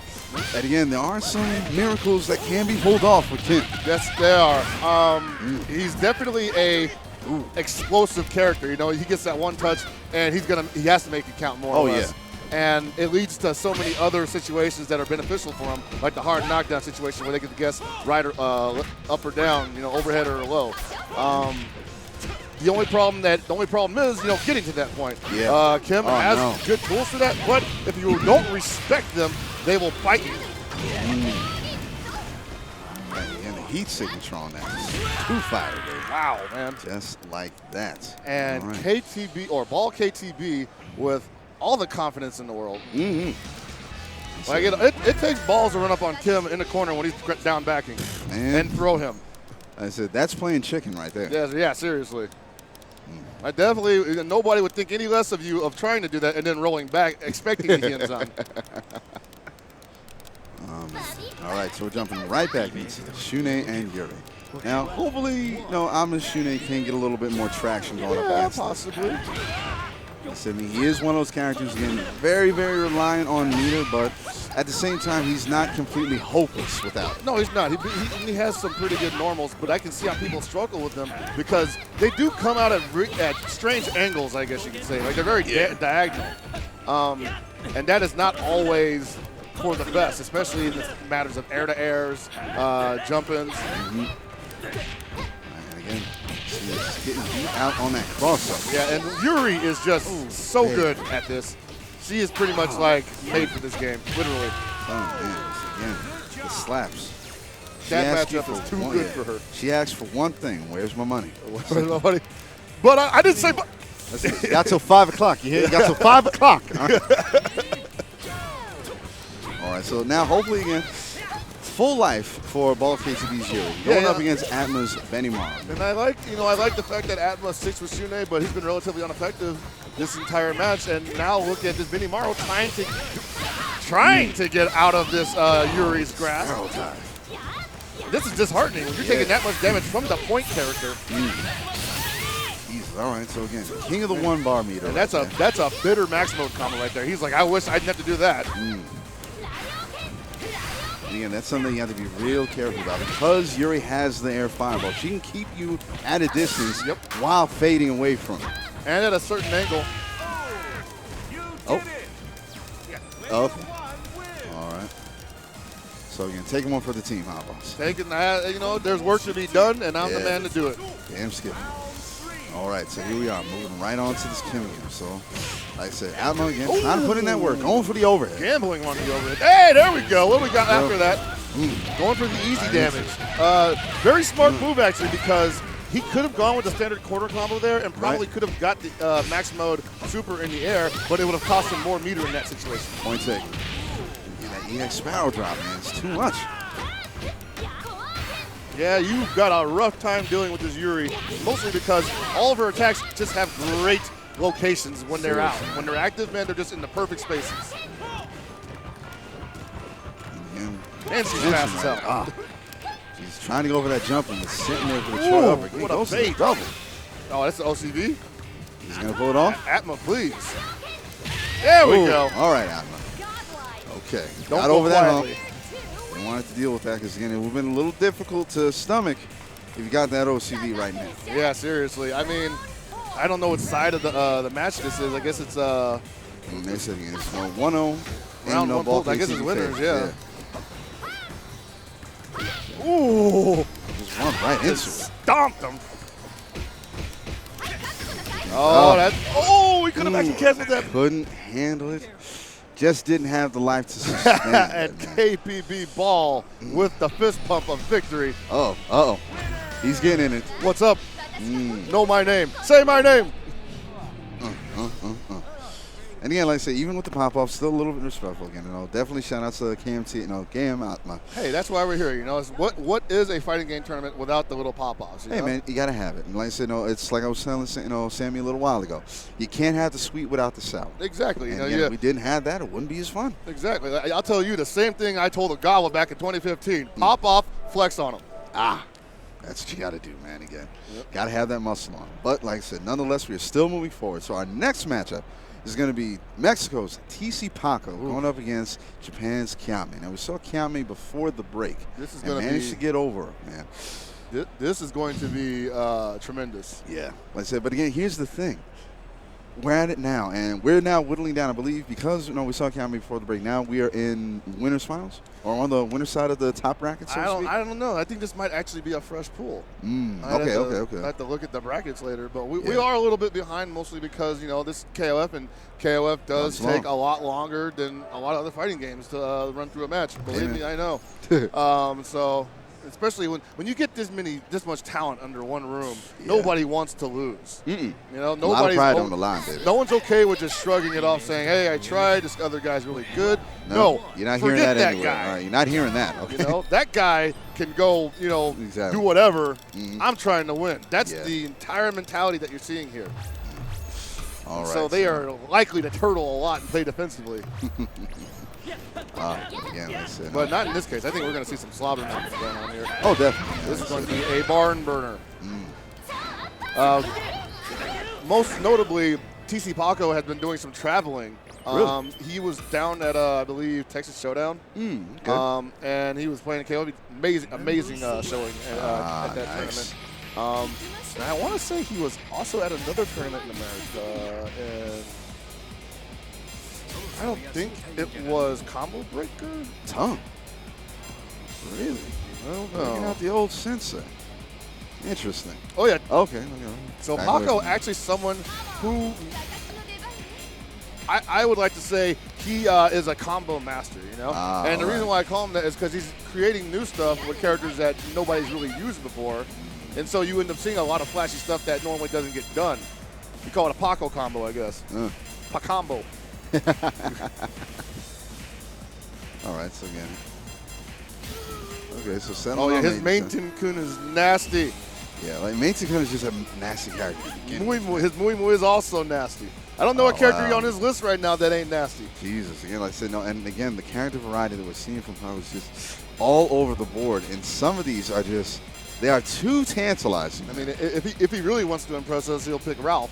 I want to see him make work with that. Or Xanadu. Wow.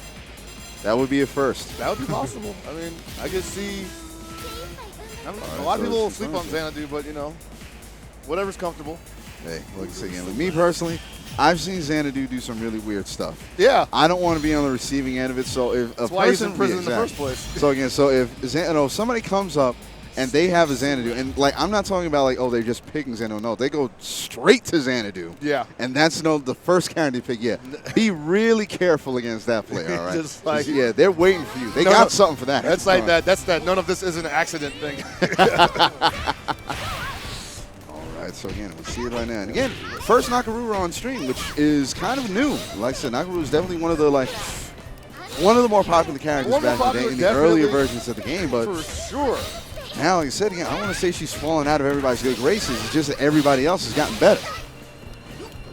I want to say that her nerfs are greatly exaggerated.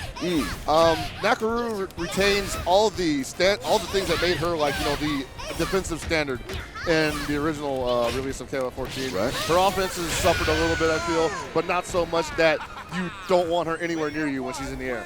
All right, yeah, you see it right there, ladies and gentlemen. Fought their way back, got over on it. Took down the Maintain Kun. And here comes that Louis Vuitton Luong. I said again, a simple man, ladies and gentlemen. I got weaknesses, I'm not going to lie. Them legs, baby. Oh, dude, yeah, she's a real problem, dude. Them legs will, like, come upside your head. You're not careful. A lot of people misjudge the stand blowback because they assume that stand blowbacks in general are just meant to be slow, but Luong's deceptively fast and active. And the fact that she can, again, go into the stance cancel and go a second time with a blowback. Yep. That's one of those things that, again, it separates her. It puts her on a level all of her own in this game. Certainly. And it definitely makes her dangerous against somebody who has to get close to fight, like Mature. But these Japanese Matures are crazy, though. Honestly. Dude, seriously. I've been watching you lately and just, like, all these psychotic Marilyn Monroes on the screen right now. I absolutely adore it. That's what we're talking about. Once you get hit by that stand blowback, it's curtains. Oh, no. Maximum brawl. That's take all, man. The damage. You don't want to see that. Oh, man, still can't use that meter. I would just start blowing it right now. But he wants to get the air. Man. So I'm gonna call that a comedy of errors. He messed up once, was unable to recover from that situation, just stopped blocking everything entirely, and he couldn't even figure out what he wanted to do after that. Going for tears early on. Get that projectile game working.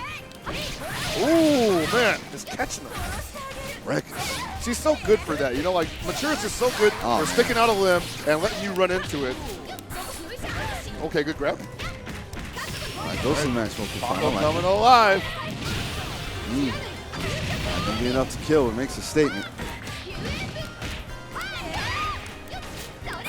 Ooh, left himself open, trying to go off for it. The raw despair. Simply wasn't happening, man. Not happening, not one way, no how. All right, again. That's it. It's really hard to taking look breath at. mints right now. He's like, damn, that match was so nasty. I need some breath mints. All right, I said again, maybe it's going to be one of those mint breath strips, like just shocks you right back up into a weakness. Oh, yeah, man. I know I need one of those every now and then. All right, so second chance for TC Paco to make a statement here. Let Kiame know he is not to be. Wow. Again, got to be careful with that, man. Got to angle them pillows just right. And at that point, it's more effective against somebody who's jumping. Wow. All right, jumps into the device kick there. Wow. All right, he has to charge that so much that he doesn't get to use it against Ain Musube as much as he wants to. All right, trying to go for I like that. Stagger, no, slow down the fall with those kicks. But again, still, with Nakamura and her crouch game, again, even if you're in the air and she's on the ground, she's getting to you.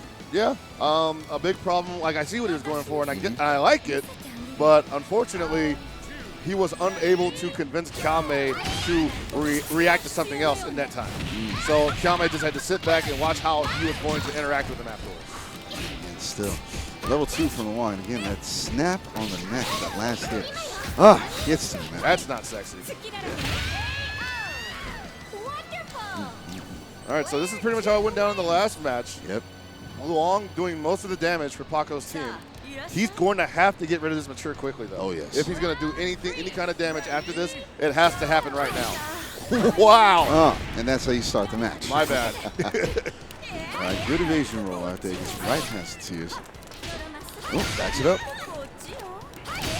And again, like I said, because of that cancel, she can immediately chase somebody down after that blowback. Oh, man. Goes for it. And just lets that fall. I'm surprised. And Paco just stuck in the corner like a petulant child. Oh, here we go. Here it is. Here it comes. He ain't got no leader to finish off strong, though, so hit him with the long legs. Okay, there we go. It's the trade, but again, blowback's going to win. Momentum has shifted. He's going to get a okay-ish amount of life back from that. Probably will be able to take one combo or a couple of hits before he loses this long. And he's going to have some meter coming in soon. Yeah. Oh, good jumping. Nice. I like that, man. Oh, Keep yes. Wanted that cross-up so bad he could taste it. Just like that. Unfortunately, Kyame snatched the cake out from underneath him.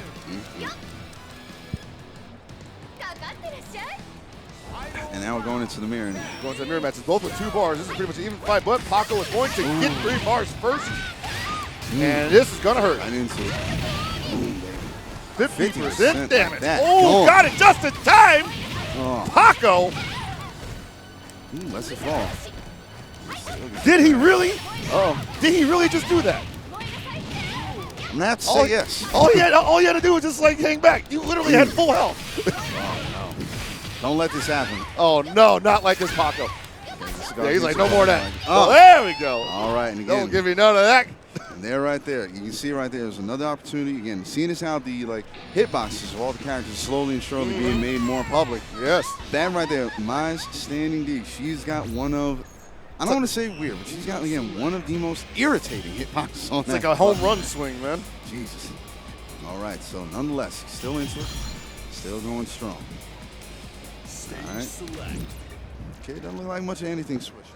No switches going on yet. I think they're feeling pretty confident that both of those matches were pretty close. Right. And so it's literally just going to, no character choice is going to change that, basically.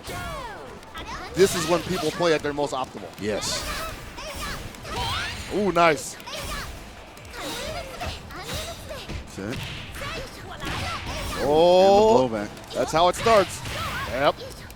Once you get in that little space in the middle of the map when you're playing against Meitenkun, some of his gimmicks get really strong. Yeah, right back up to the pulse of sleep. Woo! Look at this, man. This is what I'm talking about. So clean. And Kyame backing off for the first time this whole He's got to be careful right now, man. I say he's on the back foot in this one. Wow. Still out. That does not work. What? But again, he Did he have bar? Did he had a bar. Just didn't want to spend it. I said, just basically in that situation, take the loss, move on to the next character. Indeed. Okay. All right, trying to go for the entire game. I like it. Good use of the mid-air blowback from Kyame. And right now, it's a little bit of a guessing game I'm seeing from him. Yeah, but right now, you can see Paco feels completely comfortable with all the guesses he's making. Oh, yeah. I said, wow. Totally okay with that turn of events is Paco. Jesus, and again, the damage off that. No super in that at all. Just that 1-bar combo. And if he takes out this Mai, that's not going to happen. He won't let you. Oh my God! Oh, God. All right, good use. Good decision. Nice back there. Oh, he got in there. Jump in. to hold that one out. Oh, but he again, got the it. low game. Okay, I was gonna say if he had taken out this like that would be a wash. Oh, David. That'd be officially washing. All right, but again, nonetheless, finally managed to get over the main team. Here comes Luong, though. I mean, now he's got to deal with them legs. I got to deal with this Long, who's just all she does is wash, man. You might as well call her Maytag Man. They almost fell on the fan. Got to be careful with that. Got to remember where you put your things, ladies and gentlemen. Oh man, he thought he had it confirmed, and that's why he activated there. But he's got to use this to his advantage. Like these accidental activations are actually not the worst thing that can happen to you. In fact, a raw maximum activation is actually pretty beneficial when you can get it without getting punished. But as you see here, Paco. I mean, I'm not sure what her EX properties are on most of the moves, but he was just unwilling to use them as much as he could. But it still worked out for him in the end. Managed to get over the mine, so now it draws him right down to the mature. Now, here's the interesting thing. This was the switch that I haven't finally realized. Put mature on anchor because he saw before. That was the character that was doing all the work. Exactly. He was not dealing with that mature at all. But now, Paco might have gotten some, hand warm-ups going on here. So maybe that's not such a big problem anymore. I mean, all intents and purposes, Mature still has to go through 3 very healthy characters. 2. Or 2, rather, yes. All right. Good synergy out there. Decent poke. Goes to the sweep. That's the prayer. And seriously, keeping it safe with that stance cancel from the blowback. But it was not scaring Calvin. You gotta make this man fear you. Oh, that was gross. Oh, but he drops it. This is gonna hurt. It's gonna be enough to take him down. Oh, couldn't finish off though. Takes him down with the Frankensteiner. I said again, we've seen that move for years, and it's never looked as good as it does on the wall. Huh? I said definitely got to call that for what it's worth. And again, Jesus. So TC Paco takes it over Calme, and we've got some ads coming up for you right now. Hopefully they slide on into your DMs real quick. All right. And why don't you slide on into this guy's DMs? Daigo the Beast Umehara at the HyperX booth. Today, 6 to 7. Beast merch. Beast merch, he's getting a manga called Beast, right? Yeah. I believe he is. I mean, at this point, is there like a form of media that he's not on? I'm going to go instead and say no. Like outside of billboards, which I don't know they have. They probably have those over in Japan. I don't know they got them over here. But outside of like American billboards, that's the only thing I can think of. Can you imagine that being on a billboard when you're driving down the highway somewhere and you're just all like, dang, we did it? That's again, like I said, either like you're going to be really happy about it or you're going to get into a crash. There are a lot of crashes going on. Yeah, man. So it's just, now he's watching you. That's the thing. And again, ladies and gentlemen. Speaking of crashing. Exactly. Like I said, here it is. You see it right now. The Kwamba stick and the bag, man. Kwamba, they've been putting out quality stuff all the time, man. You see that stick, you see that bag. Use the code EVO2017 to get 15% off store-wide, plus free continental U.S. shipping, man. So we check them out, www.kwambausa.com. And again, see, stuff like that, I got a couple of people on my team that they love to bring a lot of stuff with them. So bags for your sticks, those are beneficial. Those are absolute paramount, man. I can tell you some stories. All right, going into the video now. So, be right back, ladies and gentlemen.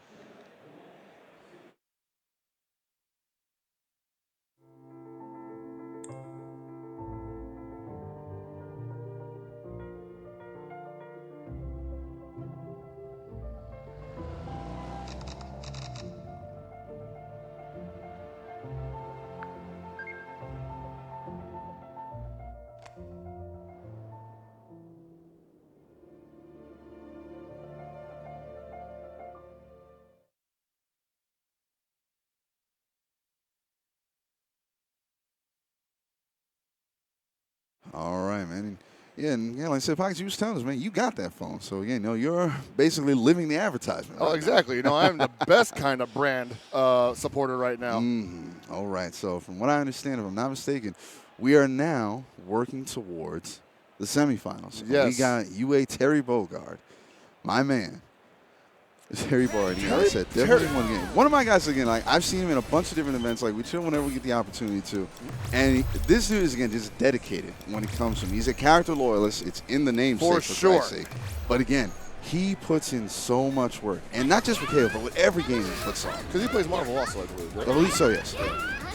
But at the same time, he's going to be going up against Asumi, and that's a bit of a hill to climb right now. So here's something that a lot of, well, for one thing, it's different from 13's era now. Yeah.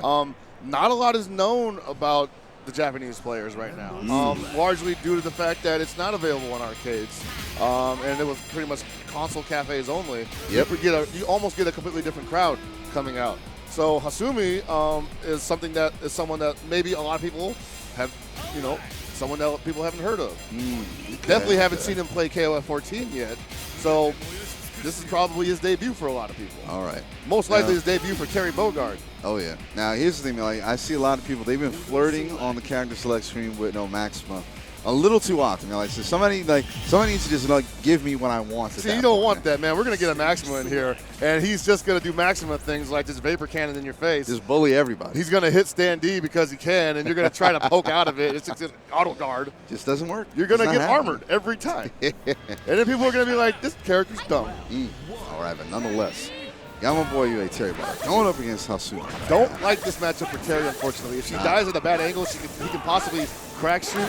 But until then, he's not doing anything to her. Again, like I said, this is one of those things where he might just have to grin and bear it for a little while. He may actually not even get a decent amount of traction with his Terry. Well, this is like the fundamental game, like where you take away your character's special moves, what can he do?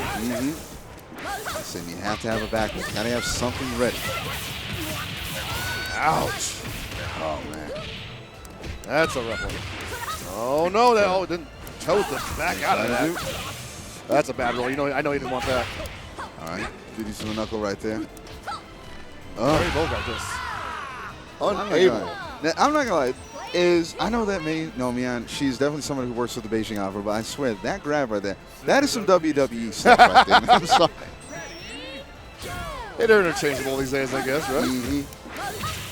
He's just trying to catch her out of the air, and I just don't think he has a team that is built around that. Yeah. Like I said again, this is probably one of the least experienced matchups that Terry Bogard has right now. I honestly gotta say, if I were him, I would have put Kinsu up front.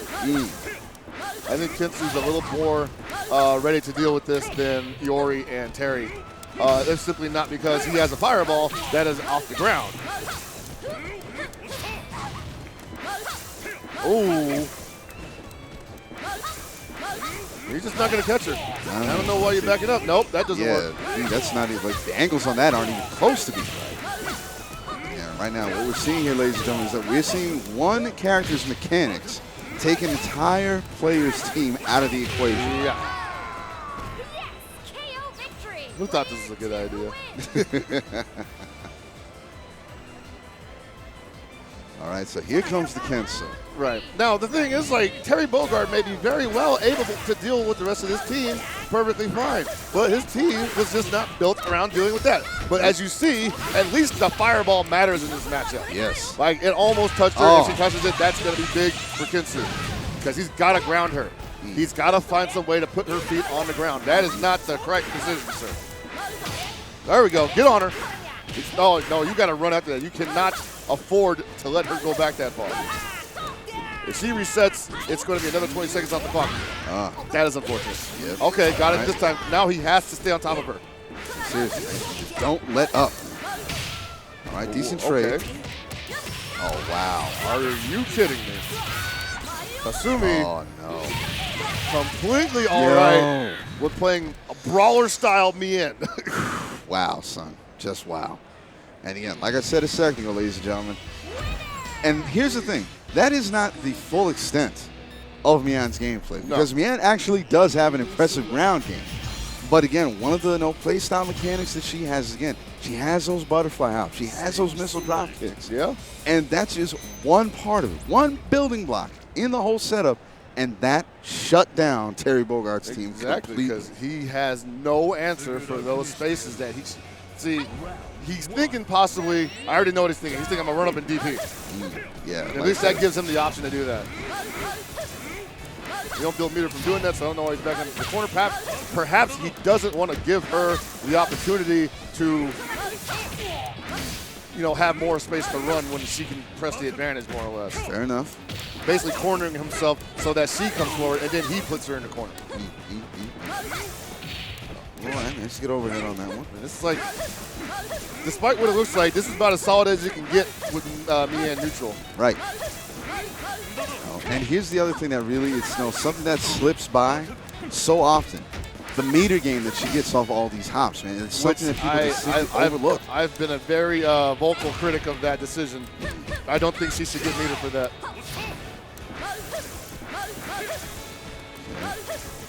And still, and Terry just does not have an answer for the mobility right now. Ooh. So because again, if he goes in, he's going to eat one of those drop kicks. Ironically, he was still in the lead, and he just bet it all. I don't think that was even necessary. It was brave, just did not pay off the way he wanted. I wouldn't even call it a crack. That was more of a, just bad call. Nope. And you can see Terry trying different things now. He's actually trying to look, hey, what actually beats this stuff? And like I said, one of the bigger things that I can see oh no. Wow. The guard cancel too? There it is. Oh, are you kidding me? The defense is 2 points. Are you kidding me? Oh my God. Now, was that a just defense? That had to have been a just defense. That was pretty much instant, yeah. Unbelievable, man. He's got the down forward seat. Okay, there's the answer. Trades, but again, still. Jeez, the fact that these kicks are just all over Terry Bogard right now. The player and the character. Okay, he has a chance here. He finally got rid of her. Terry Bogard versus Kinsu, pretty good. Pretty good for Terry. The limbs are going to be longer. They can always, trade fireballs, whatever. But the important thing is that Terry's going to be able to hit Kinsu in areas that Kinsu can't hit him. Right. And Kinsu's got to gamble on things like fireball, DP. Man, just get that zoning. Oh, no, that was a little late on the roll. There it is. Terry Bogard coming alive. Oh, no. He's too far away. Showing signs of life here, trying to catch him with the down C. Got around to it. All right, managed to get over the fireball, but still, the defense is too strong. Trades in the air. I actually would like to see him do some more down forward C if he was in range for it. That's 4 frames. It's a quick uppercut move that Terry can use. And it would pretty much stop Kinsu from jumping. Oh, please, kill him. Again, seriously, man. It gets you past the fireball, but leaves you open. You cannot be throwing it out like that. That was bizarre. Throwing out. Okay. Oh, no. Are you serious? Did that really just happen? Oh, Jesus. If you're Terry Bogard right now, you are not even playing right now. You're just like, yeah, you got to hold all of that, man. I'm sorry. Wow. Terry, you're my boy, but yo, son. Ring awareness, homie. Ring awareness is one of the most important things that you can have. And it comes to neutral, but damn. Dude, I'm not even sure he knew that would ever even happen. I'm pretty sure he thought it's okay for me to, I think it's okay. I thought it was okay to, just wait it out a little bit there, right? Fair enough. He never in his wildest dreams did he think he would get sandwiched between the fireball and the fireball thrower. Oh, God. Just, seriously, again, like I said, ladies and gentlemen, that's going to be one for the highlights reel. So I hope everybody's got, get your Twitch clips ready because that's on there, man. Please, man. But nonetheless, ladies and gentlemen, for everything that's going on thus far, we still got better stuff coming. Case in point, look at this right now. This is a top 8 match already. Wow. This is already what you would expect to see in top 8. Ladies and gentlemen, right now, we got USA's pride and joy, Arcade Shock Ronald, going up against Japan's Koji KOG. Koji KOG actually came to the Goon Suite last night, and we told him that if you're going to hang out, the rule is you have to play matches, and you have to play matches on stream. And he told me, I don't want anybody to see what I'm doing. Really? He was like, I don't want anybody to know. Okay. And I told him, like, we're all friends here. He's like, no. Oh, wow. Wow, again, I said that is like I'm not gonna lie. Like, look, that's just the mark of somebody who was deadly serious about what he's gonna do. No, for real. If I felt that my strategy was strong enough that if somebody saw it, they might either lift it or they might prepare for it. Probably wouldn't show it either. Hey man, like I said again, here's the funny thing. Like it's that always throwback. Say nothing until EVO. Yeah. But here's the thing. It was the night before, so like, I guess that still counts, even though that's Nationals, man. Yeah, man. All right, so I'm gonna get this button check out of the way. So, the thing is, like now, because of that, like because he wasn't willing to divulge anything last night, I don't know what he's gonna be bringing to the table right now. Could be anything. Koji KOG, a remarkable player in anything he touches. Right. KOF not being not on that list, obviously. He has been a huge impact in the Japanese KOF scene. I expect that this will end pretty explosively, honestly. Oh yeah. I don't see no way. Am I seeing this right now? This button checks. I'm calling it. Like so, oh Lord, word. You gonna bring out the flying tiger? Come on, commit to it. Commit. Damn it. This is. Oh, even better. I don't think he knows this is button checks. This is. Well, we got the handshake. I mean. Oh my. No, this has got to be button checks. Wow. Ladies and gentlemen, like I said, we apologize because there's no response for this right now. Gotta be button checks. Son. No way. I cannot believe what I'm seeing right now. Oh, no. They look like they're going into it right now. Oh. Wow, ladies and gentlemen. Like, maybe the names are reversed? I don't know. There we go. Okay. Right. Still, though, this is an amazing matchup this season right now. Koji KOG brought out Dinosaur vs. Immature. And we got Ronald breaking out again. Gangil, Geese, and Meitin-kun. Jesus, look, if you were hard-pressed to find character variety, look no further, all right? Oh, got him locked down. Oh, my God. We may not even get to see this Meitin-kun from Ronald. We may not even get to see the kid. Son, just shot him down. Thought you, where do you think you're going? You thought you was going to get the OTG. You're not getting off the ground, son. Oh, man. Here comes the verse. He wasn't playing. And he's got that nice minty flavor verse, too. All right. All right. OG, what do you got, bro? Man, like I said again, you got to solid character. A center verse. Nothing to be sneezed at, but right now, Arcade Shock. Yo, Ronaldo's just doing Ronaldo things. Oh, yeah. That's what, oh, no. Lets him out of the corner, though. Wow. Ooh, got to hold this. Damn, and it was enough to kill. Oh. Kept him in the corner. He misbehaving. Like I said, yes, we know one of the tactics that old mama dynamic used to have back in the day. That's right. You want to act up? Yeah, exactly. Keep him in the corner, all right? Oh, yo, right off of the front standing D. Right now, Reynolds don't know how to act in front of this here verse setup. He gets to stomp. Oh. Suddenly, Koji in complete control. With a reset on it, too. My goodness. Quick decision. Son, We're looking at a stun. Oh, he lets him in. Here comes Shock. Just forced his way in through the... Ooh, gets with the final. Doesn't kill. Oh, not enough damage, really? I thought that would hurt more. Okay, like I said, it was work, but again, still, Koji KOG with his verse put in a lot of work right now. Yeah, and I can't say that this is too bad for Koji right now because he's getting this mature and probably going to get rid of Reynolds' Geese fairly handily, fairly quickly. Yep. Hopefully. I like that. All right. Never mind, I forgot it's Reynolds, everybody. Woo! Yep. That's nasty. Thought she was getting up. Thought she was getting somewhere. No, not happening. Oh, he caught him. Not enough to kill yet. Just gonna leave that one. Save that for Meitin. Sits him down for a timeout. Yeah, like I said, man, save that for Meitin because again, Meitin is definitely one of those characters with enough meter. You can go just again. That's gonna be a touch of death real quick. So that Koji got so much health back. Seriously, again, that unassuming son. Again, that unassuming face. Such a dangerous character.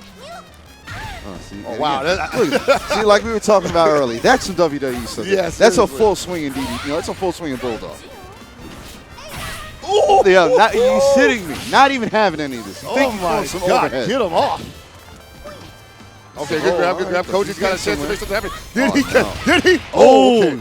Wow. All right, see, that's prime. No, that's prime real real cute, estate basically. right there. Yeah. Wow. Reynolds, Thought you was getting gangbusters. All right, no. Nice and methodical. Nice and methodical. But I guess still, though. I mean, Koji's verse. See, this is why at EVO you never doubt the choices. You know. No. Just always assume everybody is serious about everyone they picked. They know what they're doing. They know exactly what they're going to do. They know exactly what they want. Now, hopefully, what I want is to see some more active Dino right now. I don't know. Dino in this matchup feels like he's going to need to get outside of Gong-il's stand D and jump D radius. As you can see right now, it's just the clashes are not helping him. Nope, not one bit. He's trading off, but again, he's still taking the lion's share of the damage. Right, and Koji Kong is looking for a cross-up when he's not even close to the character. Coming over that overhead. Right. Decent anti-air right there. Again, definitely close to stun, but again, the dinosaur just isn't working. That wasn't even tricky. That literally just happened because he did it. Yep. But again, here comes the real table turn. Koji Kyoji's verse. Now, the thing is, if he can turn the tables like he did last time and hold on to that momentum, then he will win this match. But unfortunately, he doesn't seem to know that Gong-il's close stand B is hitting as a low hitter. All right. It's the worst type of massage you could ever hope for. Real damage. Yeah, like I said, I like the fact that again he's going spacing also there. Caught the hands.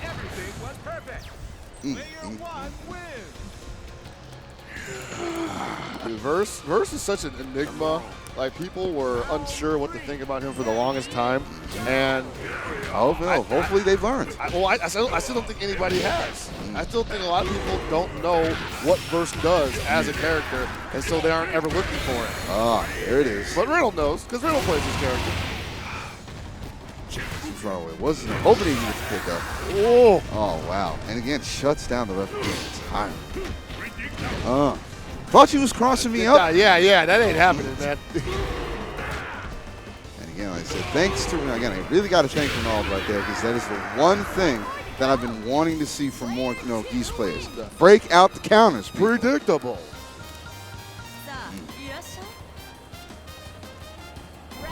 All right, just mature. Better get the job done. Says a lot of work there. Reynolds is not even trying to. Yeah, he's like, you come and get me. Right. Okay. Ooh, grab all right, for you. so that's the overhead. But again, that national combo. He got him. He has so much time afterwards to do that. It's crazy. Oh, with the down C. Okay, bring him down to his last character. 41 seconds. Gonna get a decent amount of life back. Decent amount of health. Decent amount of life back. And he's still going to have to get around this Maiden-kun wall. Again, like I said, it's not going to be easy. No. Let's see, you know how everybody says, hold my beer, son? Maiden-kun says, hold my pillow. Bite my pillow. Oh, hit the catch. That's going to hurt. What's for breakfast? Oh, no. Son. Ooh. Who says Riddle can't play patient? Man, that right there, ladies and gentlemen, that is what you want to see. That is what you're hoping to see when you think of high-level patient play. Like I said again, yes, I understand you want the aggression, you want the hype, but one of the things that I enjoy the most is when you see somebody that is so secure in their gameplay, so knowledgeable of what they're going up against, that again, they can slowly and surely pick their parts. And that's exactly what you just saw Ronald do, man. Yeah, definitely. That was for sure what it takes to make a top player, what they are basically. And it's disguised. It's disguised as extremely aggressive play. But a lot of those movements within that aggressive play are safe. And so it's almost like they're they're moving forward at a high rate of speed, but they're also poking. You know, it's almost like passive aggressive in a way, in a way that it's never been before. You know, right? And again, the beautiful thing about like the system that goes into KOF 14 is that now, because of the way the mechanics works, because of the way that the EX is doled out, and because of the way max mode allows you to get the rush down, you can have that passive aggressive play. Yeah. And again, the people who learn to really, really like master that, really make it a cornerstone in their gameplay, in their set play, those are the ones that rise to the top. Okay. I agree, man. Like, okay, a lot of people will ask me, like, hey, how do I get better at this game? And I tell them, keep playing. Keep playing, know what you want from it. Definitely. And you will learn how to do it based on that. Anyway, up next we have Abao and K2, 2 Japanese players. And I have information on K2 because he put me in losers in my pool. Oh, okay. He's really strong. He actually put Layak in losers also. Word? Yeah. Damn. He ran through everybody. I actually got close to beating him, but the darn mic cable got in my way. Excuses, I know. But he's really strong. He's a really strong player. They're doing button checks right now. I can almost bet on it. Yeah, that's right. Yeah, I'm not gonna lie. I mean, it is nice that they at least go for the solid teams on the button checks. It makes me feel happy. Totally. At any moment, this could become real. Yeah, that's the crazy thing about it, man. Hell, we thought a couple of scenes from the last match were gonna be a button check. Exactly right.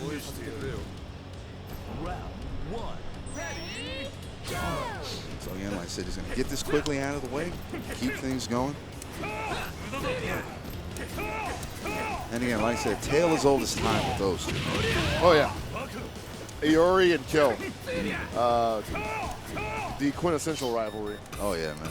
And like I said, and here's the thing. It's not just like simple pickup rivalry. It's not like they met at a tournament and they said, all right, one got over on the other. And it's just like, your ass is mine. And they said, no. This is an 1,800-year history with these two, okay? Yeah, this seriously. is bloodline-type hatred going in when it comes to Kyo and Iori, man. I'm pretty sure Kill's kind of indifferent to it. He's like, whatever. He's all right, I guess. He just has a really bad attitude problem. I said, you want to know the one character that I love, and when it comes to just being remarkably indifferent, Saishu. Like, I love the little, like, somebody drew it up. Yeah. I love that little mosaic somebody did where you got Kyo on the team, and they're at, like, the Antonov arena. Yeah. They're going through the crowd, and you see somebody, you can't tell that it's him, but you can read it. It says, I'm not here to see Team Japan win. I'm here to see my lazy son get his ass whooped. All right. Oh, snap. It's Robert from Art of Fighting. All right, kind of pay attention now. And Robert definitely one of the more popular, stronger characters in this game. His low B game is just, it's part of the reason why some people thought this game was too simplistic is because, they see Robert doing these like low B, stand B activation combos. And like I said, it was simplicity for the sake of mastery. Exactly. The thing is, though, like, it's much more than that when you actually play the game. Like it's that low B, it's a poke, it's a way to catch people from like out of the air. Also, Mature has one also. Yeah. Robert just overall a solid character, and that's what makes 14 a very unique experience. Yeah. When you play a solid character in this, you really feel it. Like I said, it gives you confidence, and again, it gives you moments like this. And he's so well balanced. Like at any moment he could just explode into something like that. I said, and also I gotta give a lot of shout out to the Latin American players because they're the ones who, like in the early stages of the game, they put in a lot of work with Robert. They opened up a whole bunch of stuff. Yeah, and after that it was history.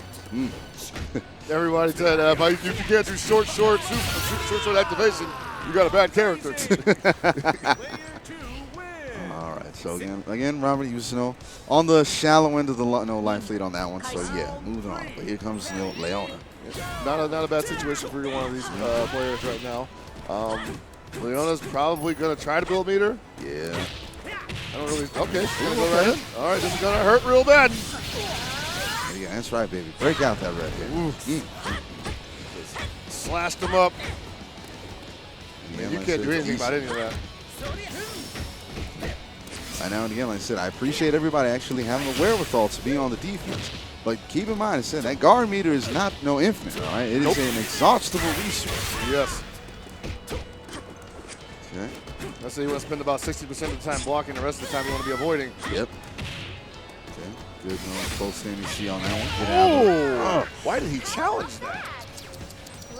That is He was feeling sure froggy. Yeah, again, he was feeling froggy. That's what that was. He thought maybe this is my chance to, like, you know, rewrite the book. And again, like I said, this is a small nitpick, but I would have loved for these two to have, you know, Control Crisis play. That would be pretty cool. Yeah. And right now, Abao just taking Katu to the cleaners. K2 just... All right, now again, K2, like I said, he's been putting in the work on everybody earlier. Right now, he seems to be got to pump those brakes. Maybe we gave him an easy time, I guess. That's what it was. You guys just lulled him into a false sense of security. Get him, Abo. I said again, those are American tactics right there, ladies and gentlemen. I lose to my opponent so that he may later lose to somebody else. Right. Okay, right now, he's holding on. Respectfully, not going to lie. All right, good hop over that earring. He is holding on to that Iori right now. But again, time's about to go in factor. Less than 30 seconds on the clock, ladies and gentlemen. He's not going to get a lot of life back if he does win this round. Oh, my. What? Wow. Oh, no. It just runs right up. Bravery right there. That scramble was real. All right. So Battle's going to get over on K2. Scramble platter sampler. So the question then becomes, are we going to see any switch-ups? Nope. Right back into it. Yep, I think right now, K2 probably believes that if he's got a chance to win this, it's going to be with this team, and he's got to like take everything he learned in the previous match and apply it right now, like as soon as this round starts. All right, nice overhead, good pickup. Because there is one benefit to losing to somebody in one match, is you learn what this person's habits are. Hopefully, sometimes it's you're dealing with somebody who can adjust on the fly, and that's just you're not going that. Like you said, and the only time that would ever be a negative is if somebody catches you with the OCV. So now, even if you get over the character that you learned a second ago, you still got two more that you didn't deal with. Exactly. Oh wow, that is all the range on that one, full extension. Oh, it just does it? I don't know about that. A little bit brave, right? Said hopefully he was probably thinking he was going to slip up something, or at least try and just take the chip damage. Yeah, the missed call out basically. Okay, what does he got? What does he got? K2 right now feeling pretty comfortable. Doesn't have to really go in and do anything. If this stays up for the whole match, we could see K2 with the OCV possibly. Possibly. Okay. So here comes Leona. Now, Leona was a big problem in the last match. Yeah, she was. I'm not sure if that was because Abal was taking response perfectly or if K2 was just giving him the openings. Because there was a couple of times where he just got hit, and it didn't make any sense. Hey, man, like I said, this happens. Like, how do you be good at fighting games? Don't get hit. Basically, yeah. There we go. It starts. This is how it begins. Oh, yeah, he wanted to roll out of there. Like, no cross up. Yeah. Not having any of that. All right, that was out of projectile again. A little bit of breathing room right now. Okay. All right. Yeah, like I said, trying to build the range. He's getting the jump in and the jump out, but he immediately goes to the overhead. That's not a pattern you want to go with somebody who has so many charges. And there's such a gap in between those two moves that she could just blow you up for trying that. That's what I'm talking about, man. You got to be careful. Don't get me wrong, there is a grace and an elegance to Matura's fighting style, but yeah, it's a little bit too flighty sometimes, man. And again, it leaves too many openings, especially for somebody waiting to capitalize against it. As good as it is on the ground, it is also a tough sell to open people up. True. Basically, you're trying to trick them into pressing a button after you've hit all yours. And that's when you make them feel bad for trying. Meanwhile, Abal is just sitting on this not life lead. Miracle Pixel. We saw two of these miracle comebacks earlier today. Are we going to see a third, ladies and gentlemen? Will somebody finally pull off the hat trick? Either I think he's afraid of just, Leona's his best character and he won't be able to do this without her, or he doesn't want the Benimaru mirror because right now he's acting like he has time to do this. Got close, but again, still with 34 seconds left and roughly 60% of his life. That might get K2 back to full health. Yeah, I think it's pretty close. Okay. A little hair on it. That's some. Again, that meat, no, the mirror. Not what you want to see, bro. And a turnaround can start right now, honestly.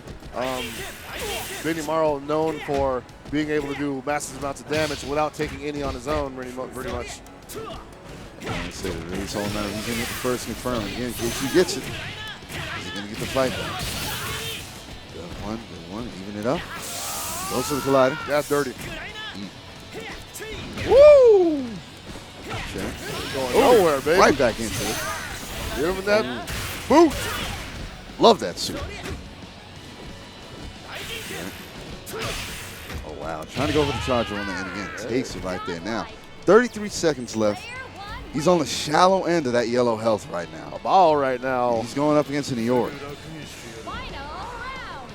He's got 3 bars. Could be tough, but again, this is again the master of the 1-bar combo, right? Right, he basically gets 3 of them, which would kill. But I don't think he's going to get a chance to because this Iori is just going to keep him at that range where any hit he gets is not going to be confirmable. All right, goes to the slash. Oh, that could have been it. He got for it, brother. There it is. K2 right, taking the second just match. like that, ladies and gentlemen. So K2 is going to tie it up, and we got ourselves a fight right now. And the questions come. K2 probably feels like, okay, second match went to me. We kind of fell apart in the first one. Second one seems fine. What am I going to bring to the third match? Like, how does this get solid? When again, like I said, what is going to be, you know, just like Brendan Fraser and Bedazzled, what's going to be my 110%? Go right back into it, giving that Robin out in front. And right now, he can probably get that going with Mature because unless Abao is willing to call out the Despair with the DP, there's nothing stopping K2 from just abusing it. Pretty much. All right, goes to Fireball on that one. Oh, that was so advised. That's safe. All right. I was going for the Genji kick on that one. Get a little bit more damage. Give yourself a little bit more spacing. Ooh, wow. That was a serious whip on that close standing there. Can't catch him standing, though. He wants it real bad. Okay, both players on yellow. Trying to go for the EX dive.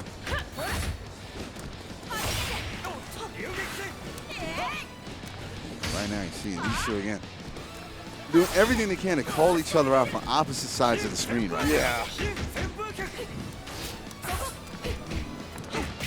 It's just it's a really slow burn. It's just a really slow burn. Again, like I said, you simply got to whittle that down. Yeah. A lot of people assume that, or a lot of people know that KOF is a very explosive game, very fast game. Oh, yes. But it can also be played at this pace that I wouldn't even call it really slow. It's just methodical. It's methodical. Yeah. It's almost uneventful in some instances. Good point. But the amount of thinking that goes into it, because I can tell you when you think you can just step into that and just hit a button. Yeah. Somebody like K2 is going to be like, nope, and this is why, and I'm going to teach you why it's a bad idea. So again, you're going to learn today. Range matters. Yes. Good use of the overhead. Oh, again, because gotta hold that, yeah. Made it safe. Yep. Okay. So, that's what I'm talking about. That's why you just don't pop off, because you're tired of the dance. Like I said, ladies and gentlemen, range attacks matter, okay? Yes, range matters. K2 is specifically, when I was playing him, he was hopping back and forth. He was running around. He was doing this thing where, he wasn't even attacking me. And I was like, are you asking me to come to you? Are we just, are we done here? And the moment I stuck something out, activation. I said the spider to the fly. These are the records there. Again, just keep adding that pressure. Oh, good boy. activation. All right, he finally gets rid of this Mature after losing 2 characters who are K2 on a roll right now. Okay, so again, can Abao fight back, or is K2 just simply going to turn around and have the reverse sweep? No activation there. But there it is. Wow. Misses with a forward B on that one. He's patient. Can't be fishing, man. You can't get in. Good use of the guard cancel blowback. Needs the breathing room right now. So jump. Here we go. Oh, he dropped it though. Yeah, like I said, let him go. This is going to hurt. That's unfortunate. This is, yeah. Saving the extra bar. 1 to 2 left over for the next character. Possibly got him. Here we go. Just like that. And again, Avow making the on the fly adjustments. I said again, like you were saying earlier, man, you were right, man. I said this is going to be a serious barn burner. The strongest players are able to adjust on the fly. Just opens up with a run up low B. Oh my God. Oh, but again, the low B Speaking of low B's, yeah. Gotta watch your toes, buddy Oh, boy. That's a wrap. Hit him with the Mad Cats. All right. But again, ladies and gentlemen, that right there, that is possibly one of the best matches that you can hope to see. But as great as that match was, the best is still yet to come. Yes. And we got a special one for you when we come back from these messages. Oh yes, I mean, you're definitely going to look at this. But nonetheless, we're going to throw it a break real quick. Guys are going to have a little bit of fun with what's coming up, and we'll talk to you in a little while. We'll be right back.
right. Ladies and gentlemen, we are back right now. Now, we told you that after the break, we were going to have a special match for you. And right there, you can see it. Right now, we got Xiao Hai going up against Xiao Hu. Oh, no, it's ZJZ. Oh, my goodness. Ladies and gentlemen, I'm sorry. I'm too amped up for all these matches that we got coming up here. I'm skipping things on the monitor right now. It's insane. My bad about that, So ladies and we got Xiao, see, even I got him got on right ZJZ, Humao ZJZ versus Sanwa M-Dash. M-Dash was actually in the room last night also. Oh, yeah, like I said. And he had that barn burner with Reynolds. Yeah, man. So we already know what this man can do. Yes. And that means nothing. You know? Like, because he's the prime example of I know this guy's every move and I can do nothing about him. Yep. Not having it. Not one bit. Like Sanwa M-Dash, I mean, I guess on paper, potentially best in the world. Still best in the world. Until they decide to have another WCS, he is the trophy holder of that. Xiao Hai obviously comes close to that. Bridget comes close to that, I believe. But until they have another WCS, we can never really say who's better, who's the best, who's better than M-Dash. Exactly. Except for today. True. Today at EVO, because I remember I said this a year ago, or I said this almost a year ago. Stage select. If Sanwa M-Dash won WCS, I said he probably should come to EVO, but he doesn't have to. If he lost WCS, he definitely had to go to EVO. Okay. He still decided to show up, which means he never lost that hunger, you know? Good. And he hasn't, this is his first time traveling, as far as I know, to America. Really? For tournaments? Yeah. So this is American debut. All right, so again, ladies and gentlemen, you're in for a treat right now. Y'all Humao, ZJZ going up against Sanwa M-Dash. Good going right there. Sanwa M-Dash with that. B's, man, and B's. M-Dash. Boom. All right, get the pressure on. Lock down in the corner, manage to get to the breathing room. And we're going to see them just like be all over each other right now because you pick one wrong move and both of these guys are just going to take it all out of your face. You thought you could throw a fireball right there? Are you serious? No. Don't even think about that, man. It ain't going to play. All right, now we're looking at this here Yuri versus Kula matchup, which, you know, once you get the cross-up going, it's a world of hurt. Again, like I said, all the tools that Yuri got has in this game right now. The dive kick, the air fireball, the air grab that you see, man. Again, she is just an all-purpose character. And right now, M-Dash is just too good, too perfect. M-Dash not having any of this Yuri. His reactions to things have been on point, so on point that normally like people react to like certain situations and they also let them drop. Like say, hey, you had a chance to hit somebody and do some damage and you did it, but you didn't turn it to optimal damage. M-Dash is both doing that and turning it into optimal damage and getting the optimal setups afterwards. ZJZ has been on his heels since the beginning of this match. He's had no choice. You know, seriously, where do you go? Like, how do you answer that? You have to answer like that. You just cannot let up. All right, so you see it right there. And again, that's the one bone the game throws you is that eventually the round will end. Yeah, but nonetheless, so we see it right there. ZJZ gets over on M-Dash's Kula, but by now, the job is done, basically. He's got to pull an almost untouched win out of this third round. Or fourth round. Oh, no. I think that just finished the meter, too. I do not like this frugalness. Okay. Yeah, you have to wait for that sweep to come out. It's always going to be whatever you got afterwards. Goes for it after. Ooh, just a bit outside. Now, if he's able to get this done soon, he may be able to have like a decent enough amount of life to handle the Ori. But again, time's got to be a factor. And so much for that. It's oh no, shocker. I said, catch these thunderbolts, man. The 3 fingers, man. Bang. All right, right now. ZJZ just looks like he just got out of or Sandwell with M-Dash looking like, hey, what else should I do to this guy? Like I said, here's the thing, this is what's really crazy. I mean, you see these two after the first match, and M-Dash, he's sitting there thinking, man, if you didn't pay attention to anything at all, like if we didn't have the marquee up there, you would think M-Dash lost. Well, yeah, because he had that super pensive look where he's just like, oh, man, that was awful. Exactly. And ZJZ, he's just sitting there and says, all right, like, I took that loss, but no, what do I bring against him now? And meanwhile, ZJZ's face hasn't changed since he sat down. But you got to think he was not enjoying that last match. Not one bit, man. I think at a certain level of play, it takes a lot to make a top player crack an expression, depending on who they are, most likely. But most likely, they will be stone-faced for the duration of their matches. But I feel like playing against M-Dash in that instance now, it's kind of hard to not cringe a little bit if you're getting hit by that. You're just like, oh, you're reeling back in your seat. Hajime. Round 1. Ready, go! Raijin Ken, build that meter up. Right now, ZJZ just not wanting to be anywhere near that Kula. I don't blame him. Seriously, I remember what happened last time. I said, like a point Kula is one of the most frustrating things you're going to go up in this game. Definitely. Especially in the hands of a player of M-Dash's quality. Yeah, she's just not going to give you a chance to press the button. You're going to have to force your way in. But you don't want to trade at the same time because almost every trade feels like it's in her favor. Especially since she's always doing jump rollback. All right, good. Oh, caught her jumping though. There it is. All right, ZJZ with a chance to take this right now. I would have spent the meter to get out of there. I don't think that's worth it. I definitely don't think that's worth it. M-Dash could have just as easily, DP'd that and turned it into a super. All right, so now we got to deal with the mirror. Or rather, they have to deal with the mirror. All right. And ZJZ still holding on to one bar, but M-Dash with 3, and now he's the one playing the keep away game with the life lead, of course, so it doesn't really matter if ZJZ wants to hang in the corner. None of that matters. He took that all green, man. All green. Yep. All right, now we got Benimaru versus Mature. Round 3. Ready, and gotta say, ZJZ's Mature last match, not very effective, so hopefully he's adjusting at this point.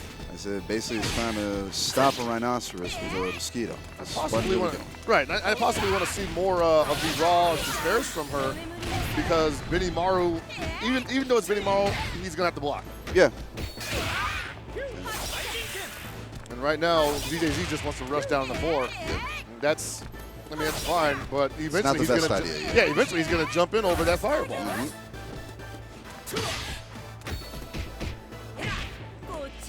Ooh. There you go. Trying to open the cross under. Man, just get the second hit of the record. Yeah, wasn't ready for it, though. All right, takes him down. ZJZ in the lead. All right, like I said, ladies and gentlemen, we got a fight on our hands right now. ZJC saying, hey, man, we play this in my country, too, man. Oh! Man, Xiaohai is just challenging the size of that fireball.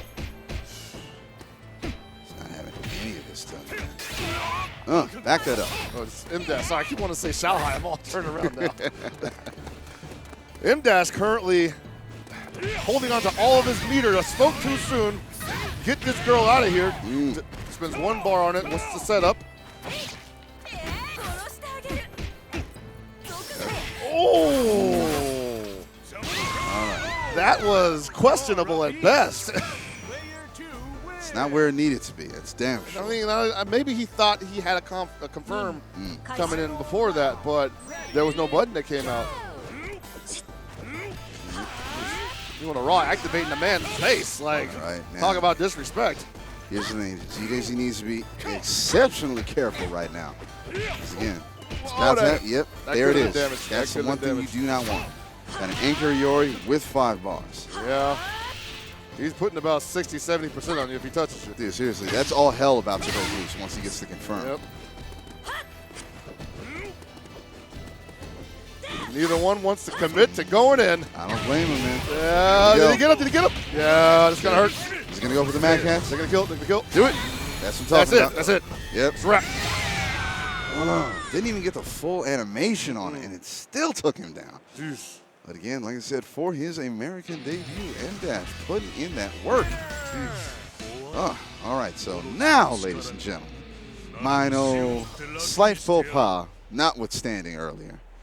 Okay, now is the time for what I like to believe is going to be one of the most special matches that we have on this bracket. Yeah, we are going to have Kwamba Doyu, Xiaohai, and I apologize to everybody because I won't get a chance to knock him into losers, but I have a job to do, versus Hyomao Xiaohu. Yeah, man, this is a China throwdown right now. Again, on one corner, you got Xiaohai. This is like basically the man, like he's the professor of this game pretty much. And the other one, you got Hyomao Xiaohu. Now, again, like I said, I've not been able to see Xiaohu's play. Like I said, was he in the suite last night? No, he was not in the suite last night. Xiaohai also wasn't. But you know what I am seeing is this awesome hair that is growing out of Xiaohu's head. It's almost like, you know what? The spirit of Hell Pockets lives on in me. This win is his win as well as mine. Nice. Hey, look at that. I like the dreads. Dude, again, like I said, now you don't really get to see it too often, but yeah, when they get them, they got them. That's pretty cool. I like it. All right, so again, so Xiaohu, again, he's definitely carrying the torch right now for our boy Pockets. Again, no, I don't actually have a lot of information on Xiaohu as far as playstyle goes, but I mean, he is part of the Hyomao team, so he's can't be no slouch. Must be strong, you know. They don't just pick anybody.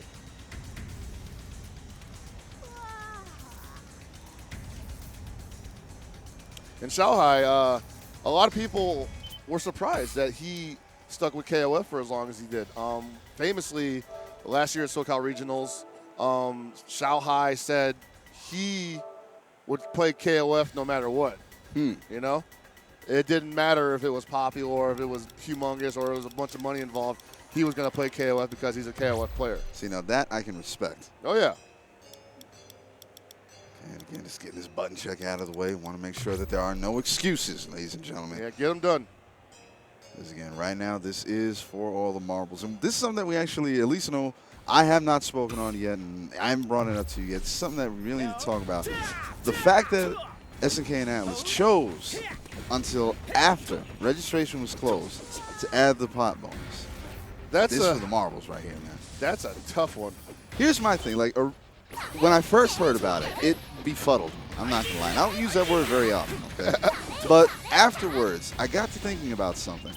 For everything that's happened with, this year with KOF 14, all the, naysaying and whatnot, all the critiques and all the criticism and all that, by choosing to wait until they did to announce that pop bonus, for my money, that is Atlas and SNK rewarding the faithful. Like I said, again, they've been keeping their eye on things. And for anybody out there that thinks that they turned a blind eye to the game, trust me, that nothing could be further from the truth. They have been watching this game closely. They've been watching this game. They've been keeping their eyes on every turnout you could possibly imagine. I want to add to that statement that Oda came up to me and said, hey, he's really happy to see me and it's really cool seeing him. But they do pay attention. They love that we are out here doing this. All right, I gotta say something. That looks really curious right now. Was that a bearskin rug? Is he? What's he doing under that blanket? Well, okay. Wow. Hey, he could be doing anything right. Really? What? Really? What? That can't be legal. That literally can't be legal. This is something else. We're gonna need a ref on this right now. Can we get a quick ruling? Can you hide your hands and your button and the stick from the camera? Is that allowed? You can hide it from your opponent, obviously, but yeah, like what do we do with this? Like the look on his face is just like I'm about to get away with some real nasty stuff. All right, so now, am I seeing this correctly? Pop off, man. All right, so Xiaohu breaking out Love Heart. This is actually not a bad situation to pull out Love Heart against Kula, because that down C is going to, at the very least, clash with Kula's far stance. Fair enough. Of course, you got to not get hit in the head first. Okay, very nice. Optimal damage. Jesus. All that for one bar. Oh, man, just get the overhead. Like it. Gets the roll over. Time to work them buttons, man. Again, it's one of the better things about Love Heart. She's not necessarily the most popular character, but she's got range. I say she's got range on those normals. Got range, she's very linear, but at the same time, she can, make it hurt. Make it hot. Safe on block. Oh, just does it again. Ooh. Oh, punish that. He shuts it down. Wow. Now again, could it be considered like, screw that. I'm going to consider it a small victory. The fact that he's able to get over Xiao Hai is, cool. With Love Heart of all. That is not a small victory. That is humongous. That character gave Reynolds so much trouble at CEO 2017. Getting past her is for sure, you can put that on your resume. All right. And now, then we just saw there, like, that's the only thing about Love Heart that I'm not a fan of. The fact that, again, her DP is literally just so straightforward. Yeah, it's pretty uninspired, and honestly, it's not even that good. It was better in the previous version, but they nerfed it again, so. All right, now unfortunately, Xiaohu unable to make any large impact there, so it's almost like that first round never happened. But we got Wong on deck. Wearing the mama jeans. All right, good stand B. Oh, the one hit! The one-hitter quitter! The reset. Oh, Xiao Hai seen that before. Yeah, he's caught that. I got those. And that 1-bar damage with Benny Mar. I'm telling you that. Unfair damage. Man, I have to say this right now. I'm sorry. I am far too distracted by looking at the player camera. It's okay. I got you. Got him with the overhead, really? Jeez. And that snap. Oh, man. His neck snapped so hard his feet flew up in the air, man. It's a natural reaction. Again. All right. Like that rigor mortis. Okay, so now here comes Zero.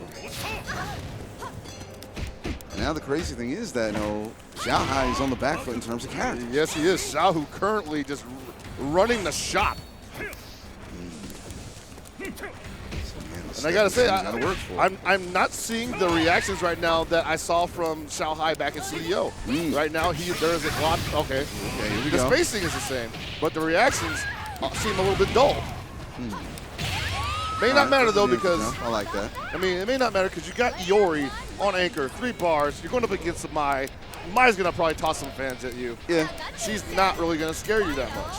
I said, unfortunately, because of I would say like the popularity of the character, most people know what she's got to offer. Exactly, and it's still really strong. Don't get me wrong on that. Yeah. But she's gonna try to make him jump. And Xiao Hai will not jump. Oh, that spoke too soon, but he was not ready for it.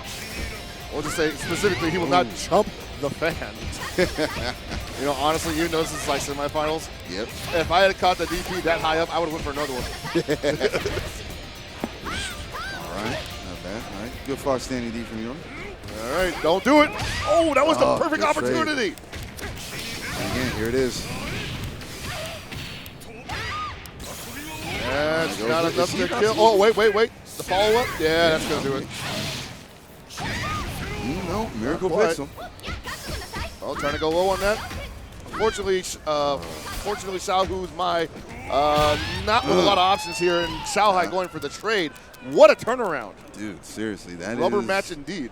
That's some nail-biter stuff right there, man. All right. See it. Xiaohu possibly rethinking some strategy, rethinking some characters. Oh, yeah, seriously. No. Maybe rethinking the design choice. Oh, it's camo also? Yeah, man. Like, it is. Yeah, it's difficult to focus on. Somebody take his hands after this, man. Yeah. Please. All right, just. If there's a powdery substance, we got to have him arrested. All right, so again, back right to this thing. And now Xiao Hai up 1. Hai up 1 over who? And this was actually a pretty close match last time, Yeah, so I don't expect Xiao Hai to be extremely dominant here. It's a stomping as well, damn. Yeah. She's only a girl. Right now, Xiao Hai definitely, he's being a lot more respectful because he knows, again, this Love Heart is not a character that he's fully accustomed to. And that is hard to do, to make Xiao Hai respected that much, especially this Xiao Hai, this this new age post-knuckle dude, Xiaohai. All right, drops on the last hit, but again, the damage is done. Ooh. Oh, just picking him apart. Oh, man. Picking the Kua apart with normal attacks. No specials, no meter, normal attacks. Nothing, man, just normals. Like, ladies and gentlemen, I don't think you will quite understand what is transpiring here before us. We are watching the great Xiaohai get taken apart piece by piece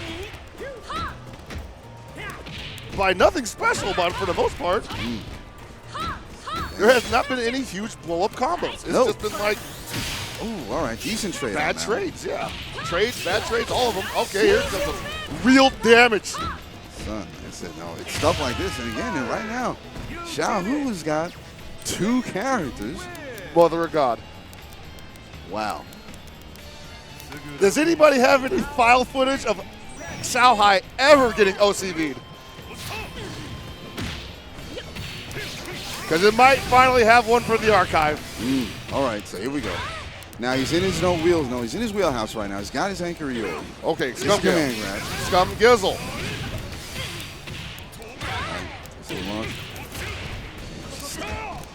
The bro is still alive. Okay, All those right. are the coming. No OCV. He's like, nope. Got to save that one for next year. All right, so how many Scum Gills is he going to eat? I get the feeling he's going to try it at least one more time.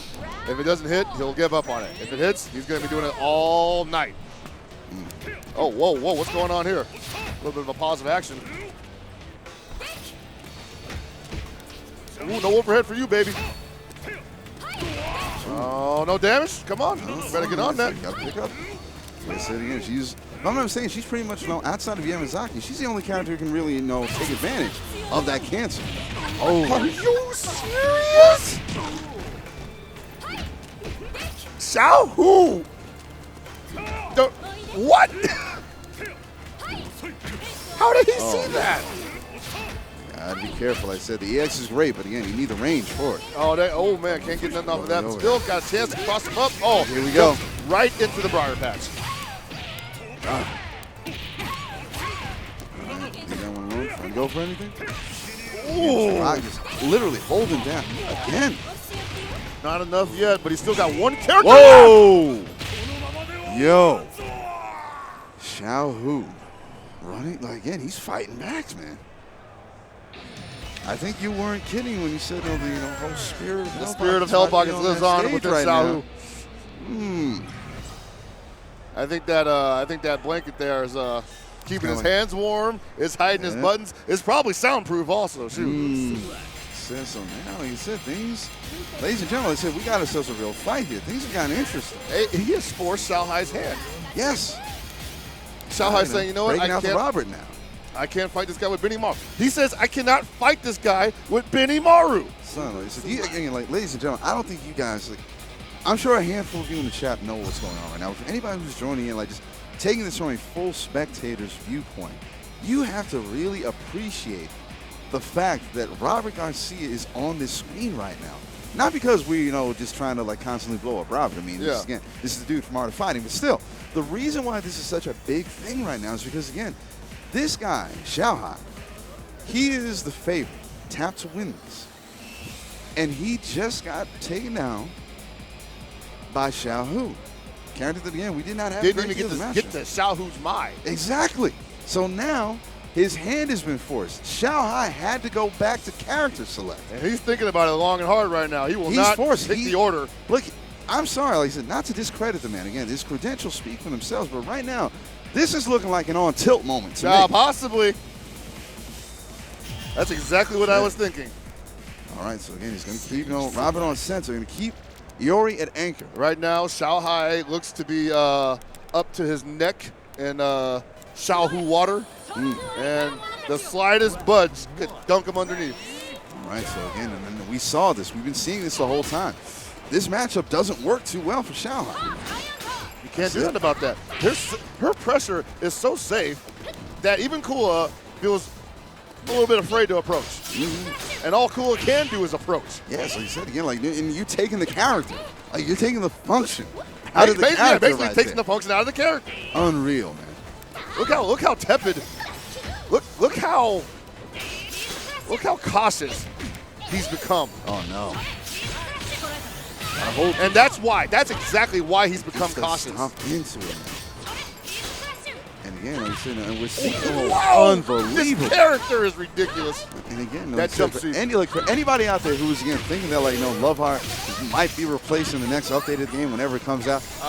Yeah, I'm not seeing that right now. Okay. Okay, she's got no. Why? Son, the full extension, the legs. She got it up here. Up here, I'm telling you, man. Jeez. All right, so now, I know we like saying, oh, snap, it's Robert from Art of Fighting, but yeah, Robert. He better make his money, man. Yo, Robert, you got some work for you, brother. Make that money, Rob. All right, get the projectile game going out. See if you can zone her out. Okay, got something there. Nice, here we go. Take out this Loveheart finally. All right, 0-something. Okay. Perfect victory. Oh, wow. But still, like the ineffectiveness, of Kula on this team by this player is unheard of. That's what the shock and awe and drama is about. To see Shanghai's Kula get shut down like that so emphatically is unheard of. All right. Okay, so now, even now, still with the Robert on his team, he's still playing pensively. He's so afraid because he knows that Xiaohu will get one hit and turn into a max super. Yeah. Here it is. We see it. All right, he did not want to deal with that at all. He's like, nope. Uh-oh. Ooh. Wow. Okay, this is a chance. He's got to make all of this count. All right, he might actually take this. Doesn't put him in the best position for wake up. All right, not bad, not bad. Okay. Sat there again. Great recovery from Shanghai. Now we get to see this 4-bar Mai. And I got to say, the last time we saw Mai on this team by Xiaohu was not that impressive, but totally different situation right now. Totally different Xiaohu. No anti-air for that. Man, oh, man. He's going to probably want to do this for as little meter as possible. I don't think that's the best idea. I think you get rid of this, Robert, get your health back, and go after Iori with everything you got. Okay, caught him jumping, couldn't get the wall bounce. Oh, got impatient. It's a pillar. All right, he's got one more of those. Whoa. Wow, this is getting crazy. The tension. Yo. Jesus. Oh, try to go for the super. He's gonna break that guard. Working on that guard gauge. Again, you gotta remember when them fans are at, baby. That jump pullback is so good. He's gonna break it.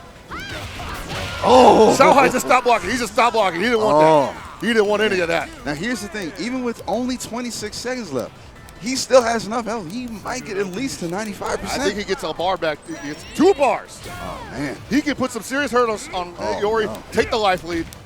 And he's going to get 3 bars real quick, which means Iori will no longer be able to jump. Oh, man. This is insane right now. I hate the fact that I'm speechless. I'm supposed to be the voice, and I can't talk. Oh, my God. Perfectly spaced. That jump D is so good. All right, goes to the anti-air. Got to hold that for me. Man. No activation. Oh, my God, no! Why'd you do it? Why'd you leave? Oh, hit him with the mat. That is the luckiest. The luckiest outcome Xiaohu could ever have nightmares of. I know we're not supposed to say things like he stole that one. No. But Shanghai got that was seat of the pants right there. That seat of the pants. That was lucky. Seat of the pants.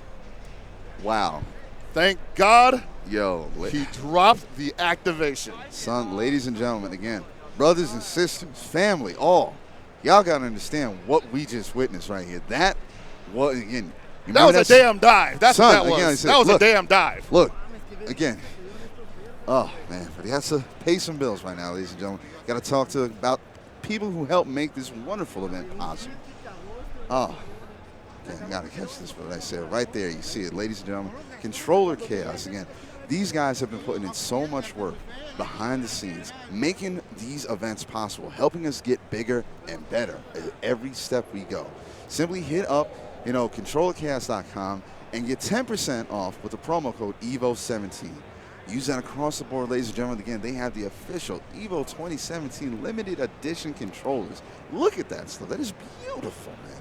They got your pads. They got your sticks. They got everything. It's pretty. It's so pretty. I need to get me one of these chairs, man. Like, the chair I got at home, like, the back keeps falling off, and, like, I lean back in it, and it falls off, and I get, like, impaled by the bar. I'm like, oh! Jesus. All right, but again, you see it right here, man. That's also Vertigear. Now, I was saying this earlier. There are a lot of jokes I can make off of this particular item. The first antibacterial anti-odor pillow for the gaming chairs right now. It's, yeah. A lot of jokes, but again, 15% off, ladies and gentlemen, using the code EVO17. Free upgrade to the all-luck casters. Shout them out to Vertigears, man. Okay. And again, ladies and gentlemen, Wave Dash Gaming is hosting an after party at the Nerd in Las Vegas Saturday night from 10 p.m. to 3 a.m. for the Smash community with an exclusive playtest, gaming, billiards, and bowling. Find details on the Wave Dash Games Facebook page. General admission available for EVO attendees, baby. And that sounds like a hell of a time to have right there. The Nerd Las Vegas, man. You got billiards, you got gaming, you got bowling, you got playtests, you got the whole nine. That's pretty awesome. You know, like, being from San Francisco and California in general, we just don't have these kind of places anymore. Yeah. And you come to Vegas, and it's just like they got everything you could ever want. All right, so again, we are good, ladies and gentlemen. We're going to be moving right here into the next match. Luis Cha versus TC. Well, I guess you could call this a TC team kill, but Luis Cha is now KCO. Yes, he is. Colorado. But I'm going to call it a TC team kill. KCO Luis Cha versus TC Paco. You got two of the best. Okay. Very nice. All right, getting it started. Oh, trying to go over it. What are you pulling? Oh, here we go. You know, like I said, no, there's nothing I enjoy more than watching a good Andy. No, a good Andy, I mean, as much as I hate playing him, a good Andy is a nice thing to watch because you really get to see where this game has tried to build upon a neutral game, you know? It's really heavy with him. Good fireball. Wish he had a better DP, but, you know, just play Joe for that. And he got that super fast Zanakin that, honestly, if people try to challenge it, they're probably going to get blown up. Bag of rice. Love watching. The sack toss. Wow, very nice jump from the master. Luis Cha, the quintessential West Coast Andy Bogart. Like I said, no, I know he's out there. I know he would want to be watching this right now. But again, KPB Rage, man, don't worry. Your boy Andy is putting in the work. Andy, you know, what a beautiful jump on that one, man. Yeah, Paco's going to be creative here, though, because he doesn't want to take too much time on this. And Andy's already got max meter. He's not going to spend it. Well, I guess not. That's what I was talking about. Back that up. You give him the opportunity to use it. He's going to use it. Now, all of a sudden, you're working from behind. Woo! Got him again. Look at all that life you lost. Unnecessary. Oh, hit him with the anti. Get down, baby. Get down, baby. Now here's where I got to say something. I got to go Ricky Bobby on this right now. For all the life lead that Paco had, like for everything good that Luan could have done, Paco ruined it. All right, because Andy just shut all that down. Blew it up. Luis Cha's just hit him. He had to do that. Get him out. Oh man, lover spat. That's so. That's unfortunate, but you know what, man? Look, it just has to happen. You know, like that. They're not on the same team. Can't believe every year they're okay with this. My mirrors. Now, in all honesty, that is a pretty good-looking mirror, so can't be mad about that. Goes in. All right, Luis Cha taking a little bit extra damage here. He doesn't have to. Again, like I said, no. Here's the thing, though. Even if Paco manages to get past the mine, there's still that intangible. That boy. All right, Luis Cha putting that damage on him. Making sure that if he does get past his mind, Muy is just going to dunk this character real quick and go into the next match. he's willing to spend all his bar on it, too. Ooh. Man, I said, might not even need to get to it. The bees, baby. Great Not reaction. the bees! Not the bees! My eyes. Here she comes. All right, so this is really, really Seriously. quick and simple for Muy Muy. This is seriously. Honestly, I wouldn't even go so far as. Oh, wow. What? Just like That that. was beautiful. Like I said, the loop uppercut right there, man. I love that. That was beautiful. And even him, he's looking at us like, really, son? Really? Like, All right. really, that's your character, though, Holmes. Oh, man. You didn't know about that? Oh, this is too much. Man, Cha, like I said, going there strong again. See, now he's wearing the Iori hat, so I got to give him points on that one. Oh, yeah, man. All right, so again, right back into this. Wow, the cross-up is real. Andy Bogart with a cross-up. Disgusting. Okay. Oh, jumps right into the diagonal pillow. Got for it. And he is not doing anything about these jump-ins from Andy. And you got the perfect anti-air machine right there. Oh, good sweep. Make him work. Make him think about it.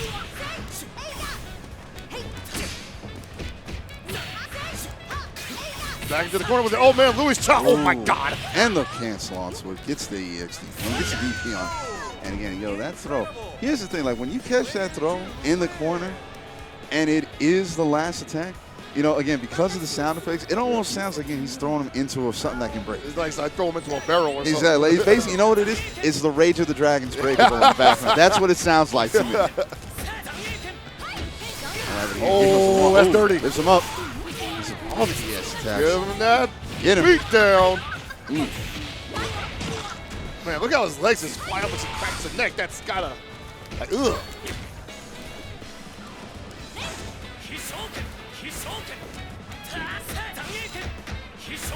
All right. Even though he's taking that damage, Louis Cha, his game plan doesn't change at all. Oh, is he going to do it? Oh, my God. Oh, the Word. reset. The soft reset. Doc. The soft reset. Oh. Really, Cha? If only Eddie Bogart had an overhead, that would have been curtains. Something like that. This one right now is all right. If he Just was does able to, if he was able to pull that off, from this moment on in my life, every time I say Louis Cha's name, I gotta say it like Tech 9. All right? Every time. Now watch out for that stand pull back from Luong, though. Like this. Luong's move list is severely limited, I would say. Like a lot of people say, oh, she doesn't have a lot of moves. It's just because like her normals are just. It's not like I said, her nose again with the range, with the stance cancel. Yeah, and really, that just goes to show you the brilliance of SNK designing characters in this game. Where they're like, we will make a character that has 3 special moves and still be one of the best characters in the freaking game. It's basically Gal syndrome. People say, oh, she doesn't need anything else. She's got an overhead. She's got, I think she's got a standing on, maybe. I don't know. She got a freaking jump, air, cross kick. Karate, man. It's serious. Oh, baby. The killer. On the ropes. Still, here's the thing. Like, the crazy thing is that all the work that the Mai is doing right now, that Muy is still sitting in the back. Sitting in the back, and if she throws another bad fan again, you better believe she's going to eat that rolling thunder. Oh, bad knees, bad knees. Oh, that could be it. That could be it. That's a wrap, sir. Louis Cha advances over TC Paco. Team kill complete. All right, so You can tell Louis Cha right there. And I don't think that Paco was quite ready for some of that what he was dealing with. Not at all. A lot of that looked like he was just surprised it was happening, and he was just trying to roll with it. Which that happens a lot. It happens to the best players. So. And like I said, and most importantly, he said that happens to the best players because some of them are the best players. Exactly. You have to be ready for absolutely everything. But even still, with all the preparation that can go into this game, or all the matchup knowledge that you want to absorb, you're still going to get hit with a big question mark. You can only prepare so much. And, Dude, man. And stuff is getting discovered all the time. Yes, that's another big thing. I saw new stuff yesterday that I'd never seen before, and I'm just like, damn. We are only beginning to scratch the surface of this game. Man, oh man. But nonetheless, ladies and gentlemen, we got another matchup coming here now. I'm going to be down the middle because this is my little brother on stage right here. Well, he's also the NorCal homie. Yep. The Southtown, the Southtown prodigy. Oh, baby. I said, the brother's got a pedigree going on stage right now. KPB JDR. My man. So he's going to be going up against GCCM PK White Asha. So the question is now, do we know anything about White Asha's game? Yeah, White Ash is the best player in United Emirates, Arab Emirates. I believe his big claim to fame is, was it him or Freezer?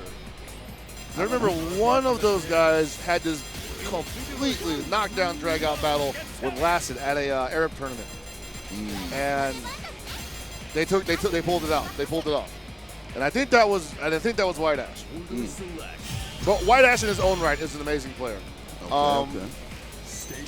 JDR, love him. You know, the little homie from back home, but he's gonna have his hands full. Oh yeah. I can definitely see that, man. I'm not going to put it past him.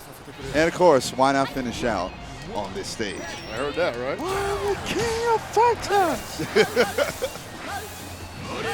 All right. So, again, let's get him open. And White Ash, not comfortable with hanging back, despite having the perfect character for it.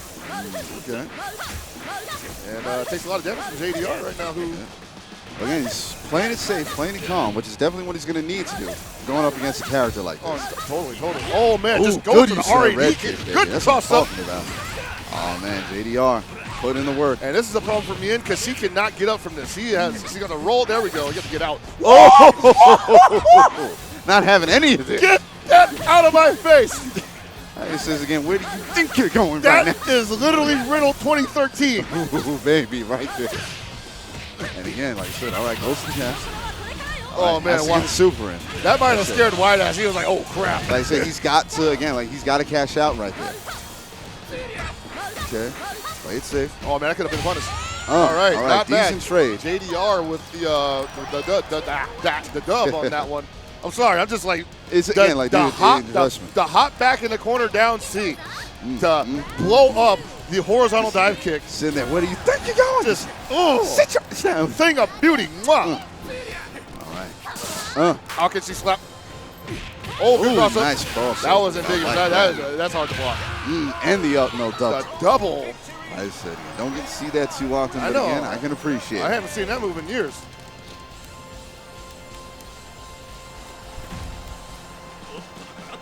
Again, all right, so JDR, forever the character loyalist to Ralph. Been playing him since 2012.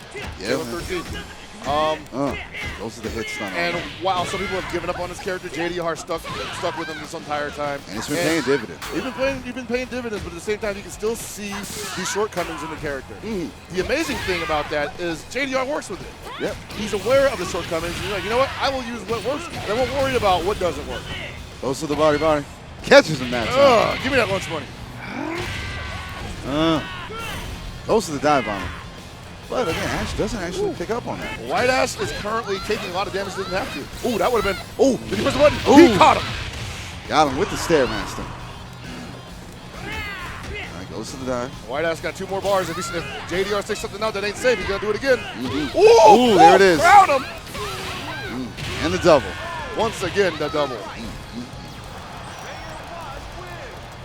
All right. Now we got the quintessential Junior Terry. Oh man, catch him too high though. Got grabbed for it. Oh, those are the sparrow kick. Oh man, you can't seem to put this Yuri away. It's not good, man. Like I say, Yuri, she is such, again, like for being, basically for being Yuri, she is such an unassuming character, but she is so deadly. Entirely. Here comes the thing. Lord have mercy. I forgot Athena was on this team. Yeah, right? It's just kind of like, oh, man, what do we... Not having it, man. It's not safe against projectiles, bro. He's shutting them down. He's shutting them down. Oh, man. JDR's cracking a little bit. Oh. There it is. It's going to hurt. 2 shields. into the bits. Ooh. What's the wake up? Again, No, don't do it. I said again, you got to get on the back. Got to get off the back foot, brother. All right, here we go. He wanted EX so bad. He wanted EX so bad just now. Nice. I would have supered after that. I would have just straight up gone for Buckable. Not that it matters. And the sword. All right, JDR showing signs of life towards the end there. White Ash playing it nice, cool, calm, and collected. I think JDR is probably going to stick with the same order. I don't think he plays the other characters. Yeah, he's going to dive right back into it. He sees blood in the water. Oh, yeah. That was, the scramble at the end there was for certain in his grasp. He just didn't have a chance to clutch it. Now, the key to that, though, is to get rid of this Mian as soon as possible. And yes, there it is, man. That's how you do it. That's how you get rid of Mian. You know, look, you want to keep Mian on the ground, you send her to the ground, that poor girl, man, just like. And again, like, yo, not any pressure. He is. Oh, my God. Is he about to do it? Yeah. Not having anything to do with Mian right now. I said, he must have heard you, man. That's what it was. Heat on him, man. Dude, son, yeah, he's the perfect game. Hit him with the R. Kelly, too, damn. Dude. All right, so now JDR, much better position again. Like you said, blood in the water a second ago. Mian wasn't even a factor. No. And that's weird to say. Yeah. That's weird to say because she's literally breaks, like you said, the functions of everybody in this game. Unless she gives him an opportunity to get her feet. Breaks down. Sorry, brother, he was coming for it. I think JD got a little frugal there where he's just like, I don't want to spend the bar to get out of this pressure. Oh, another double R. Kelly. Son, it's hit for tat right now, back and forth. Pretty sure they call that water sports. Uh-huh. All right, so now again, one of his better characters going up against a character that he hasn't had too much of, experience with in a tournament thus far. He's got the ability, again, like I said, for all the shortcomings that he has, JDR knows how to work with Ralph. Oh, wow. Okay. A little bit slow on that, couldn't punish it. Back it up. That's invulnerable. That's it, nothing stopping. When she wants her money, she wants her money, period. JDR, gotta be careful. With them old sweet blade combos. And now we're seeing the limitations of jumps right into the trap. And JD is playing this so patiently. I'm impressed. But again, the problem with patient play is that, again, time becomes a factor. Here we go. JDR. Oh, no. Oh, no. Yeah, that's unfortunate, but not terrible. He still is in a great position. It's not the end of the world for him. Okay, sweet. Oh, here it is. No activation there. No super. Oh, man. Again, like I said, what are we seeing? All right, man, just to get the sweep, but 17 seconds left. Looking pretty good for JDR right now. Might get him up to 50%, at least. If it's a one super, that's going to be a ton. Yeah. And she's squishy. Yeah, only one needed to work with. Whoa. Okay, goes with a little bit of invulnerability there. Yeah, that's why I wouldn't recommend doing that. And like I said, so we've gotten the hat trick, ladies and gentlemen. We've got 3 perfects in this match alone. Unreal. I think JDR was just trying to get a little too cute there for a second. You got to back it up there a little bit, young man. Oh, man, that was a perfect opportunity for a jump D. Flank. Oh, you can't do that. He left on the approach, baby. Wow. And the bits, and right now, JDR, he's lost his way right now. Trying to go with a teleport right away. White Ash is amazing, so it's not surprising. Great player. JDR goes down. Bro, little brother went out on the shield, so I got to give him all the credit in the world. You know, like, I will forever be the guy that cheers for JDR. Hell yes. And I am also a big fan of White Ash also from what I've seen him play. Definitely. So no surprise that they gave us such a great match. Oh yes. All right. So again, so if I'm not mistaken, now that was still on the winner's side or the loser's side, do we know? Because I remember All right. So I remember him saying that he was in top 48 for the winner's side. So. He may still have an opportunity. Who knows? He might still have an opportunity. All right. Oh, man. So we are actually out of time for now. We've done everything we can to today, ladies and gentlemen. No.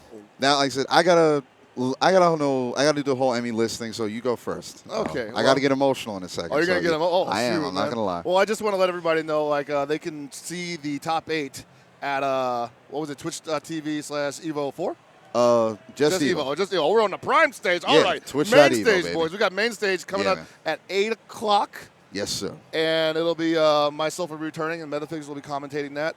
I want to thank everybody for watching up until now. You know, go out and enjoy the rest of these games. This tournament is amazing. Yes, sir. You know, this is literally the biggest we've ever been, and I'm so glad that they invited us back for another KOF year. And I can't wait for more action. Yeah, man. Well, like I said, but for me, like, me being here right now, ladies and gentlemen, you got to understand, I've been putting in a lot of work.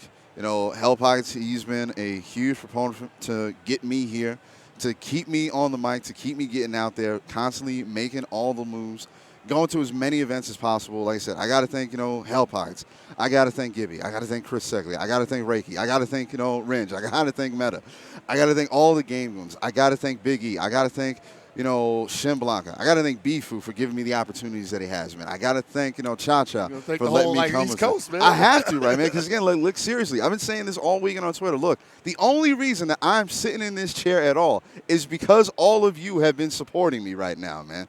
I wouldn't be here right now. I wouldn't be a part of the conversation, period, if it weren't for everybody pushing me on, man. And like I said, this is a big moment for me, man. Like I said it, you know, when they announced EVO, I told everybody online, I don't care what days and what time slots it gets. I want to commentate KOF 14 at EVO. And ladies and gentlemen, I'm here right now, all right? Man, it's good to have you, man. Dude, seriously, man. But again, ladies and gentlemen, this is it. Again, like we were saying earlier, the main top 8 is going to be on the main stage, twitch.tv/EVO at 8 p.m. Pacific Standard Time. So follow, you know, your time zones accordingly. I'm Afrodynamic. This guy's been Hell Pockets. Ladies and gentlemen, what else can be said? Until next time, keep fighting the good fight. This is Afrodynamic, and I'm out. Peace.